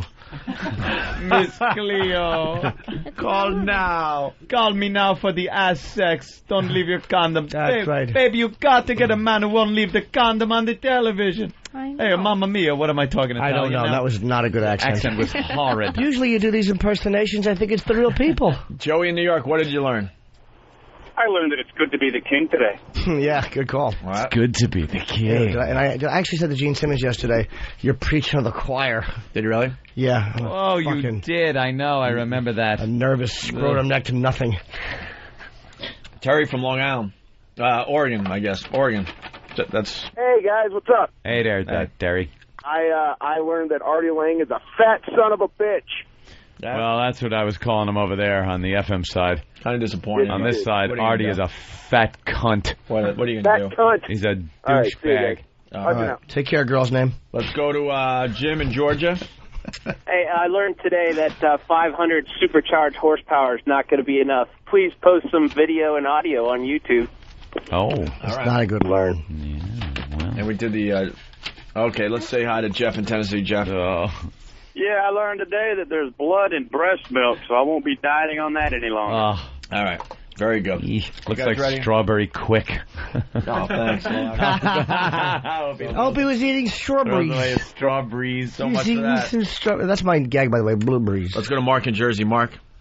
Yeah, I learned today that I think Opie is becoming a racist because I think he hates Robin so much that he's using that word schwoogie so much, and I don't like it. I agree, buddy. I noticed the same thing we were talking about while we laughed at blacks.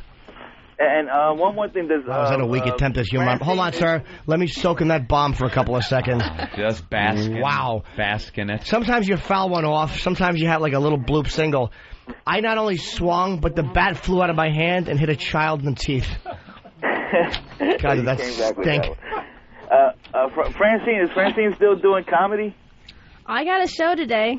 If you wanna, I don't know. It's downtown. You don't know. You have nice a show, plug. Just go downtown Manhattan. It's on Lafayette somewhere. All right, that clears it up. All right, that's good enough. Let's go to Dustin. That's a good plug. It's only Manhattan. I want to see your act, Francine. Yeah, Dustin in Boston. Yeah, man. When are you doing the big... Oh, go ahead. Sorry, Dustin. No, I'm sorry. It's your show. Go ahead. Yeah, no, but I fucked you up. Go ahead. Francine, Yeah? I learned that I won my ninny. Oh, really? Oh. Hey, are you guys really going to go shopping after today's show? Not after today's show, but we will. Sure, I'll take her shopping. All right, Victoria's Secrets. You get I have one right around the corner of my apartment. And you get to just watch her, She has to come over and try them on for me while I enjoy the view, but I won't touch her. All right, no touching. You're up for that, Francine? Most definitely. Free lingerie. What girl wouldn't be? Look how happy she is. Of course I love Vicky. She's so going to do this. I know she will. All right, we get it, Vicky's. Yeah. All right, here is today's line of the day. Shut up, Jimmy. Stop being a dick. Go fucking... Good thinking. Go take some... Well, there you go, broad. I don't even know what nice try. Cunt really slows you down mentally, doesn't it? That's the line of the day. Yeah, that is a good one. I gotta say thank you, but I will have to say, build a ship, lay at the bottom of it, end to end is a better line. No, I like yours. Who are you, Tony Manero, trying to give the dancing trophy to the Spicks? No, but it's the truth. Cunt slows you down mentally. Hey, they was better than us. Yeah. I liked your line. I was a good one. I appreciate the nomination, but trust me. What happened? I don't know. Just missing something. Derek just threw his headphones off and stepped on them because he knows he missed the fucking cue. We're trying to develop, twice, by the way. We're trying to develop this nice new bit, and it's just trying to develop a new character. Why don't you guys get the music in here? Yeah, we need the music in here. One of you guys who knows how to... Let's take that responsibility. Young Timothy Hutton is busy. I don't know. I think Anthony should do it. I want my sound machine. No. But I have sounds. That one we would need on every single one. on like the same number. Get him in here again. Okay. Joey from Howard Beach. Get that fucking vampire spelled Pyre. Hello? Yeah. Vampire. I learned today that contestants on Survivor aren't grouped by height or sock thickness. That was good, too. That's a very good line, actually. All right, can we go? I guess not. All right, there you go. Francine, have you, there you go, just walk out. What's his name? Wait, hold on. Yeah, Nosferatu. This is Francine. Would you, He's out the door. Would you like to take her into some type of eternal, I don't know, afterlife? Oh, that'd be quite pleasurable. Yeah, wow, look at that. Definitely. You might get lucky. Hey, you get an eternal life. You live as the undead for forever and ever. Why would you pass? I don't want to live forever. Why? That's it. I don't want to live forever. La la la la la. I want to learn how to fly. La la la la la.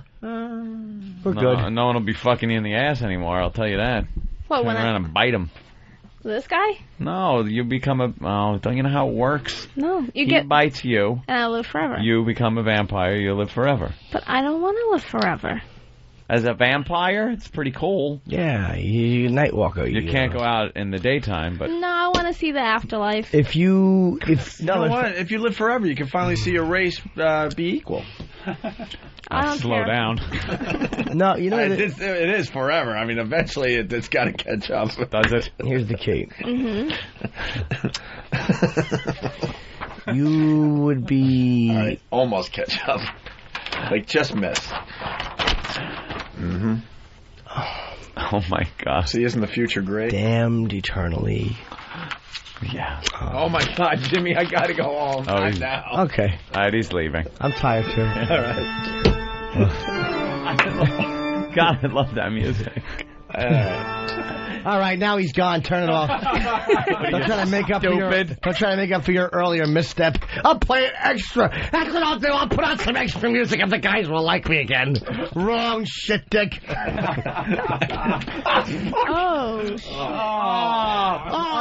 no. Oh, my God. Opie has spilt water. Oh, that's good, Dan. Over. Have one napkin for the boss. Oh, that's good. You look at that. It's half a paper towel. That's all you need to clean this up. Yeah, that's right. Thanks, Rosie. Instead of a fucking paper towel commercial. Hey, take fucking... Is this Roland's song good, by the way? I don't know. We don't know? Is whose song? Roland. Roland, whatever. Oh, no. Roland? Wait, don't put it in wet. Dry it off. Oh, I was like ready to yell because he's playing music. Someone brought in some paper towels. Paper towels. The quicker picker-upper. Look at all the blood that doesn't make these blur. There you go, Opie. Let's go to Dan in Deer Park. Dan.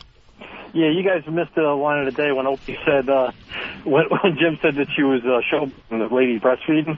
Opie goes, she was using no hands. I was freaking rolling. I'm never going to win line of the day, sir. I don't think I'll ever win it. There you are. I don't think I'm ever going to get one of those little days. trophies. That cool. Jimmy's got his trophy for line of the day. That's right. Where are you going to put it, Jimmy? That's probably on my mantle next to my other trophies. I was voted boy most likely to brighten your day. World's sweetest boy. I was voted sweetest boy in studio. I was voted with boy whose smile was most likely to be mistaken for sunshine. Boy with the rosiest cheeks and boy with the sweetest disposition. By the way, there's so much water we might get electrocuted, so I'm going to start cleaning this up. How did so much water come out of there? Oh, it's still half full, too. My God. All right, let me see this. Oh, Roland. Roland. Talks like his tongue swollen. Was his brain made in Poland? It's fried. Roland books the show's guests, but he's a big mess on the radio when he's live. When he is reporting, he sounds like he's been snorting. His brain freezes and he's tongue-tied.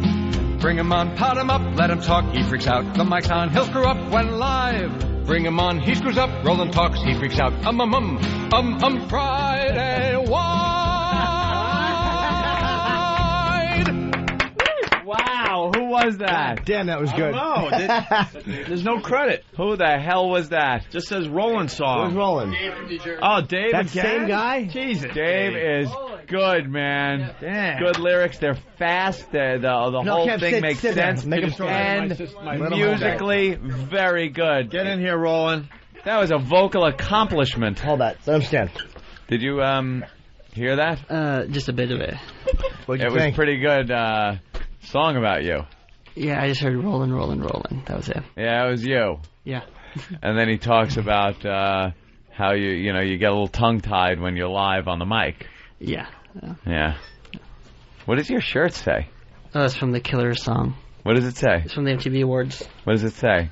He doesn't look like a thing like Jesus.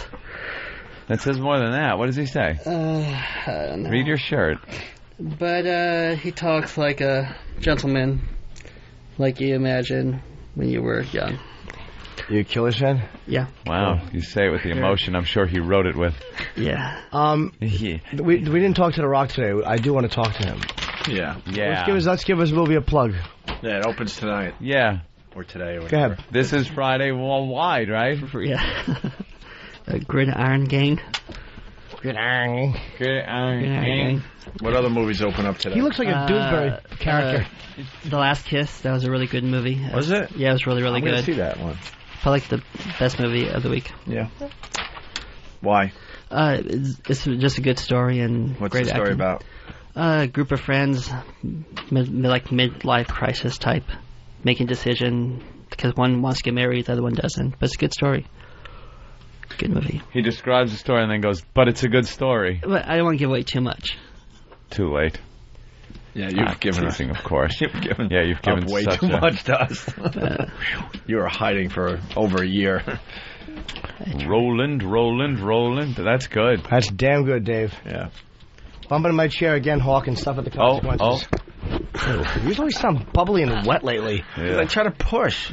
By the way, the Oxy powder, I'm not shitting it. My system must really work, because I shit and it was kind of like puddingish, but it didn't make me... I took extra ones. All it did was give me gas last night. Like they were awful gas. Like the tight ones, like...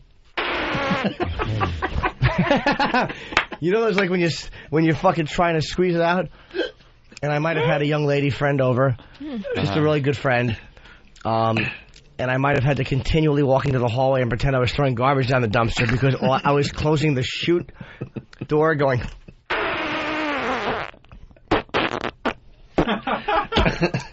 The best ones are the poops that heat up your jeans. Dude. Oh, you actually feel They some trail heat. you? Oh, you just feel the heat in your jeans, and you know it's just going to be uncomfortable for They're like everybody. shadows. Right. I love cupping those and fucking tossing them into the face of an unsuspecting invalid.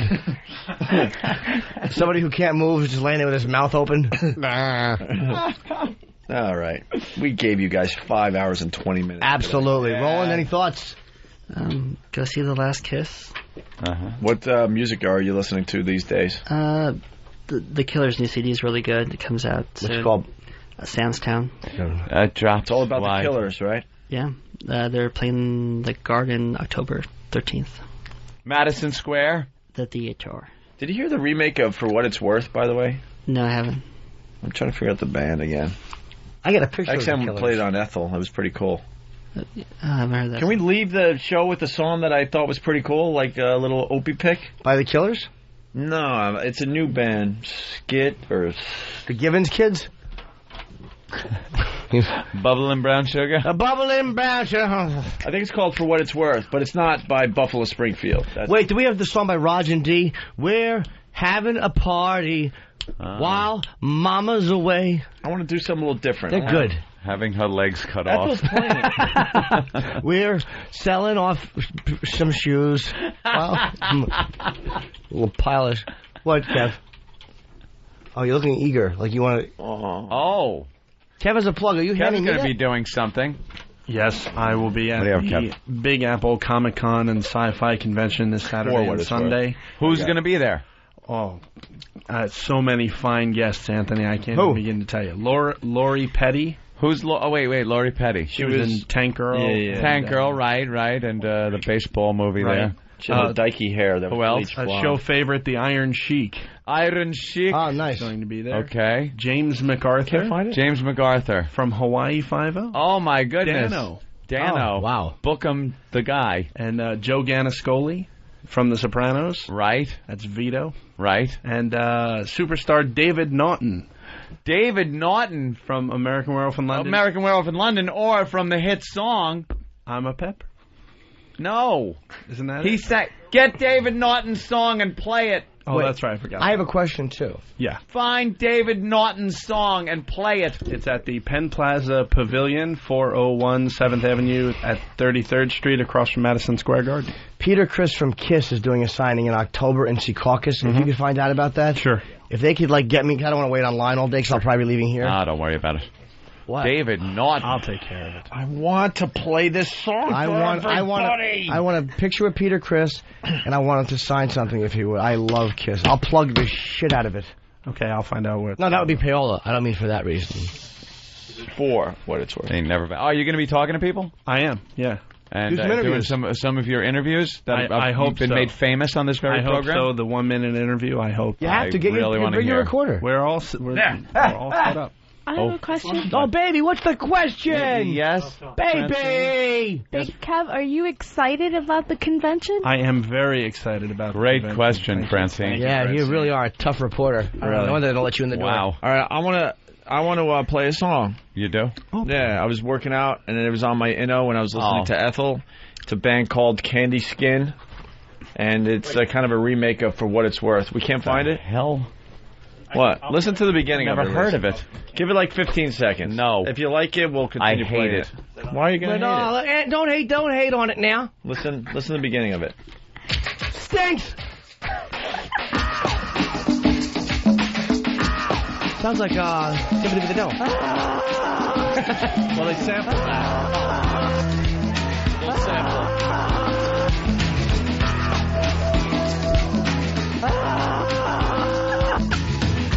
Something happening here. What it is ain't exactly clear. What do you think? What do you think? I got to hear the chorus now. All right. There's a gun over there telling me I've got to beware. I think it's time we stop. Children, watch that sound. Everybody look what's going down. That ain't bad. That's pretty good. Let it play. Record this. All right, I'll start it over.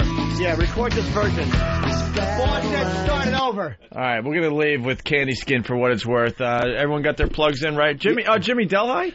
I don't need Delhi. yeah. Tomorrow night, I never do shows up there. I haven't been up there in almost 3 years. Oh, nothing's changed. Where's the, oh, no, my act is, oh, you'll be surprised. I don't mean your act, I mean Delhi. All right, listen, let's get out of here. Wait. Frontgatetickets.com, only $15, $5 for students. So thank you. Tomorrow night, I'll see you guys up there, motherfuckers. Making it. We'll that do it on was Monday. David Naughton's song. Thank you, Howie, on the phones. That was it. We'll play that on Monday. I promise. But I want to play this. So it's For What It's Worth. I don't know if you like it, cool. If not, go to another channel. But make sure you come back for Ron and Fez. Okay. Ron and Fez. I liked it. I was turned on to it yesterday. Candy Skins, For What It's Worth. Check it out. We'll see you guys Monday. Have a great weekend. I'll be at F.H. Riley's in Huntington all weekend long at my bro's buying restaurant. Drinks. 400 New York Avenue. What? You said buying drinks before. Everybody. Opie was buying drinks. What? At F.H. Riley's. Hey, the drinks around the house. Friday and Saturday. You what? What happened? You said you were buying drinks. All right. Huntington Coke Village, for everyone. 400 New York Avenue, F.H. Riley's. I'll be there off and on all weekend long. Candy Skins, For What It's Worth. Check it out.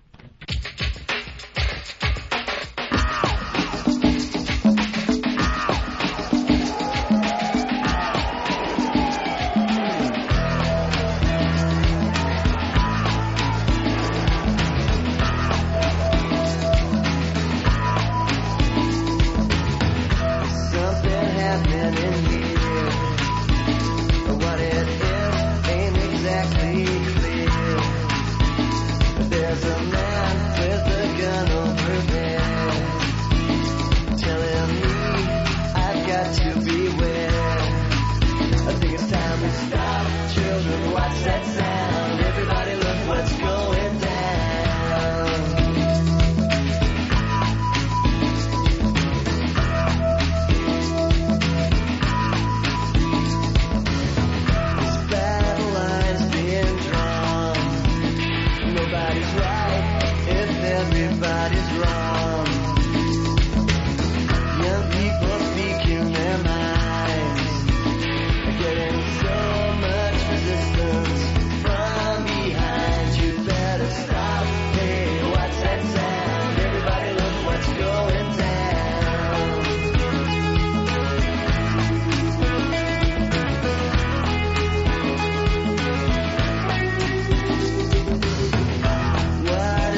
unpredictable, unleashed, unruly. Unwashed, unkempt. I stink. Next thing I knew, I had my pants down around my knees and my shirt pulled up to my armpits. Shut up!